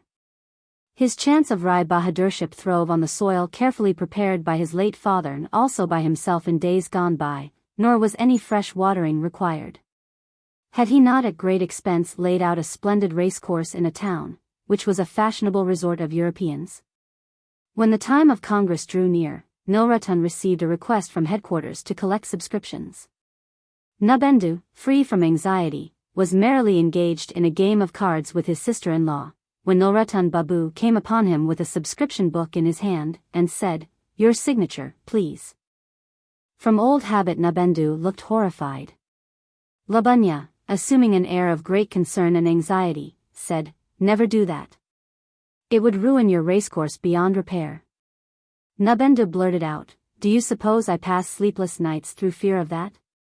"We won't publish your name in the papers," said Nilratan reassuringly. Labanya, looking grave and anxious, said, "Still, it wouldn't be safe. Things spread so, from mouth to mouth." Nabendu replied with vehemence, "My name wouldn't suffer by appearing in the newspapers." So saying, he snatched the subscription list from Nilratan's hand, and signed away 1,000 rupees. Secretly he hoped that the papers would not publish the news. Labanya struck her forehead with her palm and gasped out, "What have you done?" "Nothing wrong," said Nabendu boastfully. But, drawled Labanya, "the guard sahib of Sealdah station, the shop assistant at Whiteaway's, the Sai sahib of Hart Brothers, these gentlemen might be angry with you, and decline to come to your puja dinner to drink your champagne, you know. Just think, they mightn't pat you on the back, when you meet them again." "It wouldn't break my heart," Nabendu snapped out. A few days passed. One morning Nabendu was sipping his tea, and glancing at a newspaper. Suddenly a letter signed X caught his eye. The writer thanked him profusely for his donation, and declared that the increase of strength the Congress had acquired by having such a man within its fold was inestimable. "Alas, Father Pernendus Saker, was it to increase the strength of the Congress that you brought this wretch into the world?" Put the cloud of misfortune had its silver lining. That he was not a mere cipher was clear from the fact that the Anglo-Indian community on the one side and the Congress on the other were each waiting patiently, eager to hook him, and land him on their own side. So Nabendu, beaming with pleasure, took the paper to his sister-in-law, and showed her the letter. Looking as though she knew nothing about it, Labanya exclaimed in surprise, "Oh, what a pity! Everything has come out. Who bore you such ill will? Oh, how cruel of him, how wicked of him." Nabendu laughed out, saying, Now, don't call him names, Labanya. I forgive him with all my heart, and bless him too." A couple of days after this, an anti-Congress Anglo-Indian paper reached Nabendu through the post. There was a letter in it, signed "One Who Knows," and contradicting the above report. "Those who have the pleasure of Babu Nabendu Saker's personal acquaintance," the writer went on, "cannot for a moment believe this absurd libel to be true. For him to turn a Congresswala is as impossible as it is for the leopard to change his spots. He is a man of genuine worth, and neither a disappointed candidate for government employ nor a briefless barrister. He is not one of those who, after a brief sojourn in England, return aping our dress and manners, audaciously try to thrust themselves on Anglo-Indian society, and finally go back in dejection. So there is absolutely no reason why Bam Nabendu Saker, etc., etc." Ah, Father Pernendus Saker. What a reputation you had made with the Europeans before you died. This letter also was paraded before his sister-in-law, for did it not assert that he was no mean, contemptible scallywag, but a man of real worth? Labanya exclaimed again in feigned surprise, "Which of your friends wrote it now? Oh, come, is it the ticket collector, or the hide merchant, or is it the drum major of the fort? You ought to send in a contradiction, I think," said Nilratan. "Is it necessary?" said Nabendu loftily. "Must I contradict every little thing they choose to say against me?" Labanya filled the room with a deluge of laughter. Nabendu felt a little disconcerted at this, and said, "Why? What's the matter?" She went on laughing, unable to check herself, and her youthful slender form waved to and fro. This torrent of merriment had the effect of overthrowing Nabendu completely, and he said in pitiable accents, "Do you imagine that I am afraid to contradict it?" "Oh, dear, no," said Labunya. "I was thinking that you haven't yet ceased trying to save that racecourse of yours, so full of promise. While there is life, there is hope, you know. That's what I am afraid of, you think, do you?" "Very well, you shall see," said Nabendu desperately, and forthwith sat down to write his contradiction. When he had finished, Labunya and Nulratan read it through, and said, "It isn't strong enough.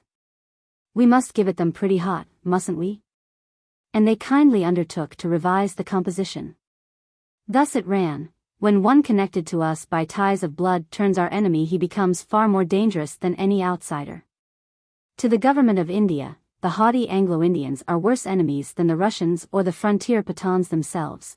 They are the impenetrable barrier, forever hindering the growth of any bond of friendship between the government and people of the country. It is the Congress which has opened up the royal road to a better understanding between the rulers and the ruled, and the Anglo-Indian papers have planted themselves like thorns across the whole breadth of that road, etc., etc." Nabendu had an inward fear as to the mischief this letter might do, but at the same time he felt elated at the excellence of its composition, which he fondly imagined to be his own. It was duly published, and for some days comments, replies, and rejoinders went on in various newspapers, and the air was full of trumpet notes, proclaiming the fact that Nabendu had joined the Congress, and the amount of his subscription. Nabendu, now grown desperate, talked as though he was a patriot of the fiercest type. Labunya laughed inwardly, and said to herself, "Well, well, you have to pass through the ordeal of fire yet." One morning when Nabendu, before his bath, had finished rubbing oil over his chest, and was trying various devices to reach the inaccessible portions of his back, the bearer brought in a card inscribed with the name of the district magistrate himself. Good heavens, what would he do? He could not possibly go and receive the magistrate sahib, thus oil-besmeared. He shook and twitched like a koi fish, ready dressed for the frying pan. He finished his bath in a great hurry, tugged on his clothes somehow, and ran breathlessly to the outer apartments. The bearer said that the sahib had just left after waiting for a long time. How much of the blame for concocting this drama of invented incidents may be set down to Labunya, and how much to the bearer is a nice problem for ethical mathematics to solve. Nabendu's heart was convulsed with pain within his breast, like the tail of a lizard just cut off. He moped like an owl all day long. Labunya banished all traces of inward merriment from her face, and kept on inquiring in anxious tones, "What has happened to you? You are not ill, I hope?" Nabendu made great efforts to smile, and find a humorous reply. "How can there be," he managed to say, "any illness within your jurisdiction, since you yourself are the goddess of health?" But the smile soon flickered out. His thoughts were, "I subscribed to the Congress Fund to begin with, published a nasty letter in a newspaper, and on the top of that, when the magistrate sahib himself did me the honor to call on me, I kept him waiting. I wonder what he is thinking of me. Alas, Father Pernenda Saker, by an irony of fate I am made to appear what I am not." The next morning, Nabendu decked himself in his best clothes, wore his watch and chain, and put a big turban on his head. "Where are you off to?" inquired his sister-in-law. "Urgent business," Nabendu replied. Labunya kept quiet. Arriving at the magistrate's gate, he took out his card case. "You cannot see him now," said the orderly peon icily. Nabendu took out a couple of rupees from his pocket. The peon at once salaamed him and said, "There are 5 of us, sir." Immediately Nabendu pulled out a 10-rupee note, and handed it to him. He was sent for by the magistrate, who was writing in his dressing gown and bedroom slippers. Nabendu salaamed him. The magistrate pointed to a chair with his finger, and without raising his eyes from the paper before him said, "What can I do for you, Babu?" Fingering his watch chain nervously, Nabendu said in shaky tones, "Yesterday you were good enough to call at my place, sir." The sahib knitted his brows, and, lifting just one eye from his paper, said, "I called at your place." "Babu, what nonsense are you talking?" "Beg your pardon, sir," faltered out Nabendu. There has been a mistake, some confusion, and wet with perspiration, he tumbled out of the room somehow. And that night, as he lay tossing on his bed, a distant dreamlike voice came into his ear with a recurring persistency. Babu, you are a howling idiot. On his way home, Nabendu came to the conclusion that the magistrate denied having called, simply because he was highly offended. So he explained to Labanya that he had been out purchasing rosewater. No sooner had he uttered the words than half a dozen chuprasis wearing the collectorate badge made their appearance, and after salaaming Nabendu, stood there grinning. Have they come to arrest you because you subscribed to the Congress Fund? Whispered Labanya with a smile. The 6 peons displayed a dozen rows of teeth and said, Bakshish, Babu Sahib. From a side room Nilratan came out, and said in an irritated manner, Bakshish? What for? The peons, grinning as before, answered, the Babu Sahib went to see the magistrate, so we have come for Bakshish. I didn't know, laughed out Labanya, that the magistrate was selling rosewater nowadays. Coolness wasn't the special feature of his trade before. Nabendu, in trying to reconcile the story of his purchase with his visit to the magistrate, uttered some incoherent words, which nobody could make sense of. Nilratan spoke to the peons. There has been no occasion for bakshish, you shan't have it. Nabendu said, feeling very small, oh, they are poor men, what's the harm of giving them something? And he took out a currency note. Nilratan snatched it away from Nabendu's hand, remarking, there are poorer men in the world, I will give it to them for you. Nabendu felt greatly distressed that he was not able to appease these ghostly retainers of the angry Shiva. When the peons were leaving, with thunder in their eyes, he looked at them languishingly, as much as to say, you know everything, gentlemen, it is not my fault. The Congress was to be held at Calcutta this year. Nilratan went down thither with his wife to attend the sittings. Nabendu accompanied them. As soon as they arrived at Calcutta, the Congress party surrounded Nabendu, and their delight and enthusiasm knew no bounds. They cheered him, honored him, and extolled him up to the skies. Everybody said that, unless leading men like Nabendu devoted themselves to the cause, there was no hope for the country. Nabendu was disposed to agree with them, and emerged out of the chaos of mistake and confusion as a leader of the country. When he entered the Congress pavilion on the first day, everybody stood up, and shouted, hip, hip, hurrah, in a loud outlandish voice, hearing which our motherland reddened with shame to the root of her ears. In due time the Queen's birthday came, and Nabendu's name was not found in the list of Rai Bahadurs. He received an invitation from Labanya for that evening. When he arrived there, Labanya with great pomp and ceremony presented him with a robe of honor, and with her own hand put a mark of red sandal paste on the middle of his forehead. Each of the other sisters threw round his neck a garland of flowers woven by herself. Decked in a pink sari and dazzling jewels, his wife Arunlika was waiting in a side room, her face lit up with smiles and blushes. Her sisters rushed to her, and, placing another garland in her hand, insisted that she also should come, and do her part in the ceremony, but she would not listen to it. And that principal garland, cherishing a desire for Nabendu's neck, waited patiently for the still secrecy of midnight. The sisters said to Nabendu, today we crown thee king. Such honor will not be done to anybody else in Hindustan. Whether Nabendu derived any consolation from this, he alone can tell, but we greatly doubt it. We believe, in fact, that he will become a Rai Bahadur before he has done, and the Englishman and the pioneer will write heart-rending articles lamenting his demise at the proper time. So, in the meanwhile, 3 cheers for Babu Purnendasekar. Hip, hip, hurrah, hip, hip, hurrah, hip, hip, hurrah. The Renunciation. It was a night of full moon early in the month of Falgun. The youthful spring was everywhere sending forth its breeze laden with the fragrance of mango blossoms. The melodious notes of an untiring papia, one of the sweetest songsters in Bengal. Anglo-Indian writers have nicknamed it the brain fever bird, which is a sheer libel. Concealed within the thick foliage of an old lychee tree by the side of a tank, penetrated a sleepless bedroom of the Mukherjee family. Their Hemanta now restlessly twisted a lock of his wife's hair round his finger, now beat her churl against her wristlet until it tinkled, now pulled at the chaplet of flowers about her head, and left it hanging over Hek's face. His mood was that of as evening breeze which played about a favorite flowering shrub, gently shaking her now this side, now that, in the hope of rousing her to animation. But Kusum sat motionless, looking out of the open window, with eyes immersed in the moonlit depth of never-ending space beyond. Her husband's caresses were lost on her. At last Hemanta clasped both the hands of his wife, and, shaking them gently, said, "Kusum, where are you?"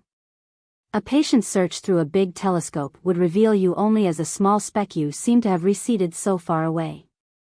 "Oh, do come closer to me, dear. See how beautiful the night is." Kusum turned her eyes from the void of space towards her husband, and said slowly, "I know a mantra, a set of magic words, which could in one moment shatter this spring night and the moon into pieces." "If you do," laughed Hemanta, "pray don't utter it. If any mantra of yours could bring 3 or 4 Saturdays during the week, and prolong the nights till 5 p.m. the next day, say it by all means." Saying this, he tried to draw his wife a little closer to him. Kusum, freeing herself from the embrace, said, "Do you know, tonight I feel a longing to tell you what I promised to reveal only on my deathbed. Tonight I feel that I could endure whatever punishment you might inflict on me." Hemanta was on the point of making a jest about punishments by reciting a verse from Jayadeva, when the sound of an angry pair of slippers was heard approaching rapidly. They were the familiar footsteps of his father, Haribar Mukherjee, and Hemanta, not knowing what it meant, was in a flutter of excitement. Standing outside the door, Harihar roared out, "Hemanta, turn your wife out of the house immediately." Hemanta looked at his wife, and detected no trace of surprise in her features. She merely buried her face within the palms of her hands, and, with all the strength and intensity of her soul, wished that she could then and there melt into nothingness. It was the same Papiya whose song floated into the room with the south breeze, and no one heard it. Endless are the beauties of the earth, but alas, how easily everything is twisted out of shape. 2.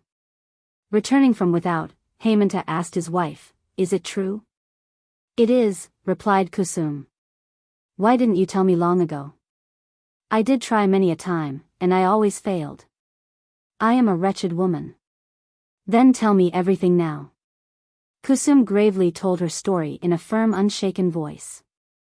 She waded barefooted through fire, as it were, with slow, unflinching steps, and nobody knew how much she was scorched.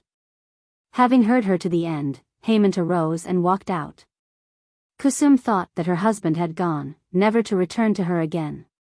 It did not strike her as strange. She took it as naturally as any other incident of everyday life, so dry and apathetic had her mind become during the last few moments. Only the world and love seemed to her as a void and make-believe from beginning to end. Even the memory of the protestations of love, which her husband had made to her in days past, brought to her lips a dry, hard, joyless smile, like a sharp, cruel knife which had cut through her heart. She was thinking, perhaps, that the love which seemed to fill so much of one's life, which brought in its train such fondness and depth of feeling, which made even the briefest separation so exquisitely painful and a moment's union so intensely sweet, which seemed boundless in its extent and eternal in its duration, the cessation of which could not be imagined even in births to come, that this was that love. So feeble was its support. No sooner does the priesthood touch it than your eternal love crumbles into a handful of dust. Only a short while ago Hemanta had whispered to her, "What a beautiful night." The same night was not yet at an end, the same Yapiya was still warbling, the same south breeze still blew into the room, making the bed curtain shiver. The same moonlight lay on the bed next the open window, sleeping like a beautiful heroine exhausted with gaiety. All this was unreal. Love was more falsely dissembling than she herself. 3. The next morning Hemanta, fagged after a sleepless night, and looking like one distracted, called at the house of Piri Sankar Ghoshal. "What news, my son?"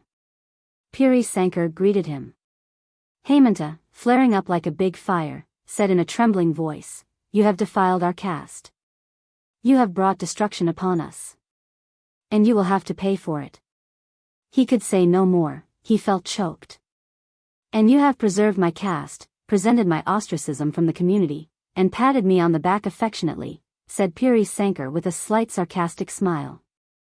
Hemanta wished that his Brahmin fury could reduce Piri Sankar to ashes in a moment, but his rage burnt only himself. Piri Sankar sat before him unscathed, and in the best of health. "Did I ever do you any harm?" demanded Hemanta in a broken voice. "Let me ask you one question," said Piri Sankar. "My daughter, my only child, what harm had she done your father? You were very young then, and probably never heard. Listen, then. Now, don't you excite yourself. There is much humor in what I am going to relate. You were quite small when my son-in-law Nubkanta ran away to England after stealing my daughter's jewels. You might truly remember the commotion in the village when he returned as a barrister 5 years later. Or, perhaps, you were unaware of it, as you were at school in Calcutta at the time. Your father, arrogating to himself the headship of the community, declared that if I sent my daughter to her husband's home, I must renounce her for good, and never again allow her to cross my threshold.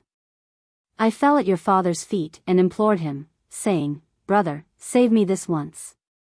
I will make the boy swallow cow dung, and go through the prayashittam ceremony. Do take him back into caste.' But your father remained obdurate.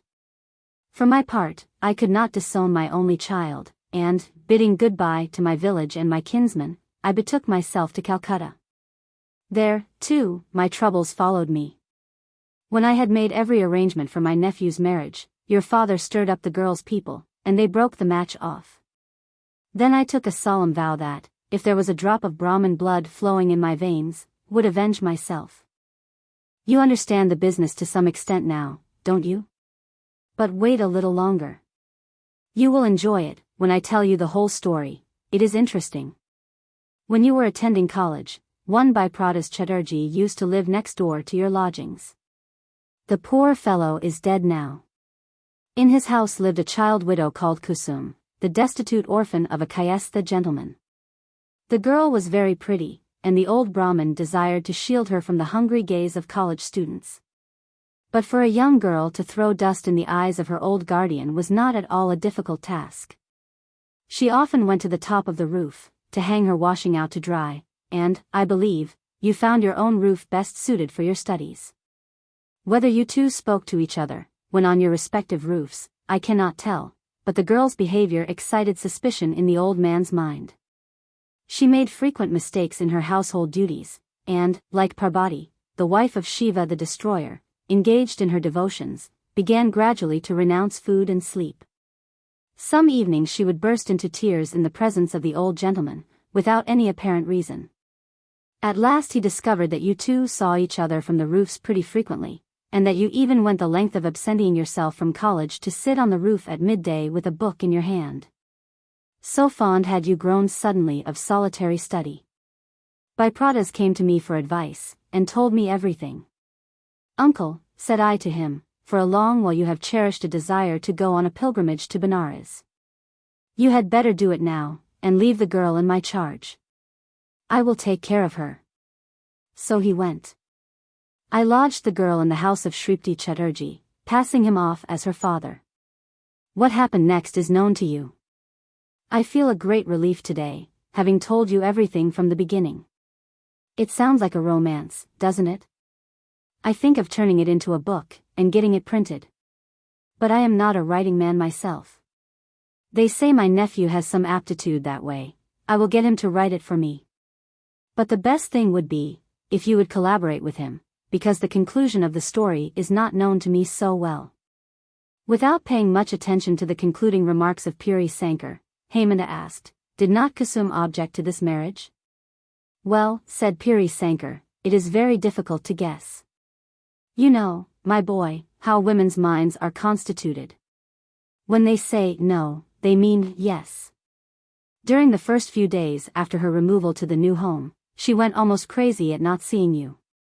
You, too, seem to have discovered her new address somehow, as you used to lose your way after starting for college, and loiter about in front of Shripti's house. Your eyes did not appear to be exactly in search of the Presidency College, as they were directed towards the barred windows of a private house, through which nothing but insects and the hearts of moonstruck young men could obtain access. I felt very sorry for you both. I could see that your studies were being seriously interrupted, and that the plight of the girl was pitiable also. One day I called Kusum to me and said, "Listen to me, my daughter. I am an old man, and you need feel no delicacy in my presence. I know whom you desire at heart. The young man's condition is hopeless too. I wish I could bring about your union." At this Kusum suddenly melted into tears, and ran away. On several evenings after that, I visited Shripti's house, and, calling Kusum to me, discussed with her matters relating to you, and so I succeeded in gradually overcoming her shyness. At last, when I said that I would try to bring about a marriage, she asked me, "How can it be?" "Never mind," I said, "I would pass you off as a Brahmin maiden." After a good deal of argument, she begged me to find out whether you would approve of it. "What nonsense," replied I, "the boy is well nigh mad as it were. What's the use of disclosing all these complications to him? Let the ceremony be over smoothly and then, all's well that ends well. Especially, as there is not the slightest risk of its ever leaking out, why go out of the way to make a fellow miserable for life?" I do not know whether the plan had Kusum's assent or not. At times she wept, and at other times she remained silent. If I said, "Let us drop it then," she would become very restless. When things were in this state, I sent Shripti to you with the proposal of marriage. You consented without a moment's hesitation. Everything was settled. Shortly before the day fixed, Kusum became so obstinate that I had the greatest difficulty in bringing her round again. "Do let it drop, uncle," she said to me constantly. "What do you mean, you silly child?" I rebuked her. "How can we back out now, when everything has been settled?" "Spread a rumor that I am dead," she implored. "Send me away somewhere." "What would happen to the young man then?" said I. "He is now in the seventh heaven of delight, expecting that his long-cherished desire would be fulfilled tomorrow, and today you want me to send him the news of your death. The result would be that tomorrow I should have to bear the news of his death to you, and the same evening your death would be reported to me. Do you imagine, child, that I am capable of committing a girl murder and a Brahmin murder at my age?"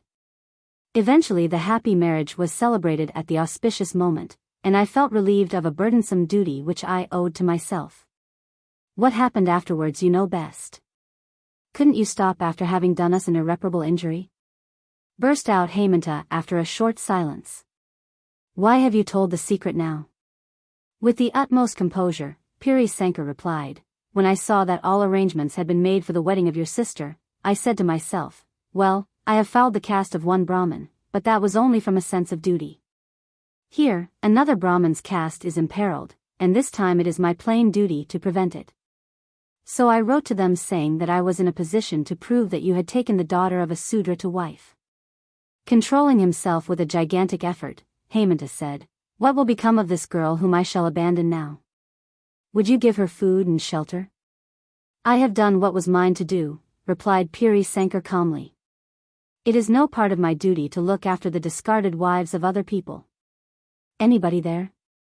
Get a glass of coconut milk for Hemanta Babu with ice in it. And some pan too." Hemanta rose, and took his departure without waiting for this luxurious hospitality. 4. It was the 5th night of the waning of the moon, and the night was dark. No birds were singing. The lychee tree by the tank looked like a smudge of ink on a background a shade less deep. The south wind was blindly roaming about in the darkness like a sleepwalker.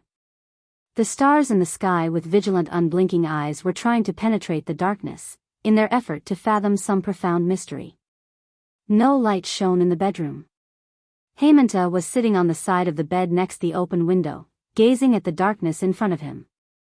Kusum lay on the floor, clasping her husband's feet with both her arms, and her face resting on them. Time stood like an ocean hushed into stillness. On the background of eternal night, fate seemed to have painted this one single picture for all time: annihilation on every side, the judge in the center of it, and the guilty one at his feet. The sound of slippers was heard again. Approaching the door, Harihar Mukherjee said, "You have had enough time, I can't allow you more. Turn the girl out of the house." Kusum, as she heard this, embraced her husband's feet with all the ardor of a lifetime, covered them with kisses, and touching her forehead to them reverentially, withdrew herself. Hemant arose, and walking to the door, said, "Father, I won't forsake my wife." "What?" roared out Harihar, "would you lose your caste, sir?" "I don't care for caste," was Hemanta's calm reply. "Then you too I renounce." The Kabuliwala. The fruit seller from Kabul. My 5-year-old daughter Minnie cannot live without chattering. I really believe that in all her life she has not wasted a minute in silence. Her mother is often vexed at this, and would stop her prattle, but I would not. To see Minnie quiet is unnatural, and I cannot bear it long. And so my own talk with her is always lively. One morning, for instance, when I was in the midst of the 17th chapter of my new novel, my little Minnie stole into the room, and putting her hand into mine, said, "Father, Ramdale the doorkeeper calls a crow a crow. He doesn't know anything, does he?"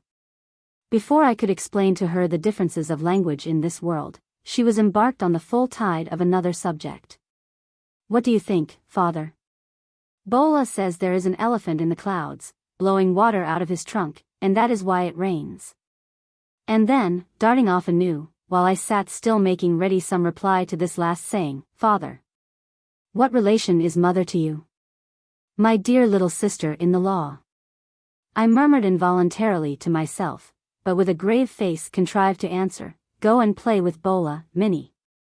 I am busy." The window of my room overlooks the road. The child had seated herself at my feet near my table, and was playing softly, drumming on her knees. I was hard at work on my 17th chapter, where Protrap Singh, the hero, had just caught Kanchanlata, the heroine, in his arms, and was about to escape with her by the 3rd-story window of the castle, when all of a sudden Minnie left her play and ran to the window, crying, "A Kabuliwala! A Kabuliwala!"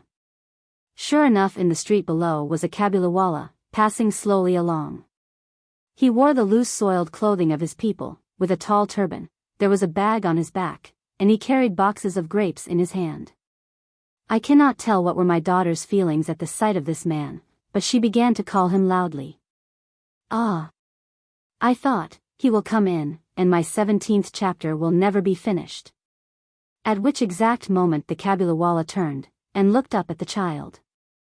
When she saw this, overcome by terror, she fled to her mother's protection, and disappeared. She had a blind belief that inside the bag, which the big man carried, there were perhaps 2 or 3 other children like herself. The peddler meanwhile entered my doorway, and greeted me with a smiling face. So precarious was the position of my hero and my heroine, that my first impulse was to stop and buy something, since the man had been called. I made some small purchases, and a conversation began about Abdurrahman, the Russians, she English, and the frontier policy. As he was about to leave, he asked, "And where is the little girl, sir?"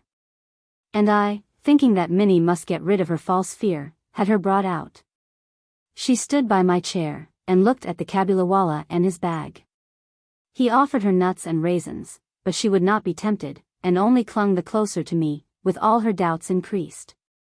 This was their first meeting.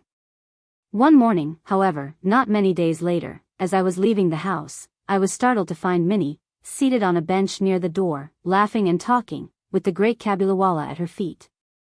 In all her life, it appeared, my small daughter had never found so patient a listener, save her father. And already the corner of her little sari was stuffed with almonds and raisins, the gift of her visitor. "Why did you give her those?" I said, and taking out an 8-anna bit, I handed it to him. The man accepted the money without demur, and slipped it into his pocket. Alas, on my return an hour later, I found the unfortunate coin had made twice its own worth of trouble.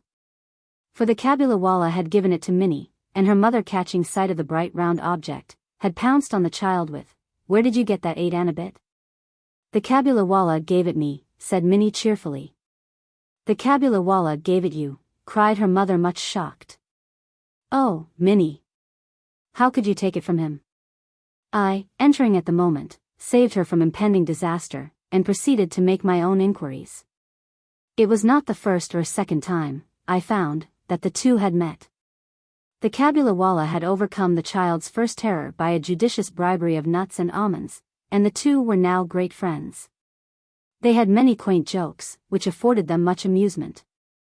Seated in front of him, looking down on his gigantic frame in all her tiny dignity, Minnie would ripple her face with laughter, and begin, "Oh, Kabulawala, what have you got in your bag?"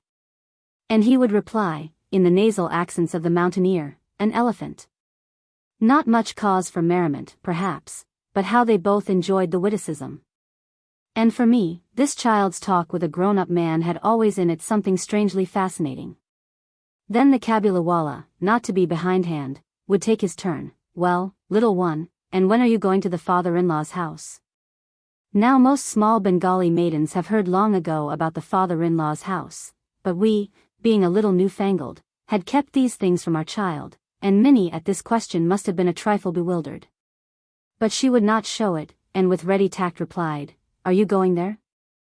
Amongst men of the Kabulawala's class, however, it is well known that the words father-in-law's house have a double meaning. It is a euphemism for jail, the place where we are well cared for, at no expense to ourselves. In this sense would the sturdy peddler take my daughter's question. "Ah," he would say, shaking his fist at an invisible policeman, "I will thrash my father-in-law."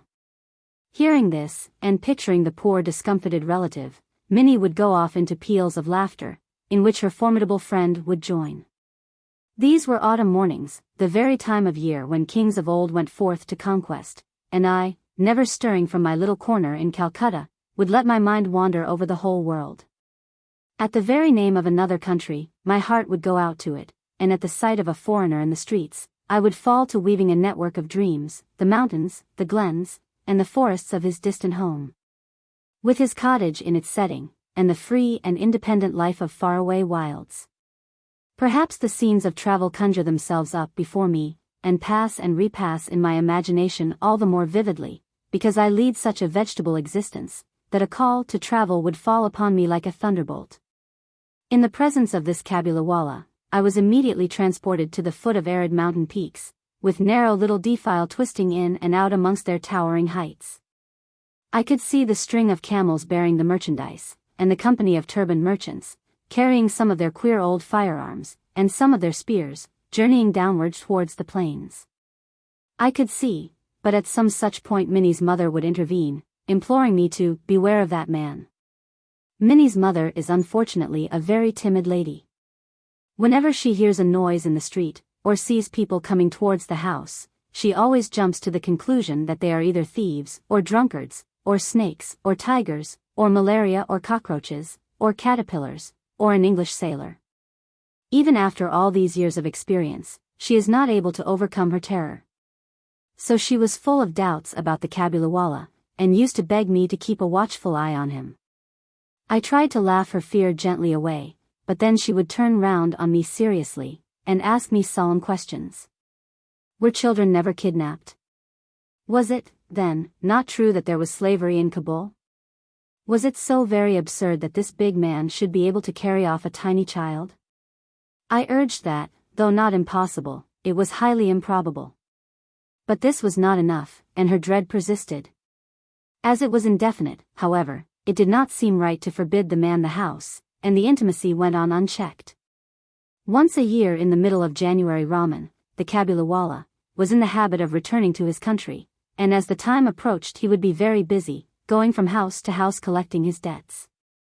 This year, however, he could always find time to come and see Minnie. It would have seemed to an outsider that there was some conspiracy between the two, for when he could not come in the morning, he would appear in the evening.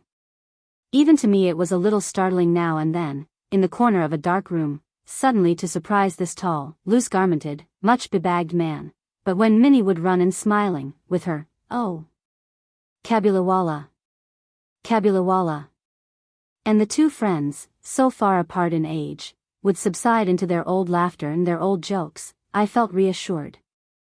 One morning, a few days before he had made up his mind to go, I was correcting my proof sheets in my study.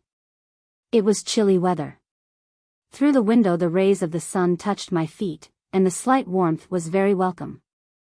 It was almost 8 o'clock, and the early pedestrians were returning home, with their heads covered. All at once, I heard an uproar in the street, and, looking out, saw Rahman being led away bound between two policemen, and behind them a crowd of curious boys.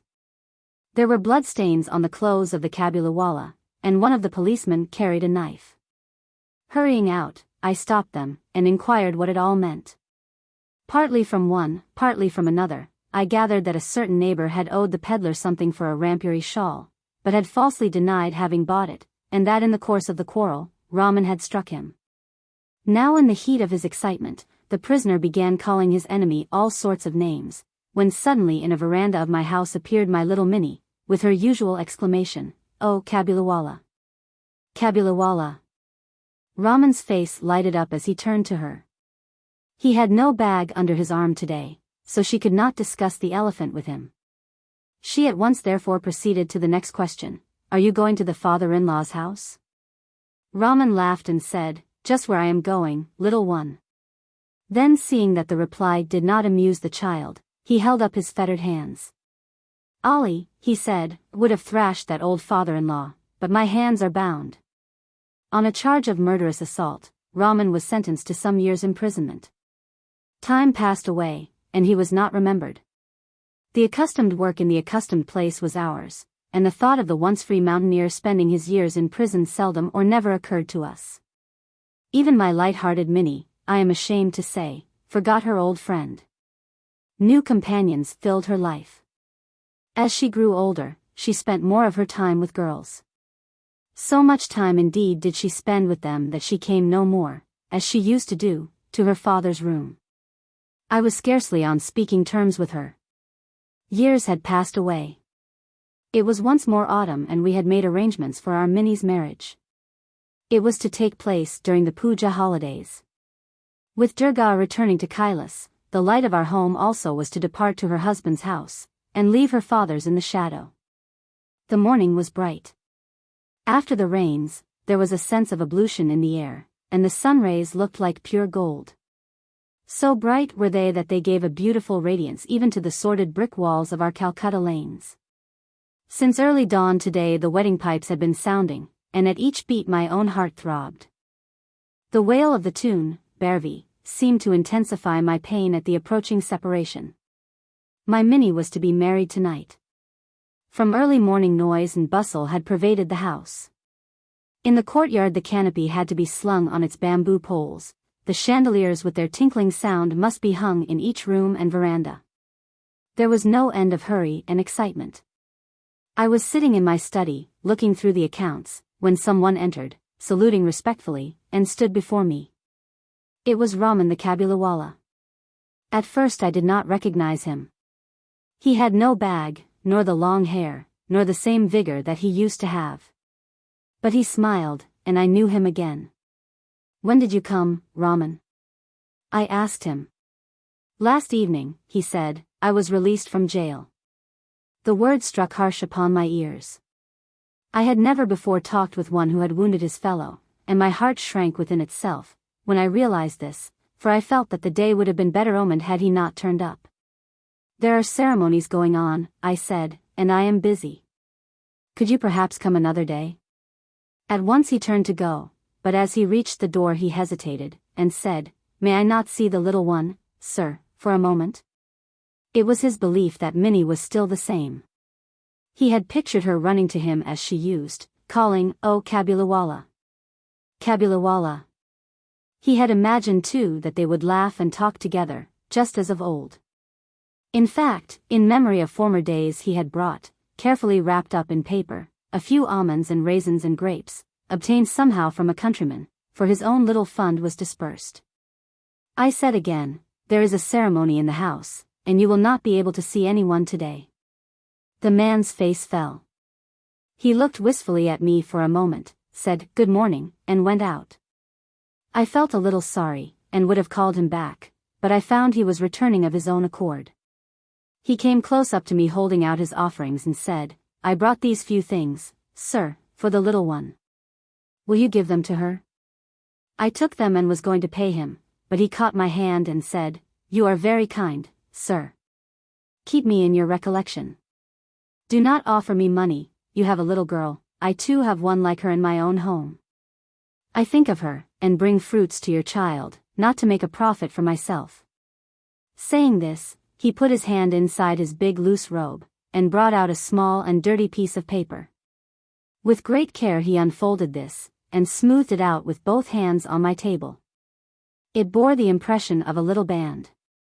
Not a photograph. Not a drawing. The impression of an ink-smeared hand laid flat on the paper. This touch of his own little daughter had been always on his heart, as he had come year after year to Calcutta, to sell his wares in the streets. Tears came to my eyes. I forgot that he was a poor Kabuli fruit seller, while I was, but no, what was I more than he? He also was a father. That impression of the hand of his little Parbati in her distant mountain home reminded me of my own little Minnie. I sent for Minnie immediately from the inner apartment. Many difficulties were raised, but I would not listen. Clad in the red silk of her wedding day, with the sandal paste on her forehead, and adorned as a young bride, Minnie came, and stood bashfully before me. The Kabuliwala looked a little staggered at the apparition. He could not revive their old friendship. At last he smiled and said, "Little one, are you going to your father-in-law's house?" But Minnie now understood the meaning of the word father-in-law, and she could not reply to him as of old. She flushed up at the question, and stood before him with her bride-like face turned down. I remembered the day when the Kabuliwala and my Minnie had first met, and I felt sad. When she had gone, Raman heaved a deep sigh, and sat down on the floor. The idea had suddenly come to him that his daughter too must have grown in this long time, and that he would have to make friends with her anew. Assuredly he would not find her, as he used to know her. And besides, what might not have happened to her in these 8 years? The marriage pipe sounded, and the mild autumn sun streamed round us. But Raman sat in the little Calcutta lane, and saw before him the barren mountains of Afghanistan. I took out a banknote and gave it to him, saying, "Go back to your own daughter, Raman, in your own country, and may the happiness of your meeting bring good fortune to my child." Having made this present, I had to curtail some of the festivities. I could not have the electric lights I had intended, nor the military band, and the ladies of the house were despondent at it. But to me the wedding feast was all the brighter for the thought that in a distant land a long-lost father met again with his only child.